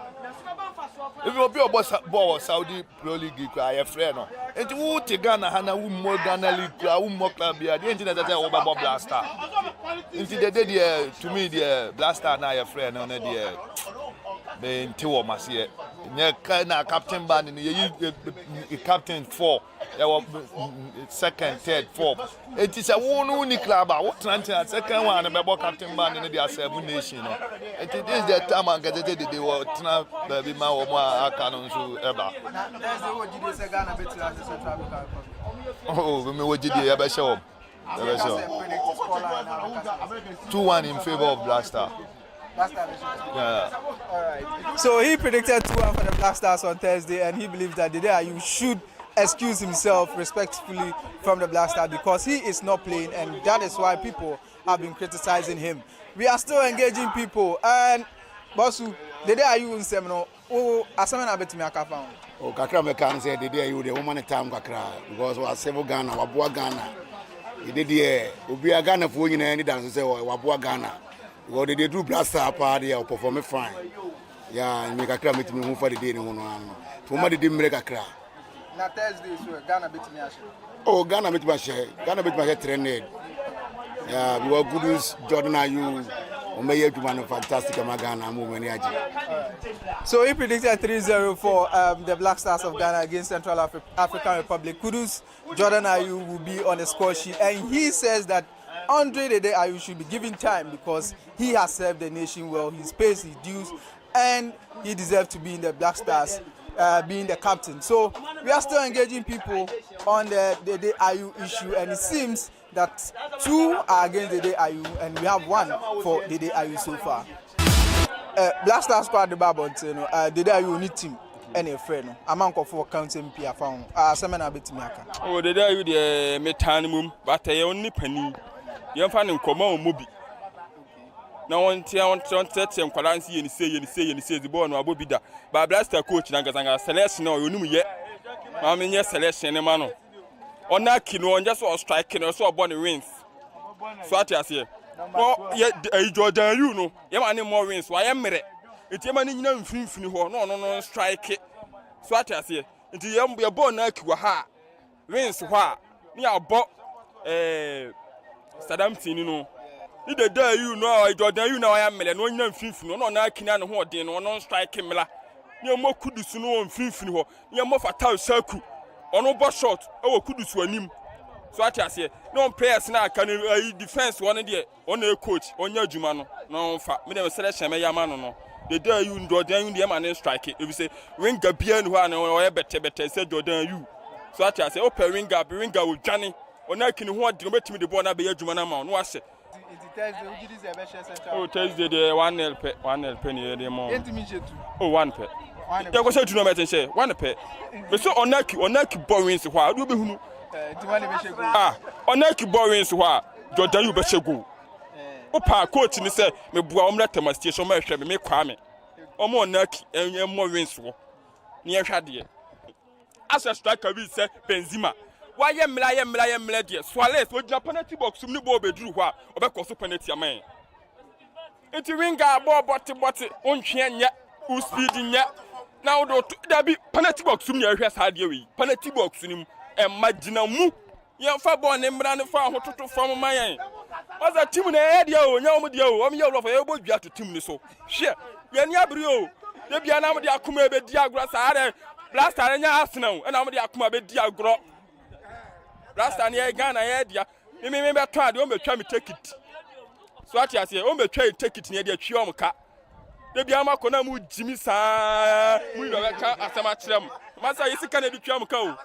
Sure. So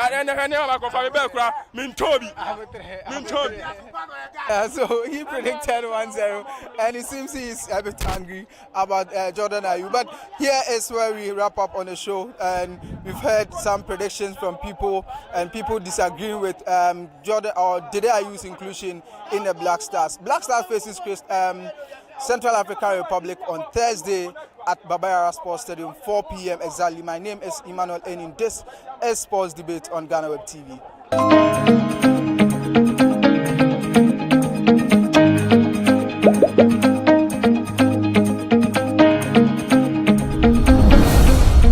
Welcome to the Ghana ICT Hub, a partnership between MTN Ghana and the Government of Ghana through the Ministry of Communications and Digitization. MTN pledged to support Ghana's digitization agenda in line with its ambition to lead the delivery of digital solutions for Africa's progress. In fulfillment of this pledge, MTN Ghana has committed $25 million toward the realization of the Ghana ICT Hub project. The objectives of the Ghana ICT Hub project is anchored on the following: to create an ICT-enabled environment for human capital and ICT skills development, to develop an ICT ecosystem through remote access delivery to facilitate job creation for national development, to provide a modern, state-of-the-art physical infrastructure to serve as a pillar for the digital Ghana agenda. The physical infrastructure, when completed, will provide 4,000 square meters of space with the following facilities: laboratories for technology training and research, innovation hub, co-working spaces for tech innovation startups, Tier 3 data center, conferencing facilities, offices and meeting rooms, commercial lettable spaces, gaming area, restaurant, ancillary facilities. The technology laboratories will be fitted with the next generation ICT equipment and applications to provide the youth of Ghana with practical training in Industry 4.0 technologies such as artificial intelligence, AI, machine learning, cloud computing, 3D printing, robotics, Internet of Things, IoT, advanced manufacturing techniques, cybersecurity, genetic engineering. The project also seeks to establish a complete ecosystem at the hub through remote access delivery to facilitate job creation for national development. The ecosystem shall comprise of MDAs, technology companies, startups, incubators, research agencies, leading universities globally, foundations worldwide, to create a community. 1. The ecosystem community shall bridge the divide between academia and industry and provide solutions to challenges in the key sectors of health, agriculture, and educational sectors of the economy. 2. It shall also run an innovation program providing mentoring and networking for the youth in tech startups. 3. The ecosystem community shall establish an innovation fund to support startups, research agencies, and other entities in the ecosystem. MTN Ghana and the Ministry of Communications and Digitization are championing the Ghana Digital Agenda for Ghana's development. Welcome to the Digital. Ora Abraham Amaleba, immediate past head of the NDC legal team, no na audience for bi atoja wabo. Sosu I'm Mashebedwani e de ma oman for mo Madina Francis Xavier Sosu wabo na basu ye pan esan so chirema omankasa omamanyoko no ndisa manyoko no omankasa omo party abato obi a yekoso ayekoko wiem na mentimi ho ase bi eba mu ma chese ne report ahodo no mo de kokko court ahodo na bi kran so mpo ekopie mu wo adenta court na otwema na yetumi ebo aye ne se ene plenty bakwa na mpo bakwa okwa report amanyoko no edeko adenta court honum no na kese bedu baby na kese ase nyema nkoyi ase court no epeso mo asem tugu ase obi empeso beka ho asem bi na so na wo se ni manim ya otumi ehwe na yi sosu etumi fa ne kan na kese san wini odi yen de san kokko pie mu wo court nye san na sanka sosu ankwan kopie mu wo honum a nkokwa kwa wiem na nka asem na nka wo so mudi ma ne tumi bo endi samanyoko na nka asem no akwa kogu ankomu ntumi nka ho asem Chema sanka sosu anya ni oye ya nkanya de a ndi samanyoko no ebetumi ewi ni saa abato no anampolo case no kra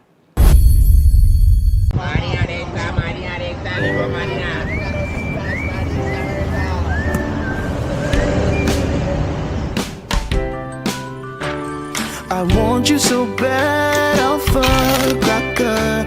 I want you. I wanna say yes, I can't resist. I want you. Ooh, I want you, Alpha Cracker. I want you so bad, Alpha Cracker. I don't me call one kasa. Have a goodness rich in milk and butter in Alpha Cracker. Yummy and deliciously crunchy. But I can't resist you. Alpha Crackers, simply irresistible. This advert is FDA approved. Lauren Gbagbo enkane mampeni edema Ivory Coast na ono na watutu bi ye pan ede amani sisi omo mampeni Alsan Ouattara eni ECOWAS mpenimfo Ochema nanse wonya ne ntiese an Alsan Ouattara epeso ofa asrafo edi free ni krom ho no Ivory Coast ho edi kokopie mu ewo Niger no mkoye dom kokko ho no ma ochirema musabi mujimie no munja nto nche na chese mumpe standby force no se ba ne se ahom ne ommo hunu so a sa forces na betumi any terrorists for nampo no wona wo no ako na mo so na mo kwakofa na asrafo ne fan kosisi no ono Lauren Gbagbo ochirema enya de betumi abo akra eno no so ne interview kokoye no kan sanse mfani nyina edi tuja. Everyone needs the perfect snack to munch on during a fun moment. Wow. Enjoy the tasty McBerry Twist cupcakes, deliciously baked and packaged for a sweet treat. Premium quality cakes baked with love for all, enriched in butter and milk. Yummy.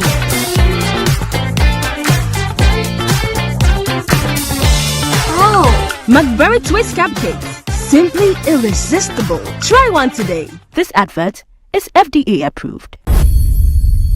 Ora Edward Enin enkane Mashebedwani edema omanfo omwo Obuasi East na otwema asisi ade no ankasa hu ni sanyankopon etua ne kayi ankasa esan ono ankasa ni pese bi nkuminya dwumadie bi a odiye Ochema before afi 2016 ebeko abato no na chese NDC amanyoko no mu projects bi a omo enwie ayede ma ono se onye esan se omuye no animanim ya akwakọ wiem na chese NDC amanyoko no beka se an enesa ade we ne ye ntino esan so do ono ni party nti Ochema nya do bepene ma NDC amanyoko no de aka omo campaign messages hunti omo twen ya chese delay project no echire kra na chese okokọ ye okokọ wiem muspondi MP amanyoko no she unfair ambemu amano nene ni OKF for aiding kita na ochum se sisi ado hu se waye bone ankasa ono akosopo hu se yade anyakopon twe na so ewo ne dwumedi a odiye efa anampode ma MPP amanyoko no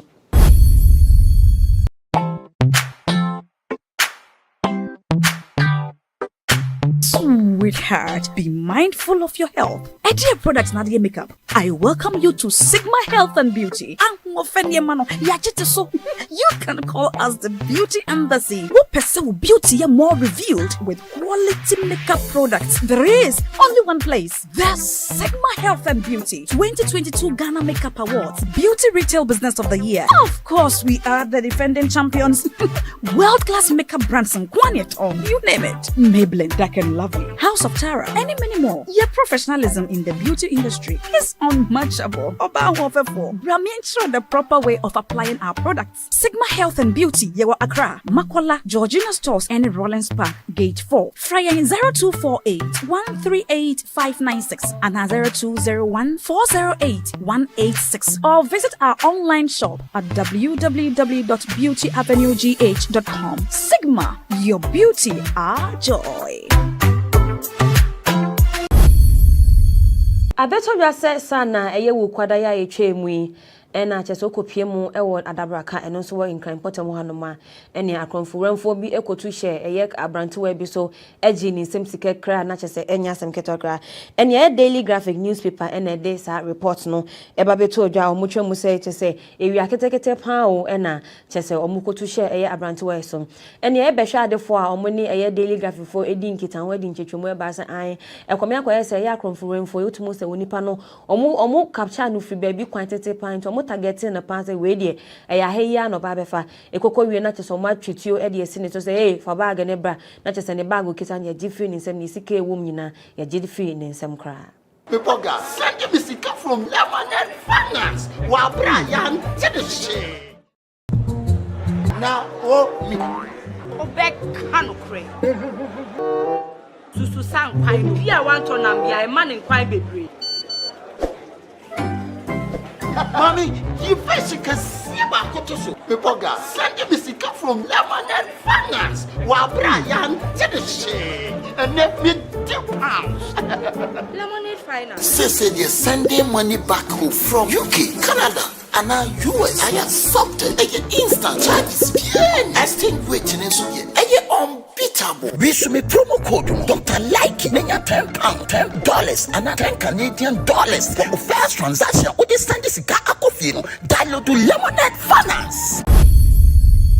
Na enrada na chese eye 5th September 2023 na chese ebeto odwa se alantwematen atwene ho e de afri eye abato ni mu no ene okwohwe social media Kennedy ohine Japan no so epre so be frank atofo man pipa man yoko no trendy yie pa ni nyina ne se we a alantwematen aye e kire se anhwa na chese alantwematen akwakan eye Kennedy Japan ho no o di agro abom anampo no o mako abom na chese obako be mampani na bako aye ne running mate ene no mo kire man e be de ba omie e be abom ho mo de ne sankuku saka fa ko isan se ade Kennedy Japan ni alantwematen e ba no showdown the crime fano ne omo oteso ma betete wa brabo ankasa enu to amanfo e chire ma we de Kennedy wa na wo ko isan salantwemate e ba be boaw na chese bibi atumi aye kama na we gina social media for na e ka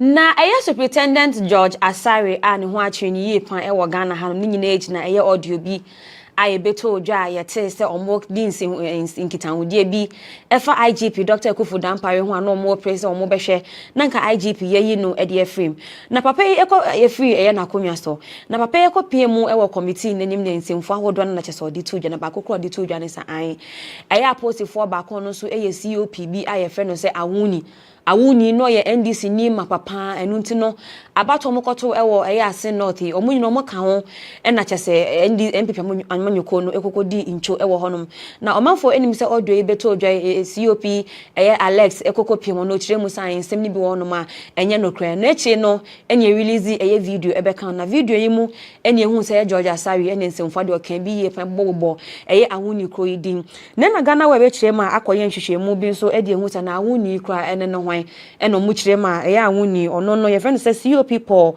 Manley awuni ono no ye kire ma oye okan eye current police management board no enu nti no omu kire ma awuni ya eye Superintendent George Asari eboni na chese e bia na eye sa papa we ya boni din e wo hai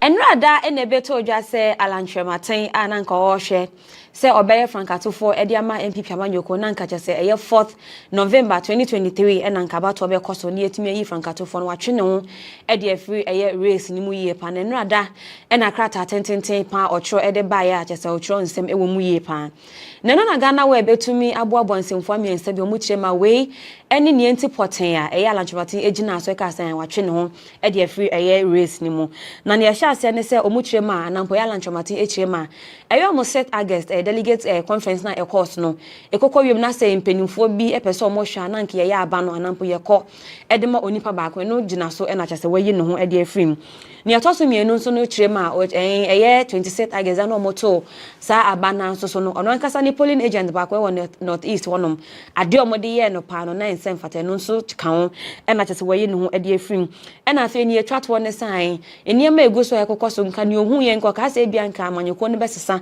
na nka bibia ye kama so ekomi akwa ese se ne omaye omadwen no sa na omaye omadwen se niema ensem fata niema ekoso enkoyi no eno kwa na omo ya akopim se ye 4 November na be kan tonyo chema we nyina ka ho eno no alantwamate watwe ne ho e de afri eye race ni mu Multimedia group eye join news for Adom TV ono mo nkeka ho omo de eye nsemfo bi atodwa efa eye ma Mrs. Adapa ho nsensem ye mu na omanfo enim se ye ho na sentemu na join news for ede beto dwa se an omankaso nhwehwemu kakra bi omo ye ede free eye office of the special prosecutor no omo hu se eye ma Mrs. Adapa ene sika wodo ekokọ nya ede free ne honum no otumu se na sika no edroso ye pa omo chema baako eye $5 million na fe eye 48 million cedis ni nyina ya ade ayeko hu ye ede free eye ma Mrs. Adapa na kachi emra office of the special prosecutor ekoye nhwehwemu ewo sika no ho na etwe no na Mrs. Adapa ne lawyer said beto jo mo twem say hey ede na mo pa twe no mo fa chopa kese na ne amokan ni nyina so mo ntwensan esan se enye no kweda eno na ye multimedia group anna mo lawyer so omo so mo de beto jo mo kyeremu se omo nsam mo de beto jo no kwetro do esan so mo hu ya ankomo nka Office of the Special Prosecutor omo ka ho na chesenhwehwemu nyina mu koyeye eno ntine se Mrs. Adapa lawyer se ka san enya de no kre no multimedia group echirema omo hwehwemu omo ye na ye fact it is based on fact eno ntine samo ntiase a monko enko hyepo People got send me sick from Lebanon finance wa Brian to the shit.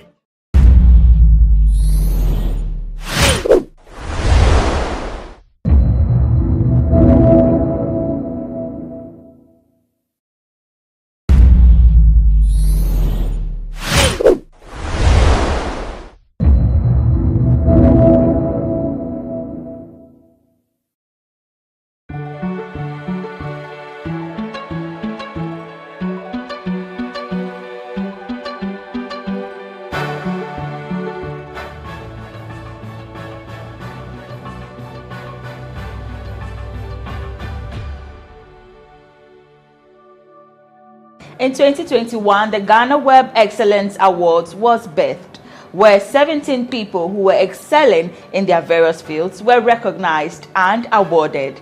In 2022, we brought you the Youth Edition, where our young people who are excelling in their various fields were duly awarded. Well, it's that time of the year again to honor Ghanaians who are making you and I proud. Good day, and you're welcome to the launch of the 2023 edition of the GhanaWeb Excellence Awards. I am your host, Elsie Lamar, and I'll be doing this with a very beautiful Na Oyokote. Stay tuned.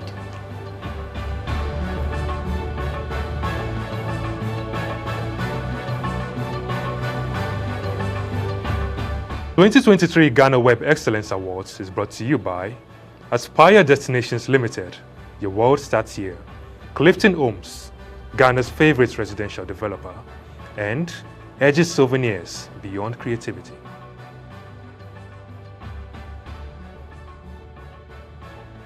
Well, also, you know what? I'm particularly excited about this year's edition, and so you pretty much know why I am happy. We are celebrating women, but before we go into the details, let's have a recap of what last year's winners had to say when they received their plaques.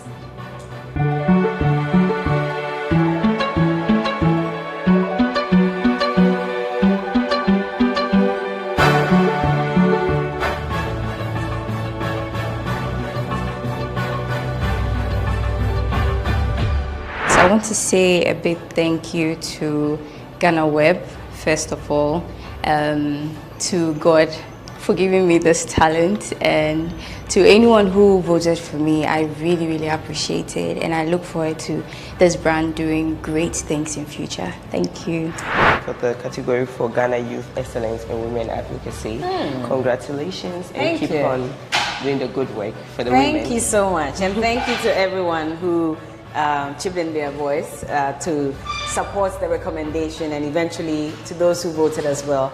I'm very grateful. I do this because of you, and I'll continue to do it because of you. Thank you so much. Thank you so much.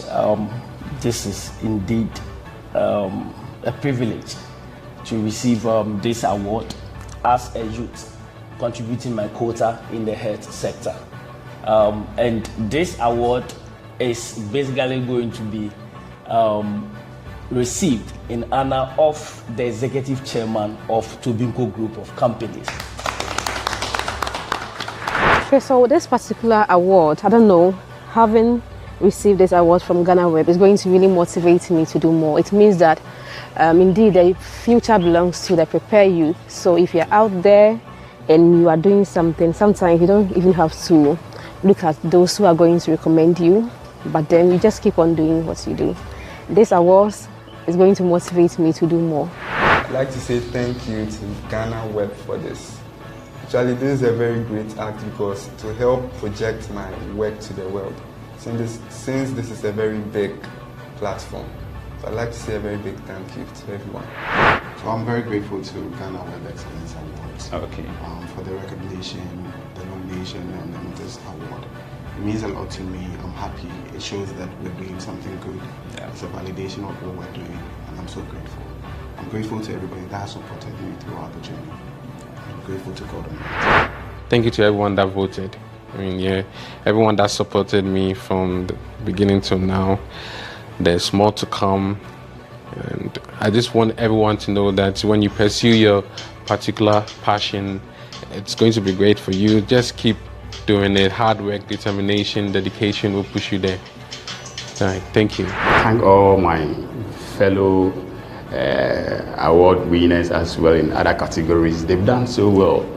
I acknowledge their efforts, and even those that could not win, I'm most grateful for their efforts. They've displayed the level of democracy, and I thank them very much. And I thank everybody. I thank the viewers, of the readers, and the populace of GhanaWeb.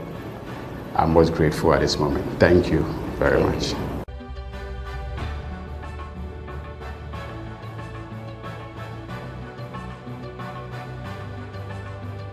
Those were our winners from last year, and I hope they are still doing exploits in their various fields. Our editorial coordinator, Edward Smith Anamale, is on standby to launch and reveal the theme for this year's GhanaWeb Excellence Awards.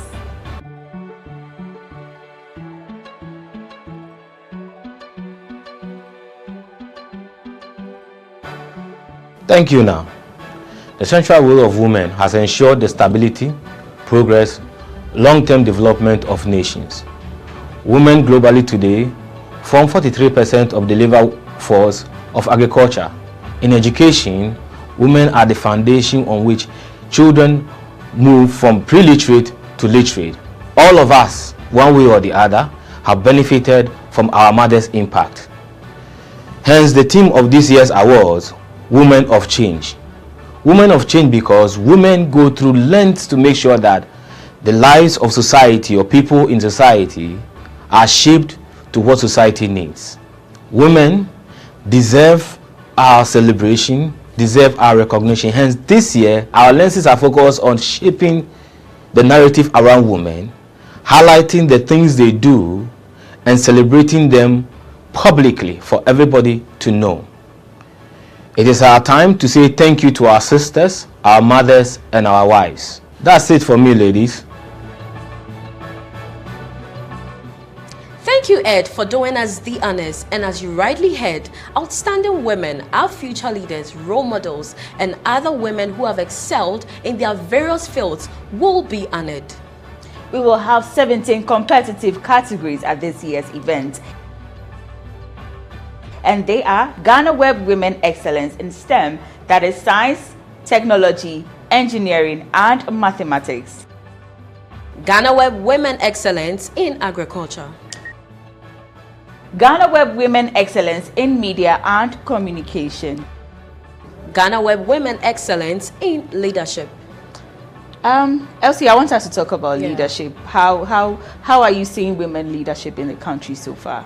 Over the years, I think women leadership has been top-notch, owing to the fact that now frontiers have been broken with regards to we having women manning certain positions that wasn't like that in the past, and women are doing exceedingly great in their various positions, and I think it's a natural thing because there's a saying that what men can do, women can do better. And I think it's true because anytime women are being given roles to play, they do it to the best of their capacity. Yeah, I agree and we with can you. see that in our various institutions, governments, politics, it cuts across. And I like the fact that they always have a voice. Yes. They are audible, they are bold, and very much assertive. Yeah. Next is the GhanaWeb Women Excellence in Education. And we have the GhanaWeb Women Excellence in Fashion and Lifestyle. Now, what comes to mind with this very category? Well, for me, a lot comes to mind. I like the fact that we have more women fashion designers. In the past, we used to call it tailor or seamstress, and I'll give myself as an example. I used to look down that kind of job, but I like the fact that women have couched it. They've gone to school, they've educated themselves, improved on their skills, and I think they're doing amazing. And when you take a look at our social media, for instance, over the years, I think that some time ago, fashion coaching, when it comes to styling of outfits and outfit ideas, those things, you'd have to, seek or consult before you get to find out those things. But nowadays on Instagram, Facebook, any of the social media platform, you just see reels with these people putting out videos, educating women on how to dress, how to style themselves, and even the schools, fashion schools. Exactly. We've witnessed a lot of people attending these fashion schools and doing exploits from it. Yeah, and lifestyle is actually a career now. Yes. People come out and I'm a lifestyle coach, they pick out clothes depending on the occasion, and it fits perfectly. It's amazing. So there's an exciting category, and we hope to see our women win. May the best person win. GhanaWeb Women Excellence in Business Resilience and Change. And we have the GhanaWeb Women Excellence in Entrepreneurship. Next, we have GhanaWeb Women Excellence in Creative Arts. We have the GhanaWeb Women Excellence in Healthcare. GhanaWeb Women Excellence in Sports. I think I want to talk about sports in particular. I like the fact that women, I'm really, really excited about this year's edition because, of course, I'm a woman and I'm happy we are celebrating women and the sports field particularly. We have women sports journalists, we have women in football, in basketball. We are just going out there. We are just hitting hard and being able to express ourselves, and I think it's going to be an amazing category. And I think that with this very category, it will create an awareness for people, especially in the soccer field. Women who play soccer, we haven't really had much of them, so we're hoping that this one will send a signal to the rightful authorities so they do something about it, and then we get to see more of our women on the field, and then we can have the female Asamoah Gyan's and the likes. And we have the GhanaWeb Most Influential Woman Award.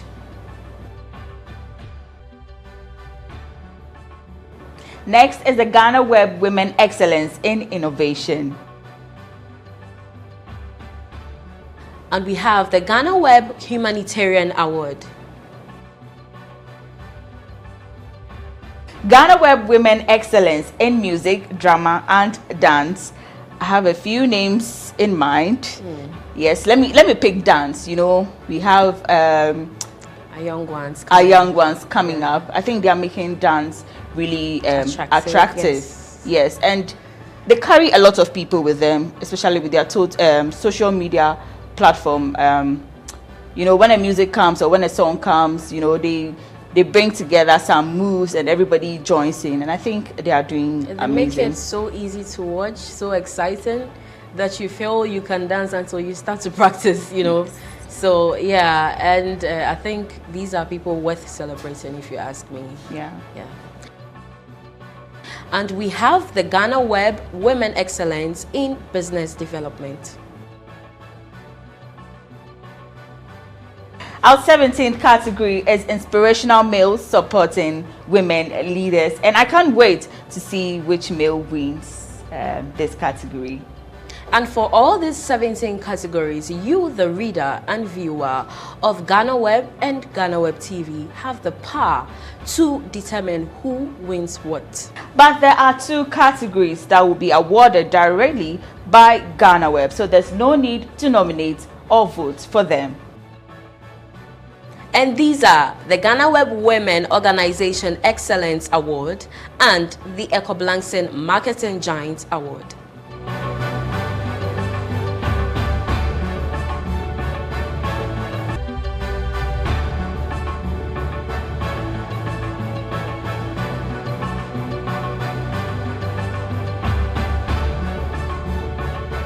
So there you have it, 17 categories and 2 special awards, so you are aware of which you are voting for and nominating and which you are not. So here's how to nominate your favorite for the awards.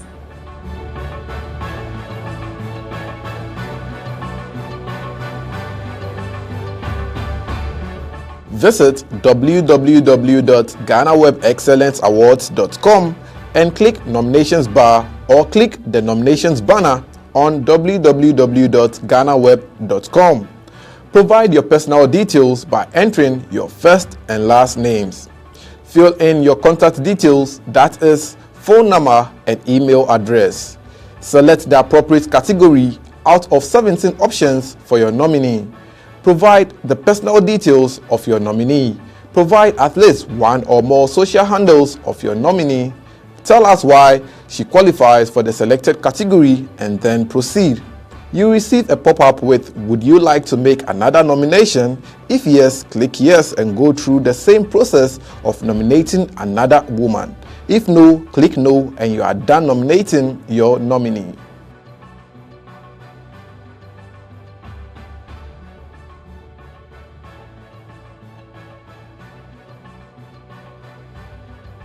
Now, onto our main business of the day. We invite back our editorial coordinator, Ed, to launch the 2023 GhanaWeb Excellence Awards. Now, I have the singular honor to declare this year's GhanaWeb Excellence Awards Women's Edition launched and nominations open. Go ahead and nominate your candidates, and we'll see you in a couple of weeks. Thank you so much, Ed, for officially launching the 2023 GhanaWeb Excellence Awards. This year's edition is sponsored by Aspire Destinations Limited, Clifton Homes, and Edge's Souvenir. To sponsor the 2023 edition of the GhanaWeb Excellence Awards, contact the numbers below. We are coming to you live from CJ Studio in La Paz, Accra. Thank you so much for giving us a studio to launch the GhanaWeb Excellence Awards 2023 edition. My name is Na Oyukwoti. And I am Elsie Lamar. Thank you for staying with us. And remember, nomination starts now. May your favorites win. 2023 GhanaWeb Excellence Awards is brought to you by Aspire Destinations Limited. Your world starts here. Clifton Homes, Ghana's favorite residential developer. And Edge's Souvenirs, beyond creativity.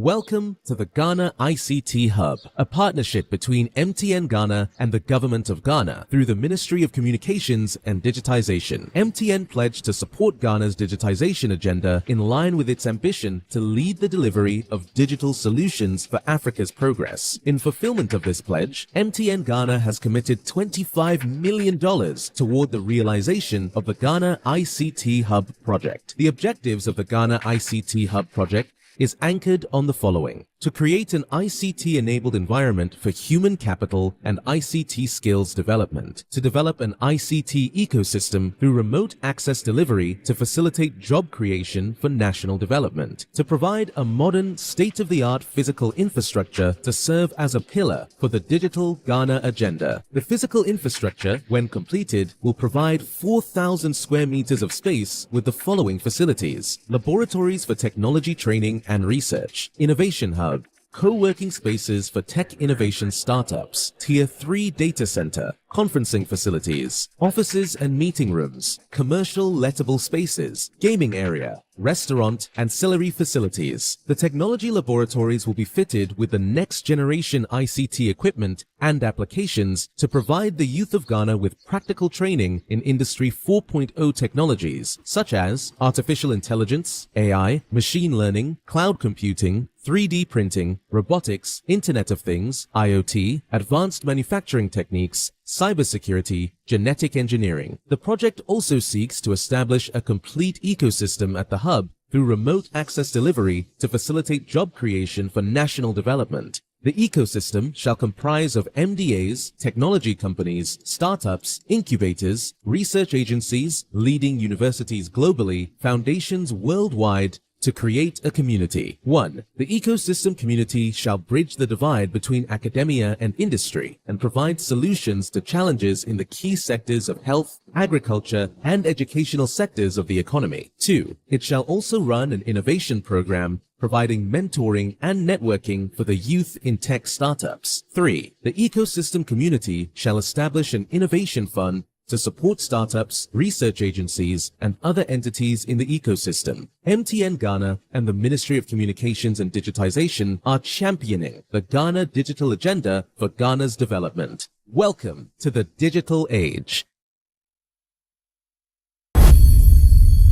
Ora Abraham Amaleba, immediate past head of the NDC legal team, na audience for bi atoja wabo. Sosu I'm Mashebedwani e de man for more Madina. Francis Xavier Sosu wabo na basu ye pan esan so chirema.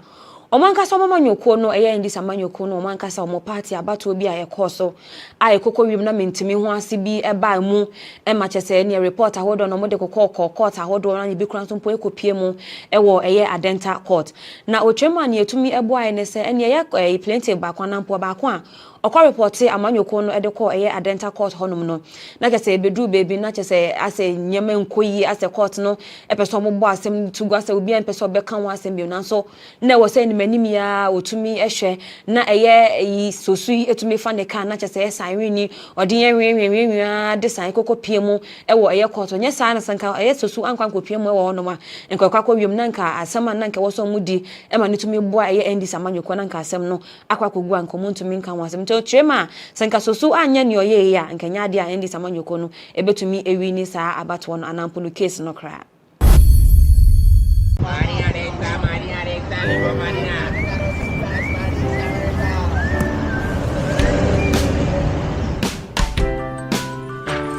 I want you so bad, Alpha Cracker. I want you. I wanna say yes, I can't resist. I want you. Ooh, I want you, Alpha Cracker. I want you so bad, Alpha Cracker. Don't me call one casa. Have a goodness rich in milk and butter in Alpha Cracker. Yummy and deliciously crunchy. But I can't resist you. Alpha Crackers, simply irresistible. This advert is FDA approved. Lauren Gbagbo enkane mampeni edema Ivory Coast na ono na watoto bi ye pa ede amani sisi o mampeni Alsan Ouattara ene ECOWAS mpenimfo Ochema nanse wonya ne ntiyese an Alsan Ouattara epeso fast rafo edi free ni krom ho no Ivory Coast ho edi kokopie mu ewo nije no mkoye dom kokko ho no ma ochirema musabi mujimie no munja nto nche na chese mumpe standby force no se ba ne se ahom mo hunu so a sa air forces na betumi any terrorists for nampo no na wo no ako na mo so ya na mo kwakofa ena asrafo na fan kosi se no no Lauren Gbagbo ochirema enya de betumi abo akra eno no so ni interview kokoye no kan sanse mfa nyina edi tuja. Everyone needs the perfect snack to munch on during a fun moment. Wow. Enjoy the tasty McBerry Twist cupcakes, deliciously baked and packaged for a sweet treat. Premium quality cakes baked with love for all, enriched in butter and milk. Yummy.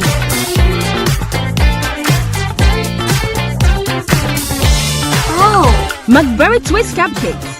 Simply irresistible. Try one today. This advert is FDA approved.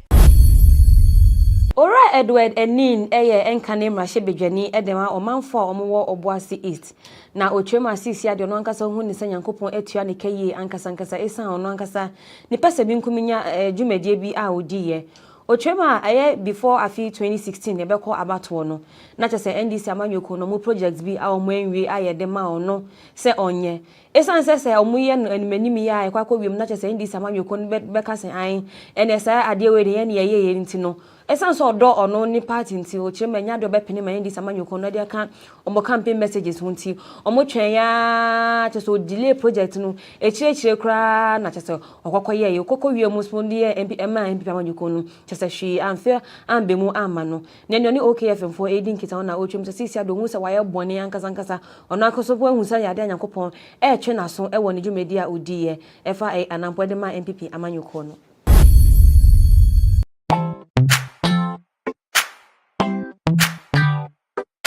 Sweetheart, be mindful of your health. Dear Products Nadia Makeup, I welcome you to Sigma Health and Beauty. You can call us the Beauty Embassy. Who pursue beauty more revealed with quality makeup products. There is only one place. The Sigma Health and Beauty 2022 Ghana Makeup Awards Beauty Retail Business of the Year. Of course, we are the defending champions. World-class makeup brands and Kwanyet you name it. Maybelline, Dark and Lovely, House of Tara, and many more. Your professionalism in the beauty industry is unmatchable. Ensure the proper way of applying our products. Sigma Health and Beauty, Yewa Accra, Makola, Georgina Stores, and Rollins Park, Gate 4. Fryer in 0248 138 596 and 0201 408 186. Or visit our online shop at www.beautyavenuegh.com. Sigma, your beauty, our joy. Abeto biase sana eyewu kwada ya etwemui ena chese okopie mu ewo adabraka eno so wo nkran potem hanoma ene akronfuranfo bi ekotu hye eye abrantewa bi so agi ni nsem sika kra na chese enya sem ketokra ene Daily Graphic newspaper ene de sa report no eba beto odwa omutwe mu se chese ewi aketekete pa o ena chese omukotu hye eye abrantewa so ene ebehwa adefo a omuni eye Daily Graphic fo edi nkitan wadi nchechwemu eba se an ekomia akoye se eye akronfuranfo yotumu se wonipa no omu capture no free baby quantity point targeting na pass we dey eya heya no ba befa ekoko wie na cheso ma twetio e dey sine to say fa bag ne bra na chese ne bag okita nya gifi ni nsem ni sika ewom nyina ya gifi ni nsem kra people gas send me sika from Lemonade Finance wa bra ya ntedehye na o mi obek kanu kre susu san kwan bia wan to na bia e man nkwan bebre. Mommy, you fish can see my cotoso. People gas send me sika from Lemonade Finance wa bra ya ntedehye and let me £10. Lemonade Finance. Say they sending money back home from UK, Canada, and now US. I accepted instant charges. Exchange rate in Suye. Unbeatable. We should me promo code Dr. Like £10, $10, and $10 Canadian for the first transaction. What is send this guy? Download to Lemonade Finance. Na enrada na chese faith September 2023 na chese ebeto odwa se alantwamaten atwe ne ho e de free abato ni mu no ene okwohwe social media Kennedy ohine Japan no so epre so be frankato farmer people manyoko no trendy yie pan ni nyina ne se we a alantwamaten aye e kire se anhwa na chese alantwamaten akwakan Kennedy Japan no ma diagro abom anampo no omako abom na chese ba ko be mampani na ba ko aye ne running mate ene so no mu kire man ye be de ba omie e be abom homode na sanku saka fa ko isan se ade Kennedy Japan ni alantwamaten e ba be on showdown the crime fan no ne omo oteso ma betete wa brabo ankasa eno to amanfo ekire ma we de Kennedy wa na wo ko isan salantwamate e ba be boaw na chese bibi aitumi aye kama na we gina social media for na eka na Superintendent George Asare a ne ho atwene yie pan e wo Ghana ha no nyina egina audio bi aye beto odwa yete se omo dinsi inkitanwodie bi efa IGP Dr. Kufu Dampare ho ano omo press omo behwe na nka IGP yeyi no e de afrim na papa e free na konwa so na papa e PM e wo committee nanim ne nsemfo ahodo na chese odi tu dwa na ba kokro odi tu dwa ne sa an apostifo ba kon no so COPB aye fe no se awuni no ye NDC ni mapapa enu nti no abato mokoto ewo ase north omunyi no moka ho na chese MPP amanyoko no ekokodi incho ewo honom na omanfo enim se odo ebeto odwa COP Alex ekokopiem no kire mu san nsem ni bi wonom a enye no kra na echi no enye release video ebeka na video yi mu enye hu se George Asari enye nsemfo de okan bi ye pa bobo awuni kro yidin na GhanaWeb ekire ma akoye nhwehwemu bi so ede hu se na awuni kra ene no eno mu kire ma awuni ono no ye friend say COP people manly awuni ono no ye kire ma oye okan current police management board no eno nti no mu kire ma awuni a Superintendent George Asari eboni na chese ebia na sa papa we ya boni din ewo hai enrada enebeto odwa se alantwematen ananka ohwe se obeye frankatofo ediama MPP amanyoko nanka chese 4th November 2023 enanka bato obe koso ni etimi yi frankatofo no watwene ho edi afri race ni mu yie pa na enrada enakrata tententen pa ochro ede ba ya chese ochro nsem ewo mu yie pa na GhanaWeb etumi aboabo nsemfo amiensa bi omu chema we eni ni enti poten a alantwematen ejina so ka san watwene ho edi afri race ni mu na ne ase ne se omu chema anampo alantwematen echema mo set August delegate conference na course no ekokowiem na se mpenimfo bi epese omo hwa na nke ye aba no anampo ye kọ edema onipa baako no gina so na chase wayi no ho ede afrim ni atoso mienu nso no chema 26 August na omoto sa aba na nso so no ono nkasa ni polling agent baako we north east wonom ade omode ye no pa no na nsem fata no nso kan na chase wayi no ho ede afrim na afi ni etwat won sign eniema egu so ekokoso nka ni ohun ye nko ka se bia nka amanyoko no besesa na nka bibia ye kama so kwame akwa se ne omaye omadwen no sa na omaye omadwen se niema ensem fata niema koso enkoye no eno kwa na omo ya kopim se ye 4 November na be kan tonyo chema we nyina ka ho eno no alantwamate watwe no ho e de afri race ni mu multimedia group ene join news for Adom TV ono wo monke kan ho omo de nsemfo bi atodwa efa ma Mrs. Adapa ho nsensem mu na omanfo enim se ye wo na sentemu na join news for ede beto dwa se an omanka san hwehwemu kakra bi omo ye ede free office of the special prosecutor no omo hu se ma Mrs. Adapa ene sika wodo ye kokko nya ede free ni honom no otumu se na sika no edoso ye pa omo chema ba ko $5 million na fe 48 million cedis ni nyina ya ade ye ko hu ye ede free ma Mrs. Adapa na kachi emra office of the special prosecutor ekoye nhwehwemu ewo sika no ho na etwe no na Mrs. Adapa ne lawyer said beto nyo mutwem say hey ede na mo pa atwe no mo fa chopa kese na ne amokan ni nyina so mo ntwensan esanse enye no kreda eno na multimedia group anna mo lawyer so omo so mo de beto nyo mutwem say omo nsam mo de beto nyo no kretro do esanse mo hu ya anko mo nka office of the special prosecutor omo kan ho na chese hwehwemu nyina mu koyeye eno ntine sesi Adapa lawyer say ka san enya de no kre no multimedia group echema omo hwehwemu omo ye na fact it is based on fact eno ntine samo ntiase amonko enkohyepo people gas send me sika from Lebanon finance wa Brian Tedeshe.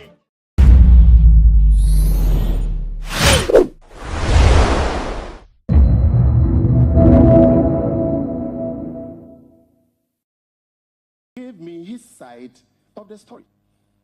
And what he told me, I cannot make it public because it is unpleasant. It is highly unpleasant. And this is an elderly man's matter that I'm talking about here. If you go and spew such things about my elderly father, I wouldn't be fine with you. So, with your indulgence, I wouldn't go there. That was the end.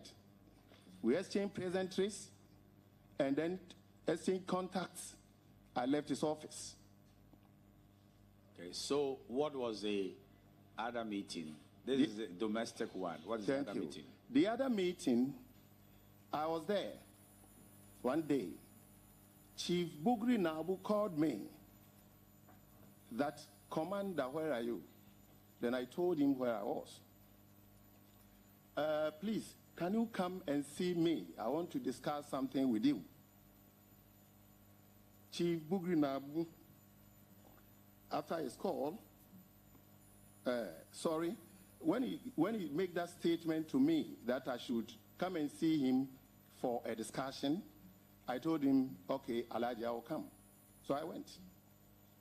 When I went, he told me, after asking me about the progress of the assignment he gave me in respect of his assistant, Aite, he told me, Commander,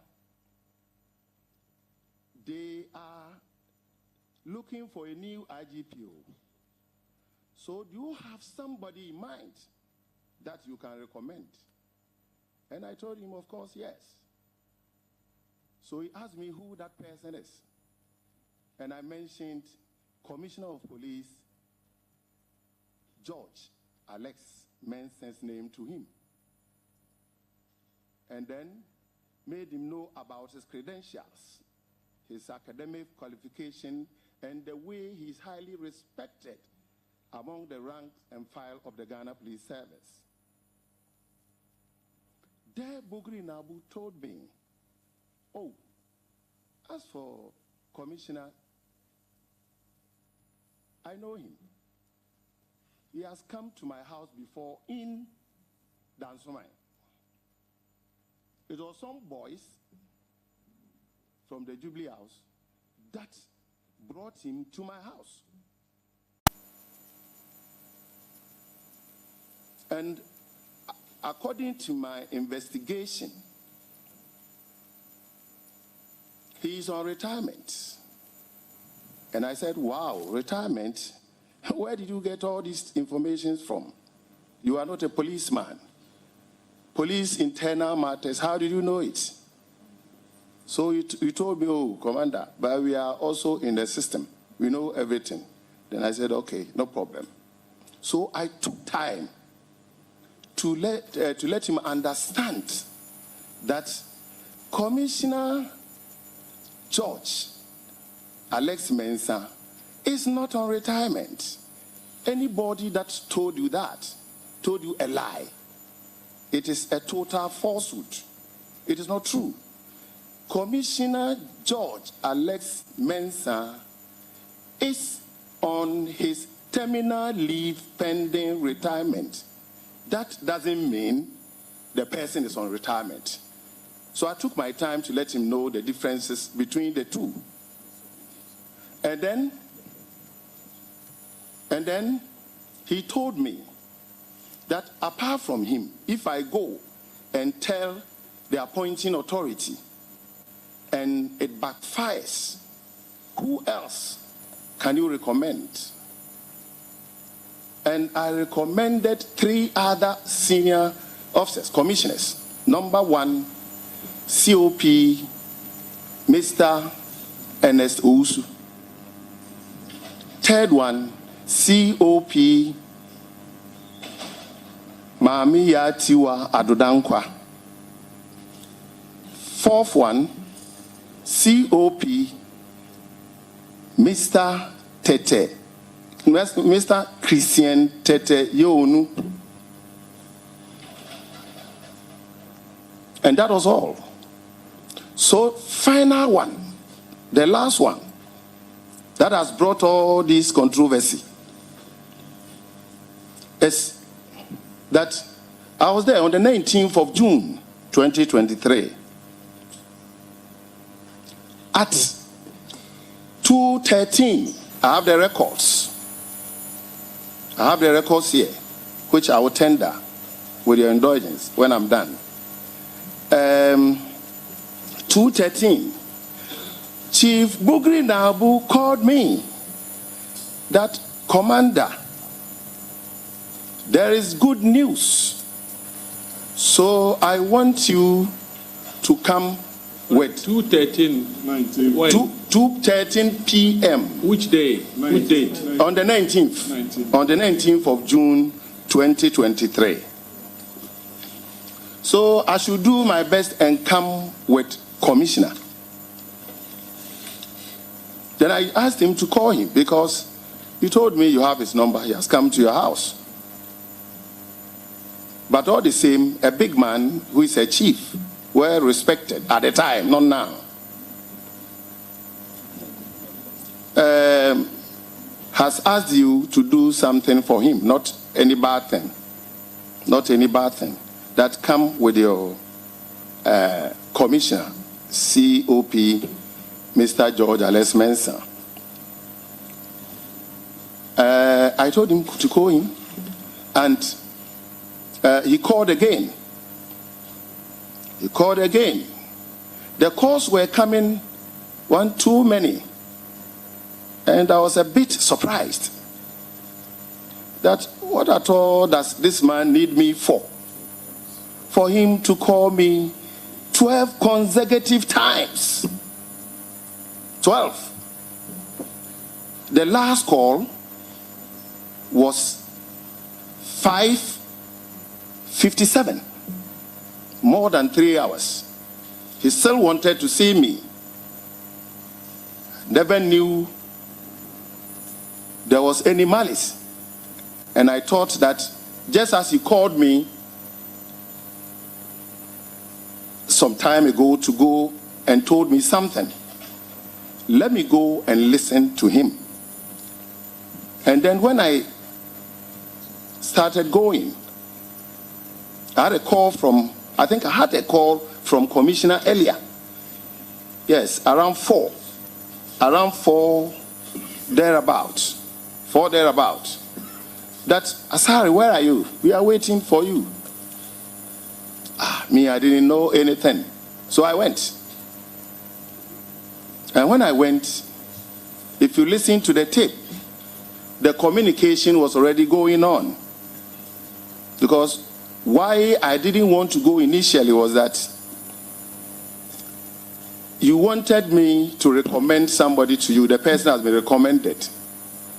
The person is in the office. He has come. Me, I don't need anything from you. I don't want you to do anything for me. I am not a commissioner. I haven't gotten to even AC or chief superintendent to give me a course to have that idea, mindset that I'm closer to the seat. I'm nowhere closer. So the person that is closer to the seat is there with you. But since the big man, my boss himself, has called me, I have to be respectful and do them the honor. So exactly so, I went there, met them, they were talking. Then he asked me, Commander, what is your opinion on the performance of the IGP? And I told him my opinion. I'm done, my Lord, Honorable Chair. You know, this narration is good for us. But I asked you a question which triggered the narration. So let me read to you what Chief Bugri Nabu said.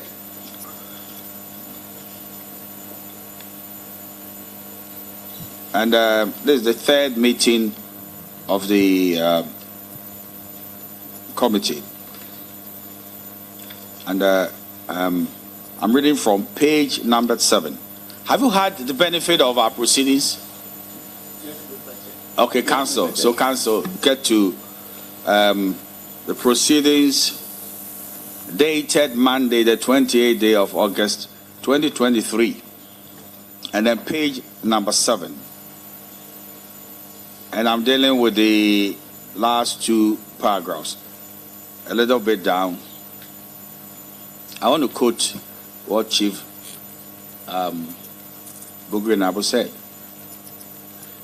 I even promised Commander Sarah that if he would come himself, then I'll go with him to the president so that I would sit down and he would talk directly to the president. He told me that day he was traveling, so he wanted a man called JB, who is also a police superintendent, to come and join me.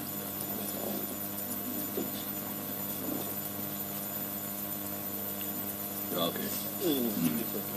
Okay.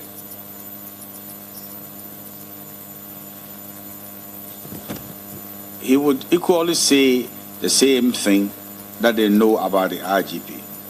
So they called JB on phone. He said a lot on phone. And I told him that Sunday, 3 o'clock, I'm going to book an appointment and go with him to the president. He said yes. He would be with me at that time. On the Sunday, I called JB and asked him to meet me at Afrikiko, and I'll drive him to the president's place. He said he was in the Eastern region for a program. I said, but you said you were coming? You people came to my office for such an important thing, and now I'm going to be with you to meet the president, and you will not go. I was so disappointed.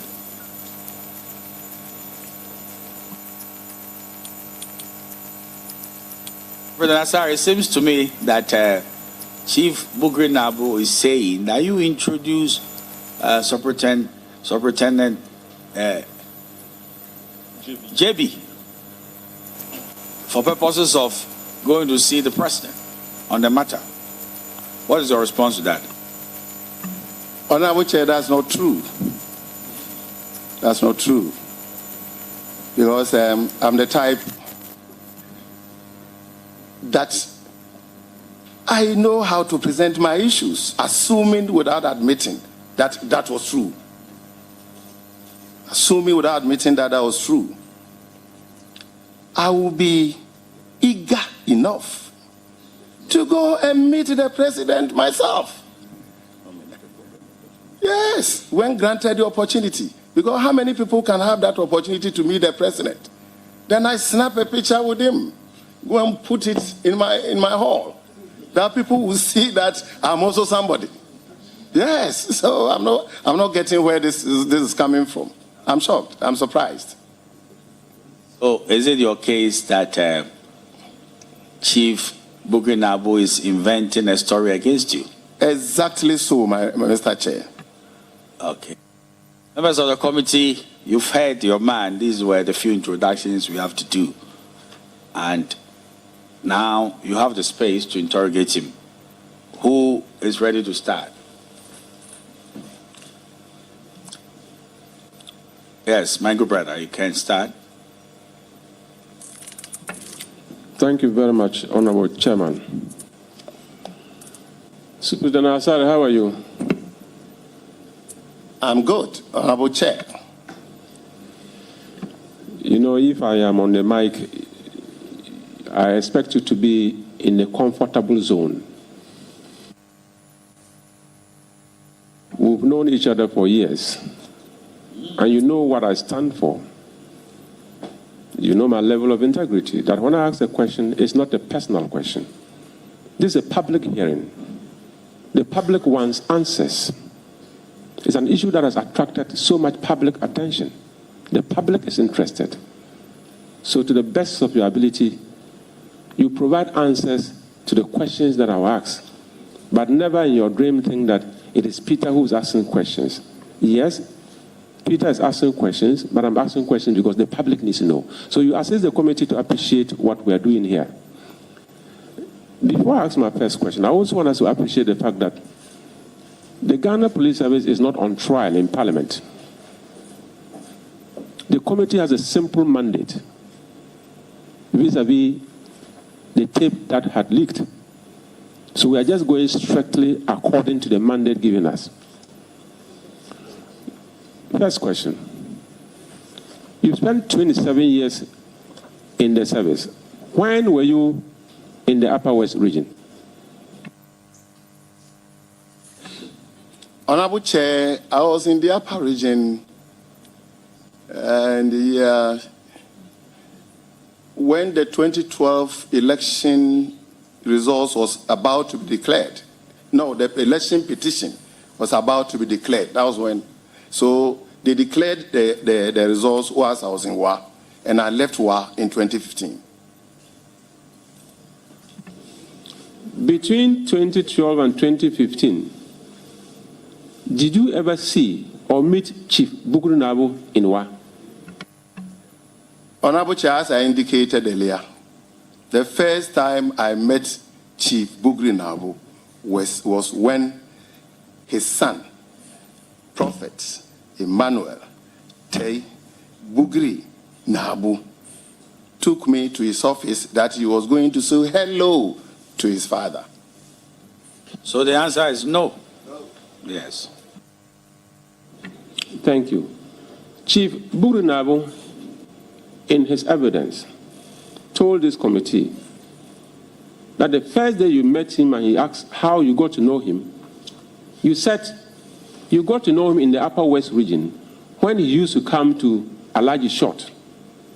And Chief Bugru Nabo acknowledged the fact that, oh yes, Alaji Short is a strong MPP member, and he used to come there, so you can't be wrong. Are you indicating to the committee that this is not true from Chief Bugru Nabo?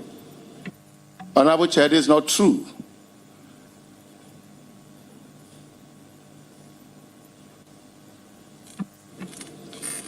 For your 27 years of experience, can we help this committee and, of course, the public that is working, that is watching? How are IGPs appointed?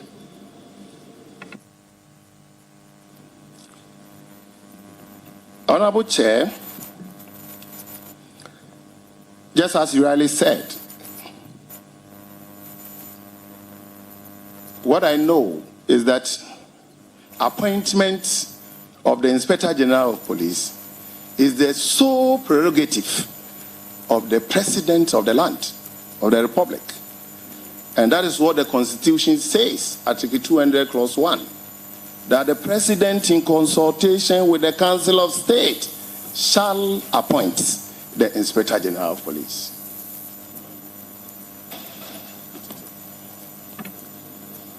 By implication, it is the prerogative of the President, as he said. Is it very okay to also lobby for the position?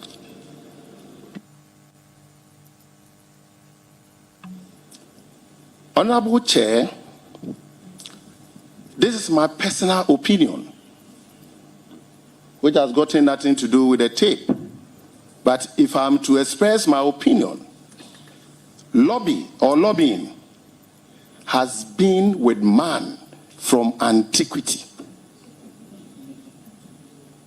It is not today that lobbying started.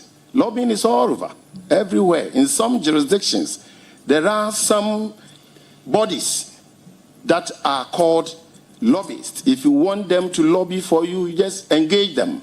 You do the work for you. But I haven't lobbied for anything before. If I may just come clear to the real question I want to ask you.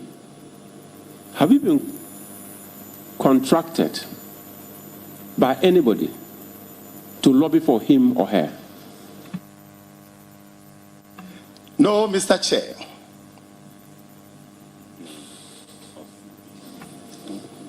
If I may ask,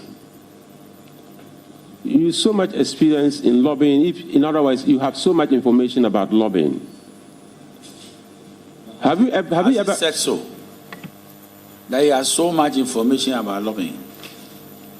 Mr. Chair, he said lobbying is as old as man. Yes, he was making a general statement. Okay. But he's not said he has so much information about lobbying. Yes, sir. Thank you. Let me reframe my question. Superintendent Asare, in your experience regarding this matter under investigation, have you learned anything about lobbying and ethics? No, Mr. Chair.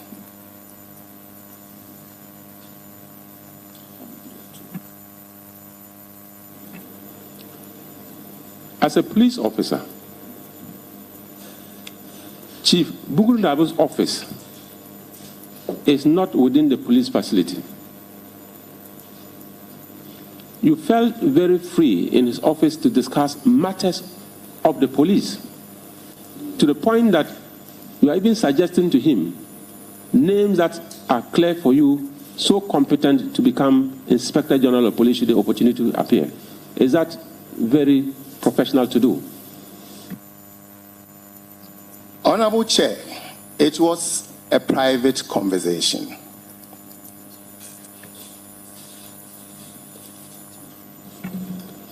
Counsel, if you may avert your mind to page 23 of the original transcription of the original tape.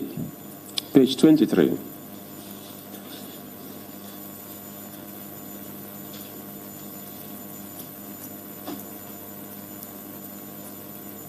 I believe the third paragraph, that starts with Alaji. Alaji speaks. That is Chief Bugnaru speaks. Yeah, apart from him, there are two other commissioners who are also having their people watching. And Speaker 3, that is Superintendent Asare, he said, Ernest and Mamitiwa. If I may ask for clarity, who is Ernest and who is Mamitiwa?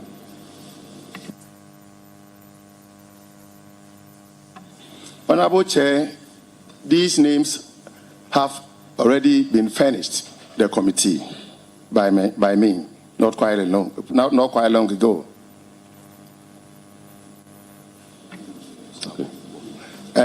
COP Mr. Ernest Owusu and COP Mami Yatiwa Adanka. Thank you very much for the refreshment.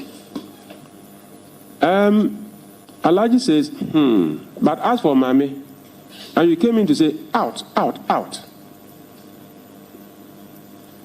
Why is Mami so out in your mind? Mr. Chair, how this out came, I don't know about it. I can't say anything about it.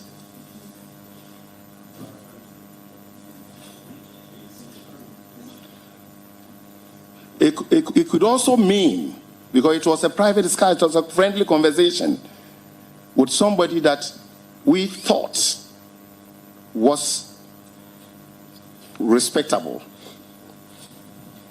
Out. When somebody is out, to me, is the person is exceptionally good. To me. It is quite interesting that the context of the conversation, you were endorsing some recommendations by mentioning names. Okay? And Chief Bugnabu told you two other names had come.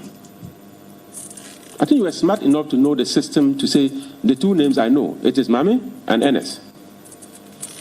And Chief Bugnaru said, but, please underline that word, but, as for Mami, and he said out. Look at the context and look at the explanation you are providing the committee now. But as for Mami, and he said out, out, out.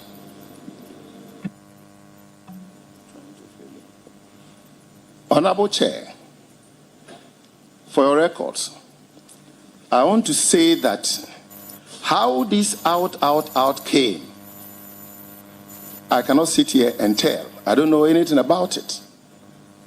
And if indeed it was said, it wasn't up to any bad intention, but for a positive one.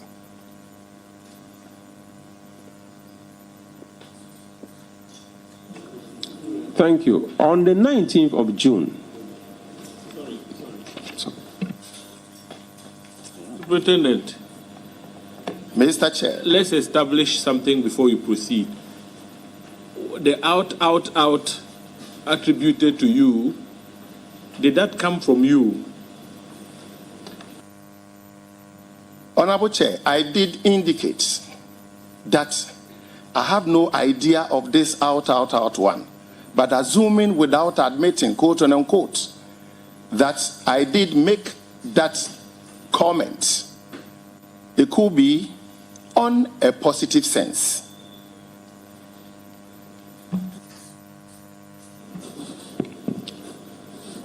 Superintendent Asare, do you know the role of the police council vis-a-vis appointment of inspectors general of police?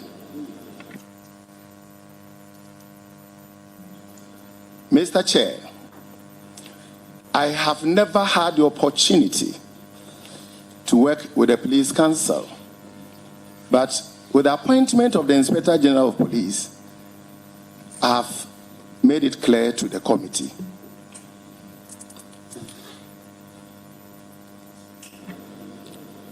If I can recall what you said, it is a prerogative of His Excellency the President to appoint in consultation with the Council of State.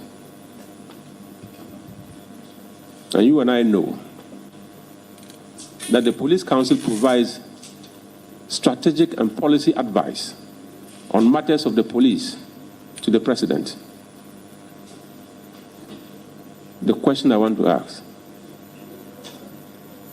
which role do you think Chief Bukrunabo will be playing to facilitate the appointment of an IGP?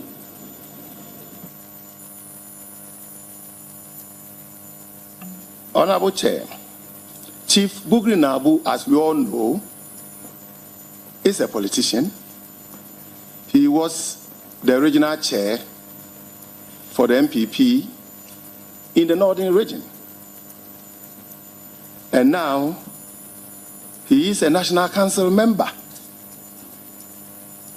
And when we met him in the course of our conversation, he did indicate that he recommended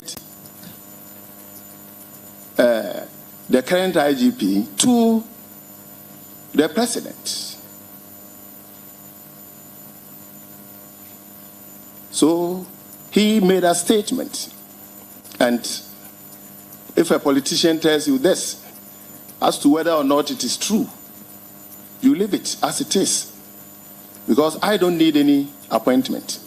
And I wasn't, again, as well lobbying for anybody.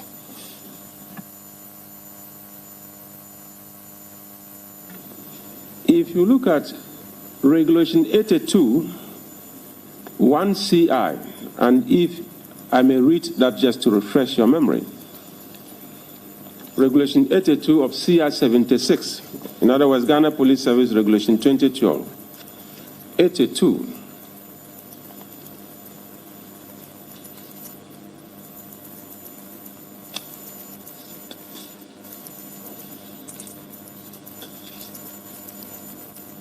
Right.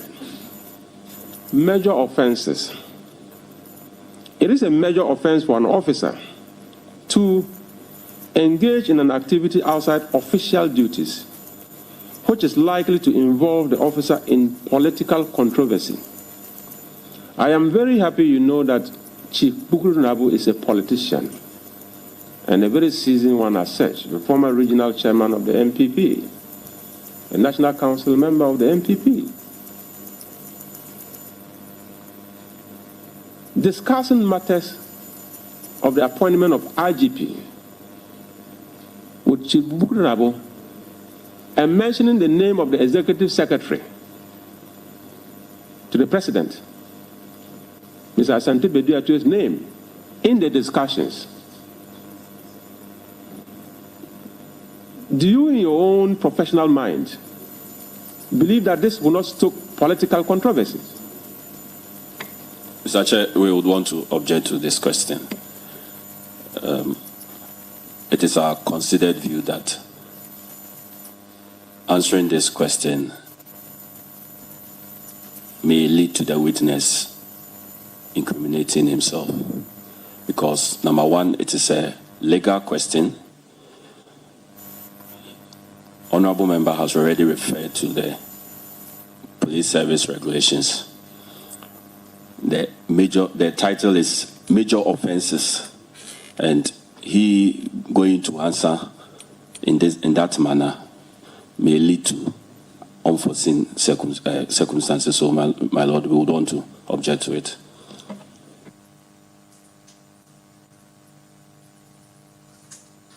You see, my humble view is that he was just telling him what he should know.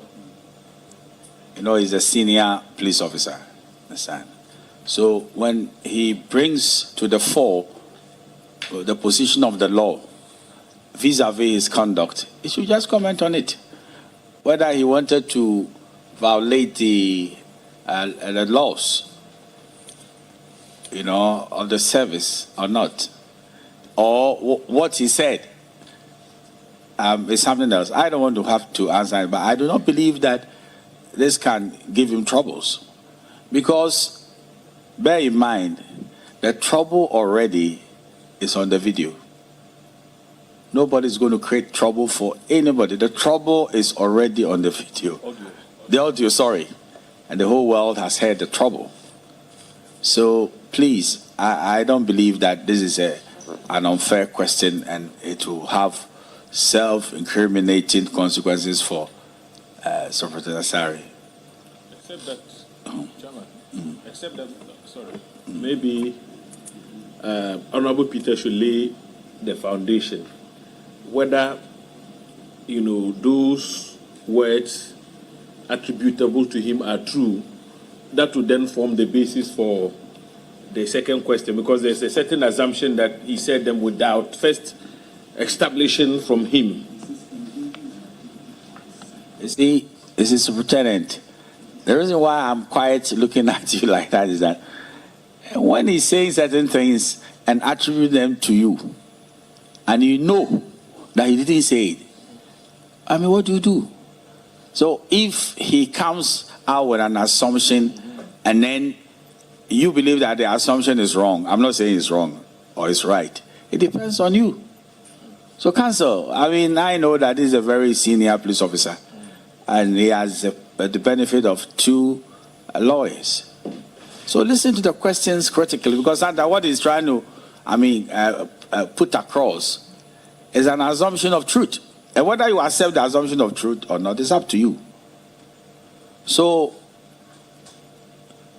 Honorable, would you want to probably rephrase and help him to answer?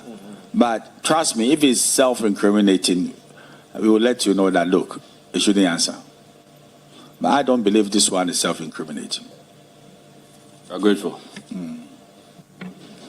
Thank you very much, Chairman. But Superintendent Asare himself knows that I will not push him in the corner, that he will suffocate. No, he doesn't know. You used to be a police officer. At that time, as if you are romancing a person to put him in a corner to suffocate. So I don't trust your bona fides, you know. Thank you very much, Mr. Chairman. Let me lay proper foundation. Is what?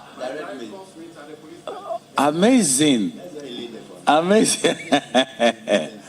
Well, but I can assure you that by my training as a criminal attorney, you should be careful whether he's not leading you into a blind alley. You have those things. This is what people use in tricking witnesses and all that, but...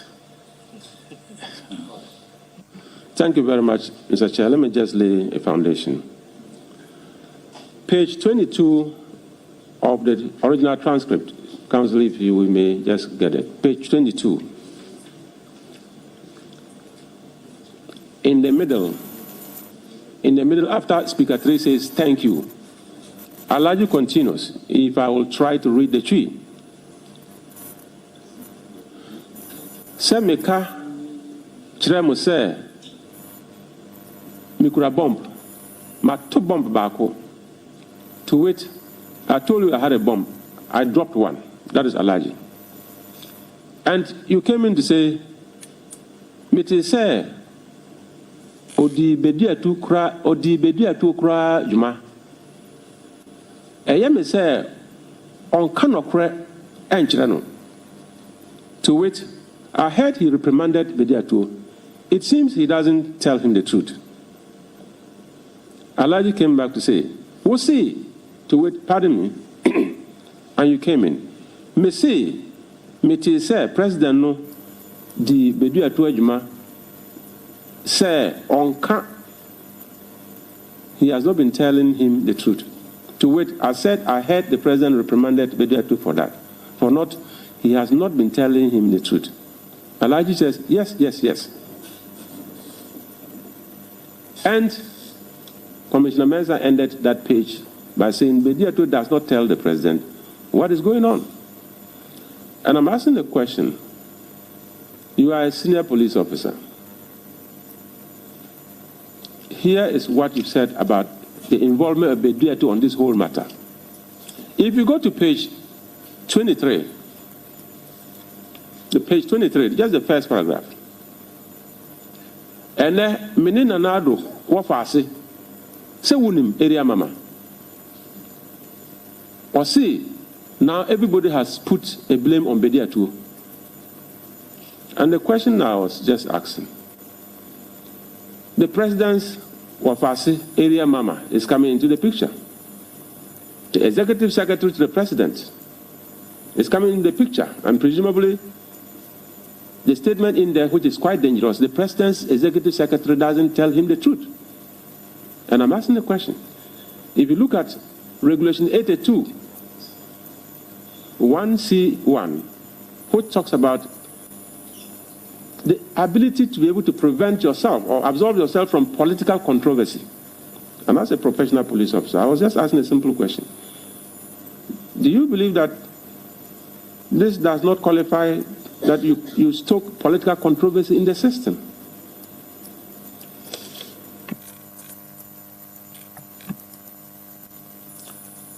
Mr. Chair, I think this question comes in two forms. One, comment about Nana Asante Bediatu. And the second form is also about area mama. As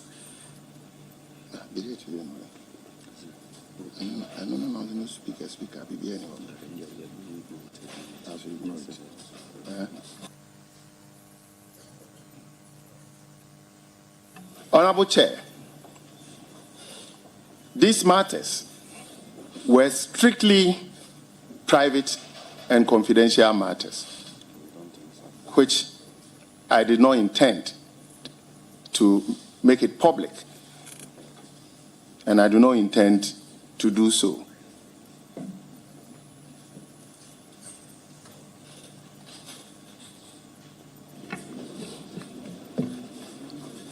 Thank you. Since you do not intend to progress from that angle, and chairman is quiet, it means that chairman doesn't have a problem with your position. But if I may end, do you know how Chief Bugri Nabo and Superintendent JB met? Do you know how they met? Well, we want to object to this question. About it. What was the question? I was being distracted by a consultant on some other matter. What was the question? Chief Bugunaru indicated to this committee that you introduced Superintendent JB to him. But I was just asking a very simple question. Do you know how they met? Whether it was your introduction that qualifies for the first meeting, or they knew each other before you got them together? Mr. Chair, we think that the question, no proper foundation has been raised in this question. The witness has already indicated that he never did any introduction between JB and Alaji. So therefore, asking, do you know how they met? It creates the impression that he has already admitted there was a meeting and he has to now explain how they met. We believe that this is not proper. Yes, but you see, this is not even a matter of law. You understand? The big man here should be able to say that, Honorable, I've never admitted I've met, I've introduced JB, and therefore your question is wrong in the first instance. And then you go on. They are very simple matters, though. You see, the legalities is what should concern you. But I'm sure he's very, very, very good enough to understand, I mean, if you like, the inherent contradiction of what he's saying. Because you've told the committee, I've never introduced JB to anybody. So you should repeat it. I expected him to say that, I don't know. So, Council, I think your client is very safe and very intelligent. And both of them are policemen. Yeah, so you should understand where he's going. You know. The police, they have a way of asking questions, but when another policeman is answering another policeman, there shouldn't be difficulty. Unless there's a legal trap, and trust all of us here. We'll protect him. You know the number of lawyers who are here? 1, 2, 3. We'll protect him.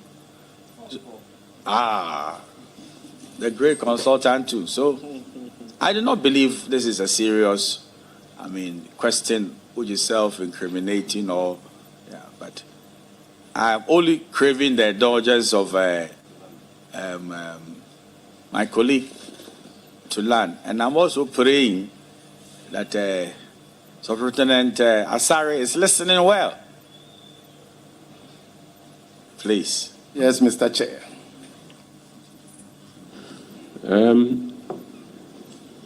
Before I land, as the chair puts it, none of us here has an interest to incriminate anybody. No. Chief Burinabu made some assertions, and if it had to do with you, it is an opportunity for me to put it before you so that at least you have the chance to say yes or no, because it means a lot for your own integrity. Chief Burinabu appeared before the committee and said, I spoke to Superintendent Jebi on phone in my office, and Superintendent Asare was there. Is this assertion true or not? Mr. Chair, the assertion is false. Mr. Chair, if I am permitted to stand down now, if I may come back later, in other words, this is how far I can go. Thank you.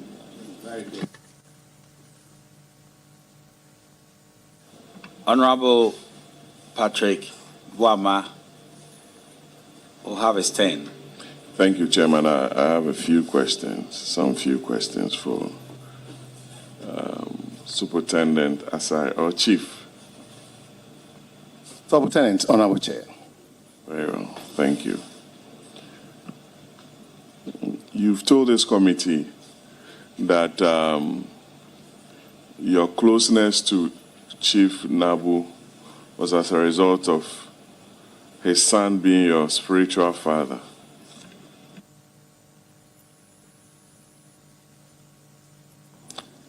That is so, Honorable Chair. How long have you known the son, please? Honorable Chair, if I'm not mistaken, I've known Prophet for about 2 years. I know him, but that time he wasn't my friend. But since we had that bond, it is about 2 years now. Just 2 years? Yes, Honorable Chair. I see. Does he operate a church or he's just freelance? Honorable Chair, he only prays for me anytime we come into contact. And it was a friend that introduced him to me. That is a pastor. He's a prophet. He's very good. And ever since I met him, I've seen some changes. He's giving me some directions, and some of them worked. Yes.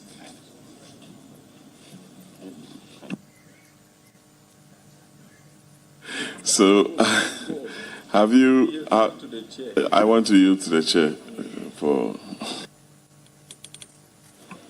Yes. So, Lieutenant, you said a man should prophesy for you.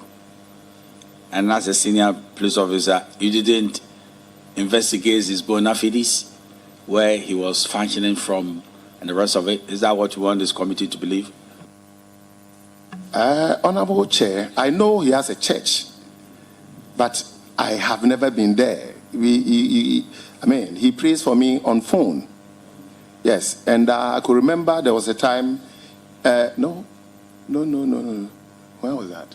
The second time I went there, the second time I went to Bugri Nabu's office on his invitation, I suggested to him after our deliberation that he should help the son to get his own church. Because according to him, he's following somebody and it's not helping him. So he wants to have his own church. So Alaji should help him.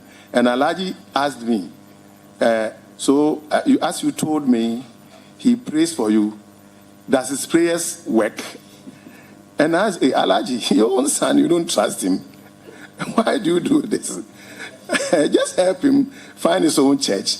Whether his prayers work or it doesn't work, that one, you will take it from there. What he needs is his own church building.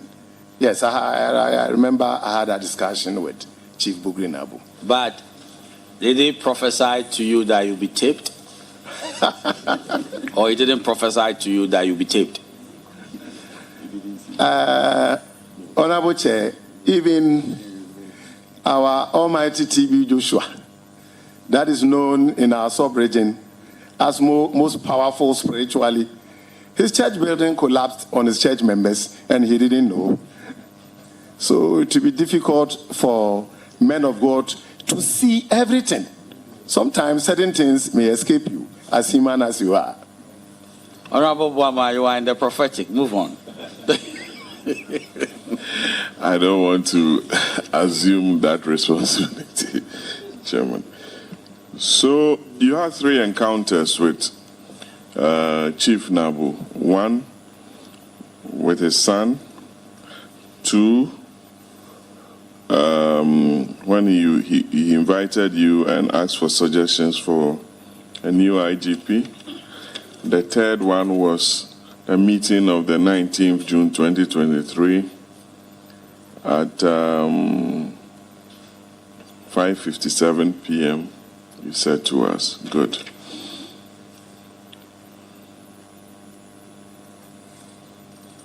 Where were you in 2012, 2016, and 2020 during the elections?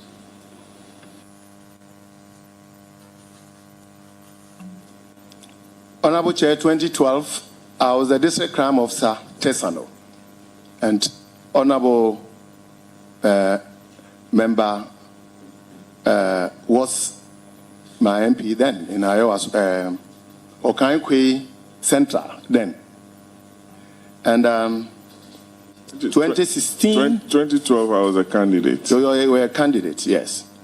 You were a candidate, that's correct. And you won. I did. Yes. And 2016, I was in Mamprobi. 2020, headquarters. Headquarters, police, national headquarters. So, you've never supervised an election as a district commander or a divisional commander?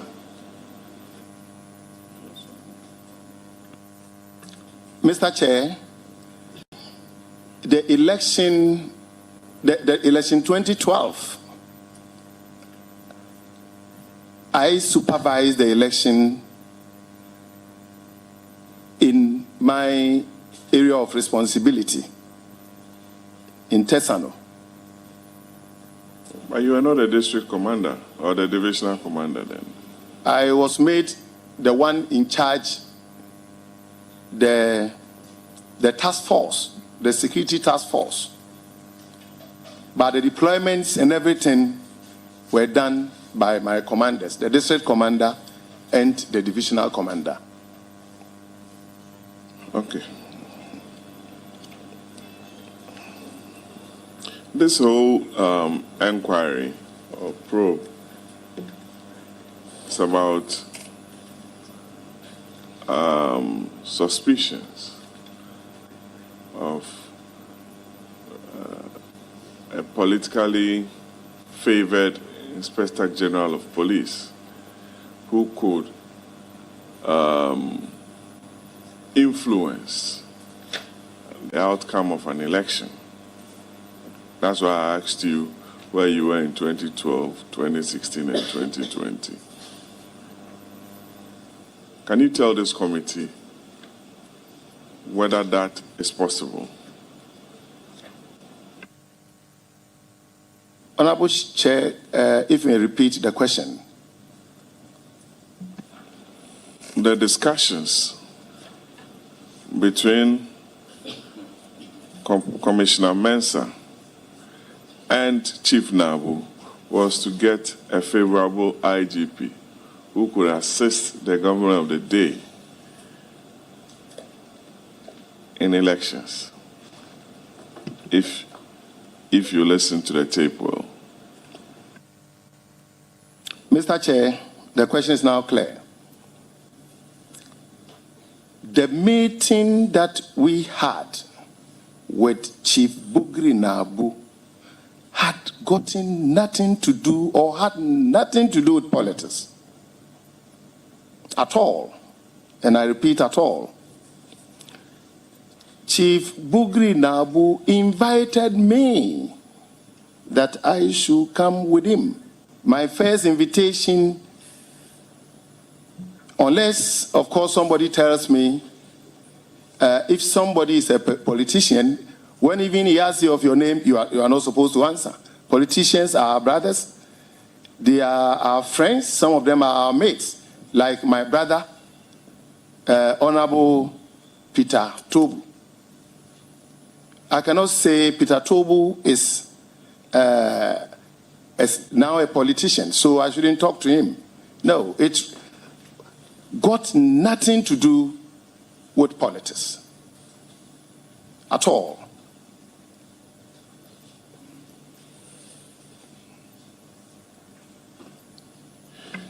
So, this mafia, supposed mafia in elections that was discussed on the tape, and you have the benefit of the transcript. Do you agree with that, please?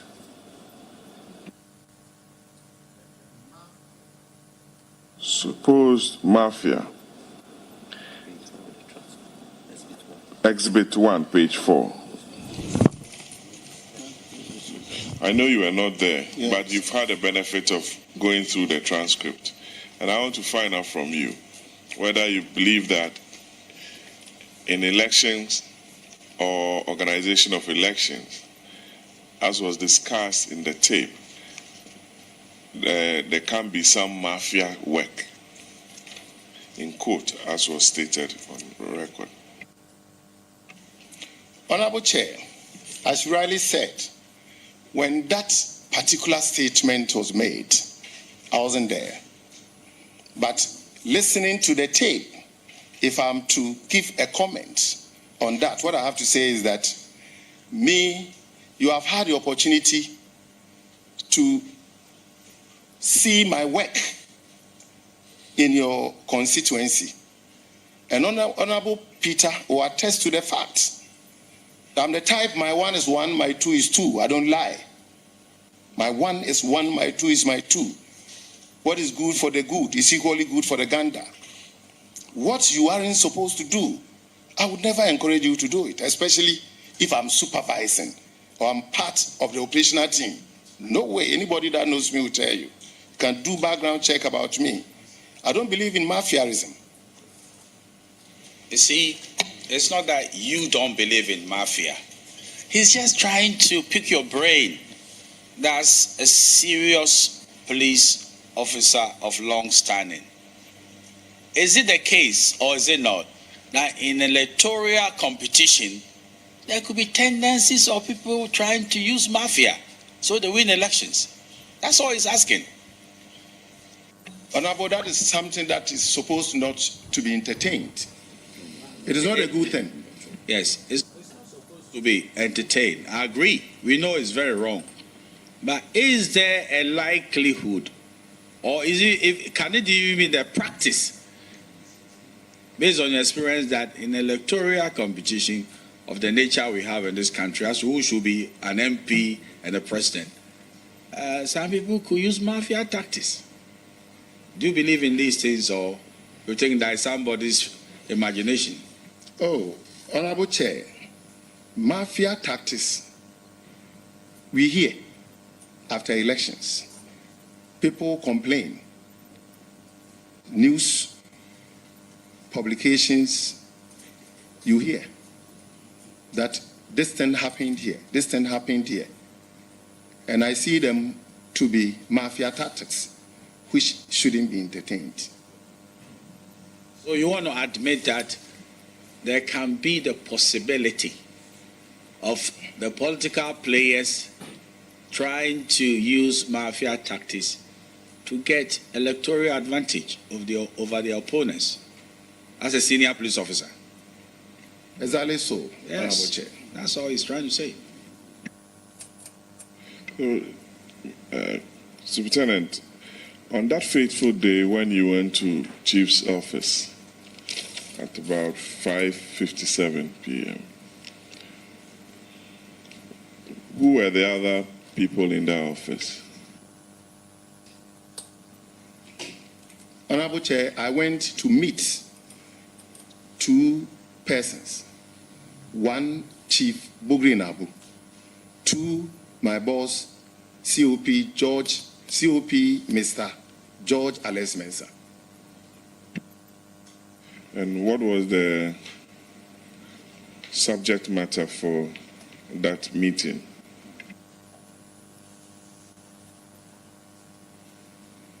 Honorable Chair, when I got there, the meeting had almost ended.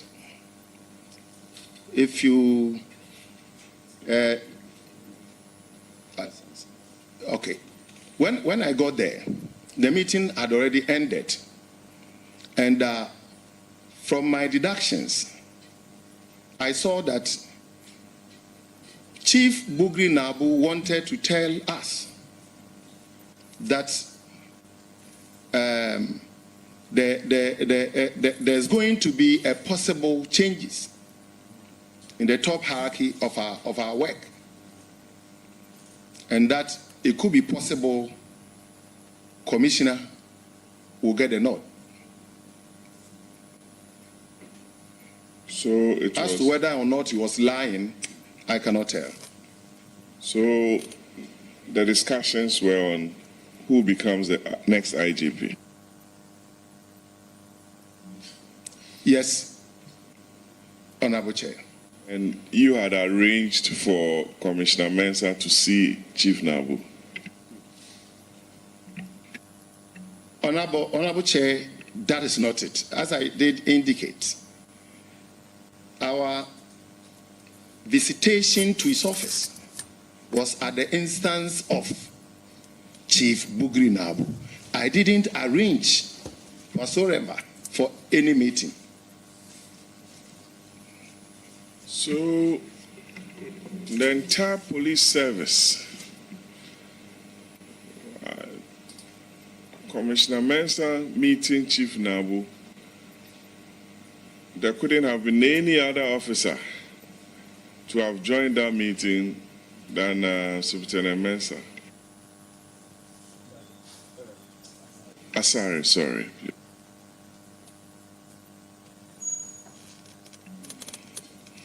Honorable Chair, it was because I introduced or recommended him to Chief Bugrinab.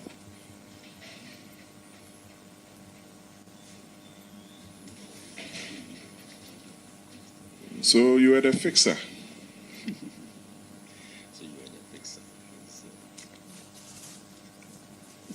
Honorable Chair, fixer as in what? The go-between Commissioner Mensah and Chief Nabu. Honorable Chair, I will dispute this. That's not true. That can't be correct. But you are the same person who mentioned the names of Commissioner Tiwa, Ernest Ousu, and Yohono to Chief Nabu. That is correct, Honorable Chair. So you were in the process of influencing the appointing authority through Chief Nabu for any of these 4 people to be the next IGP. Honorable Chair, I was just expressing my opinion. Just an expression of opinion. Because I do not have the capacity to appoint an Inspector General of Police. I'm too small. After that meeting in Osu, you met with COP Mensah. No, Mr. Chair. You didn't call him?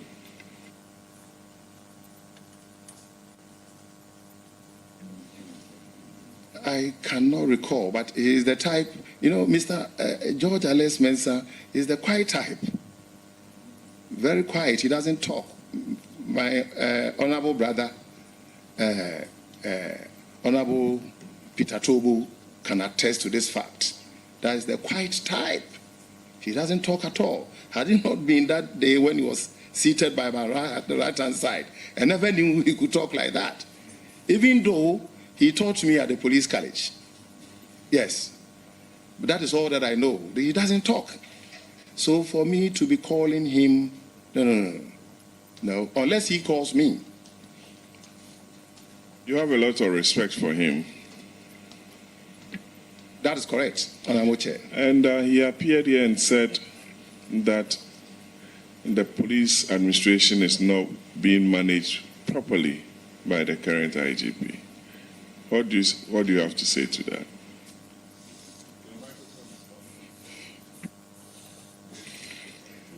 Honorable Chair, as humble and obedient servant as I am, who am I to sit in public and comment about the performance of my IGP or the police administration? I can never pass comment in public like that. Excuse me. But would you be able to be honest professionally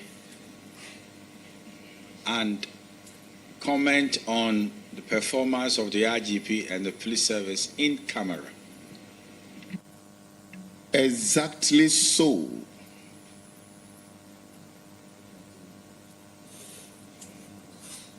Well, so if you can comment in camera, then it's a good idea. We would want to hear you on that. So, is it not the case that there are about 19 officers at the inspection unit of the service instead of 4, as alluded to by Commissioner Mensah? Mr. Chair, in as far as I'm concerned,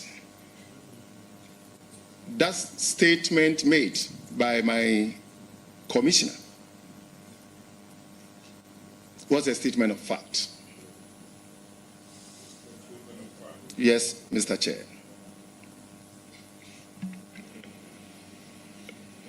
Is it the case that there are some officers due for promotion that believe that their promotions are being stifled by the IGP?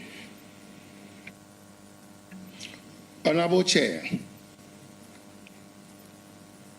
not quite long ago, I drew your attention to the fact that there are some comments that can be passed in camera, and there are some others that can be passed in public.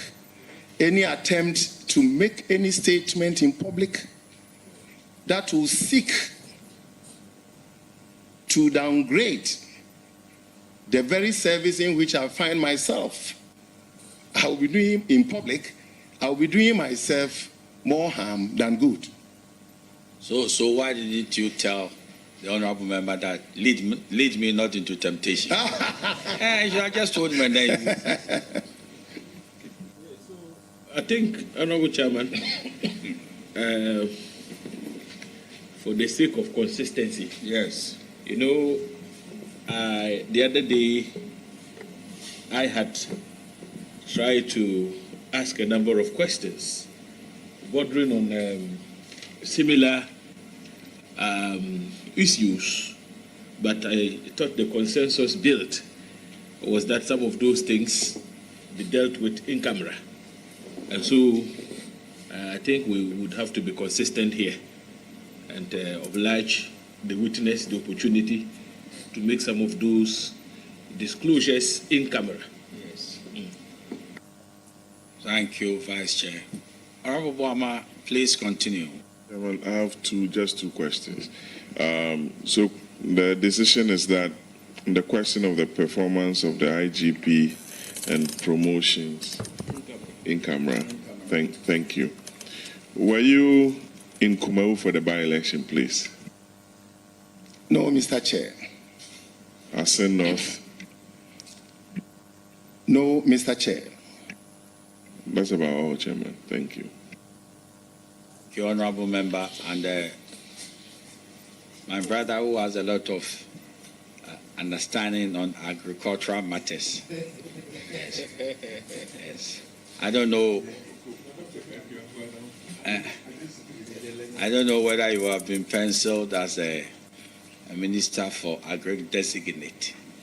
Yes. Oh, Eric, I think, let me ask Chairman a question. Are you suggesting is that an admission that the break the 8th mantra would fail?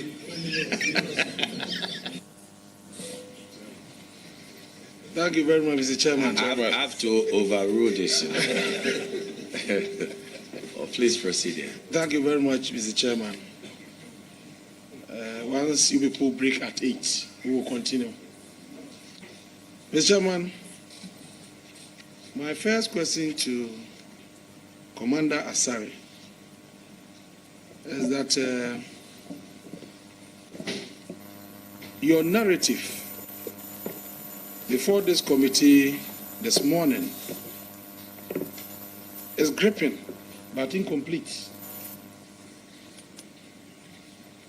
You indicated to the committee that Chief Nabu asked you of your opinion about the performance of the IGP. And to quote you, you said, and I told him, is that opinion captured in the audio before the committee? Honorable Chair, in my earlier statement to the committee, it was clear that the tape is incomplete. Whoever masterminded that tape, which of course you get to know it by the close of day, if not today, maybe, I don't know when the in-camera will take place.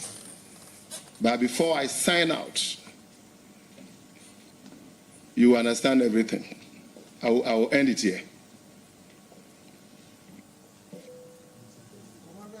Sorry.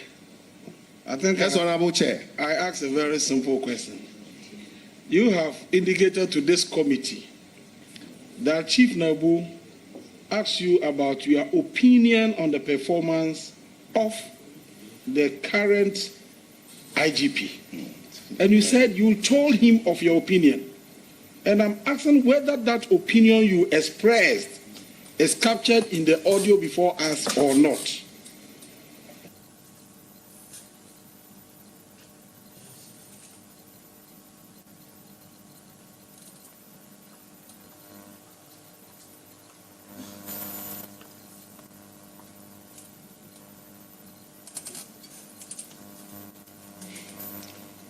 Honorable Chair, this additional information as regards the tape that has been played here in about 3 consecutive occasions, there was nowhere in the tape that this statement was made. And you can allude to that fact. It is a fact. I gave it as an additional information which was not captured in the tape, just to make a point that the tape is doctored. So you think that when the original tape is found, your opinion relative to the performance of the IGP will be heard in the audio? For now, I don't know, Honorable Chair. An opinion on the performance of the IGP to Chief Nabu. You did. Honorable Chair, that meeting was private and confidential.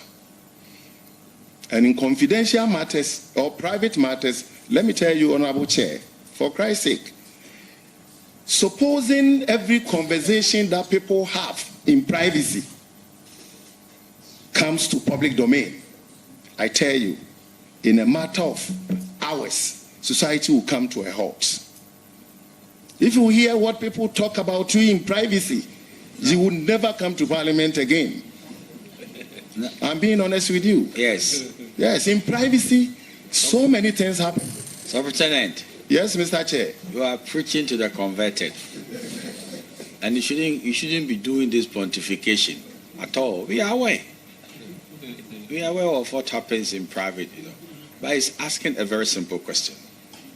It's asking that you have said on oath that the tape is doctored and that you expressed an opinion about the performance of the IGP. Is it true or false? That's all he wants to know. That you ever expressed an opinion about the performance of the IGP. Honorable Chair, that is true. That is true that you express your opinion about the performance of the IGP to Chief Nabu. Is that what you're saying? Honorable Chair, that opinion was in response to a question posed to me during the meeting by Chief Bugri Nabu. So the answer is yes. Yes. So sometimes say yes and not add more. Yes, please. And you said to this committee that you cannot repeat the same opinion here because of the cameras. Is that what you're telling us? Exactly so. And so the assurance is that if you are given the opportunity, you will do so in camera. That's correct. That's correct, Honorable Chair.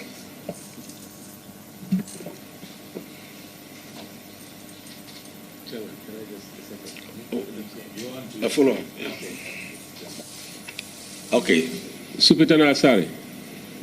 Yes, Honorable Chair. I don't know why you struggle to simplify matters. Is it wrong for a police officer to express an opinion about the performance of his boss or her boss? Is it wrong? Why are you struggling to answer the question? Honorable Chair, not in public. You can. In privacy, you can. But in public, you cannot.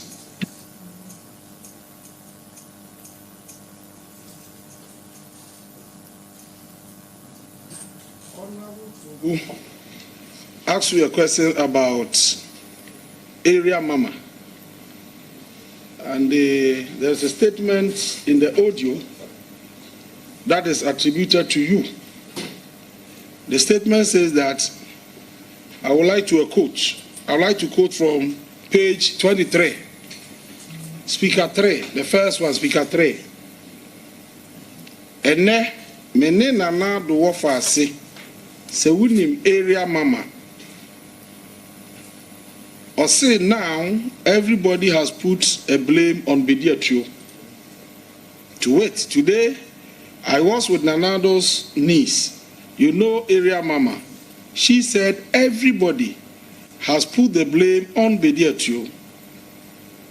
This is a statement captured in the audio as having been made by you.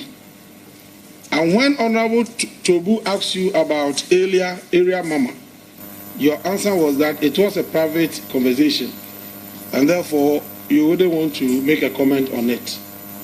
Do you confirm that this is a statement that you made? Yes, Honorable Chair.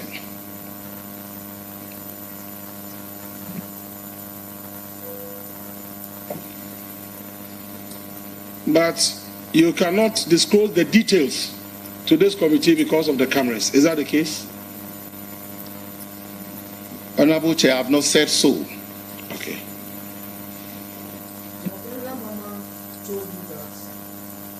Area Mama told you that everybody is imputing the blame on Mr. Bediatio. Is that correct? That is not correct, Honorable Chair. But you earlier on admitted that you made a statement, and that's what the statement says. Honorable Chair, yes, indeed, I admitted, but it was a hearsay. Hearsay from where? He's dropping. I was somewhere. People were having their conversation, and I also heard it. Commander Asari, I read the statement being attributed to you, and you said, yes, it is your statement. And that statement says, Ene mene nana adowo fasi se winim area mama. Or say now everybody has put a blame on Bediatio. To wait, today, I was with Nanado's niece. You know area mama. She said everybody has put the blame on Bediatio. So you are rather telling Bugri Nabu, Chief Nabu, and the COP Mensa of what area mama told you. And so why are you talking about hearsay? Because you are reporting a statement having been made to you by area mama. Honorable Chair, I do not want to go into the details of this matter because it was a private conversation. It wasn't meant for public consumption. Commander, I think earlier on I asked you this question and you said no. You said no. I asked you whether you said you didn't want to discuss the details here because of the camera. I said no. Do you want to change that answer? Honorable Chair, I don't remember making that statement. I don't remember. You can take me back where? You said that, Senior, you should take it easy. You should take it easy and do not confuse an otherwise very good thing you've started. You've told this committee, I've been listening to you critically, Your counsel is here too. And I'm always looking into the eyes of your counsel. That there are certain things about the IGP and the police service that you cannot say on camera. But when we have an in-camera hearing, you'll be able to say it. Do you want to change this narrative? Honorable Chair, I still stand by that narrative. That's all. That's where he's taking you. You can see. Yeah. So you said it was a hearsay, and then you eavesdropped. What does that lead you on to tell us relative to this particular statement? What is the hearsay about this? Honorable Chair, just as I did indicate earlier, that granted the opportunity to speak to this matter in camera, I am more than prepared to do so. I just want to look at this issue of hearsay because I drew your attention to an emphatic statement that you have made. And then under oath you have admitted that indeed you made a statement.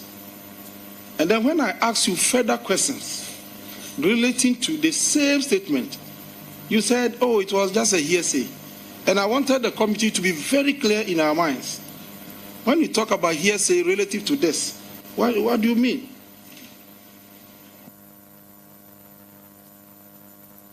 Honorable Chair, I want to remain on my stance that granted the opportunity to speak to this issue in camera, I'm ever prepared to do that.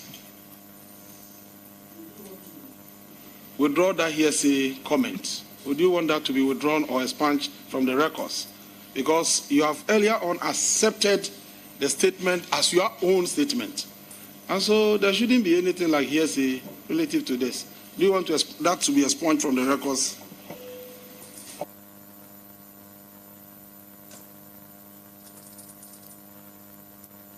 Yes, Honorable Chair.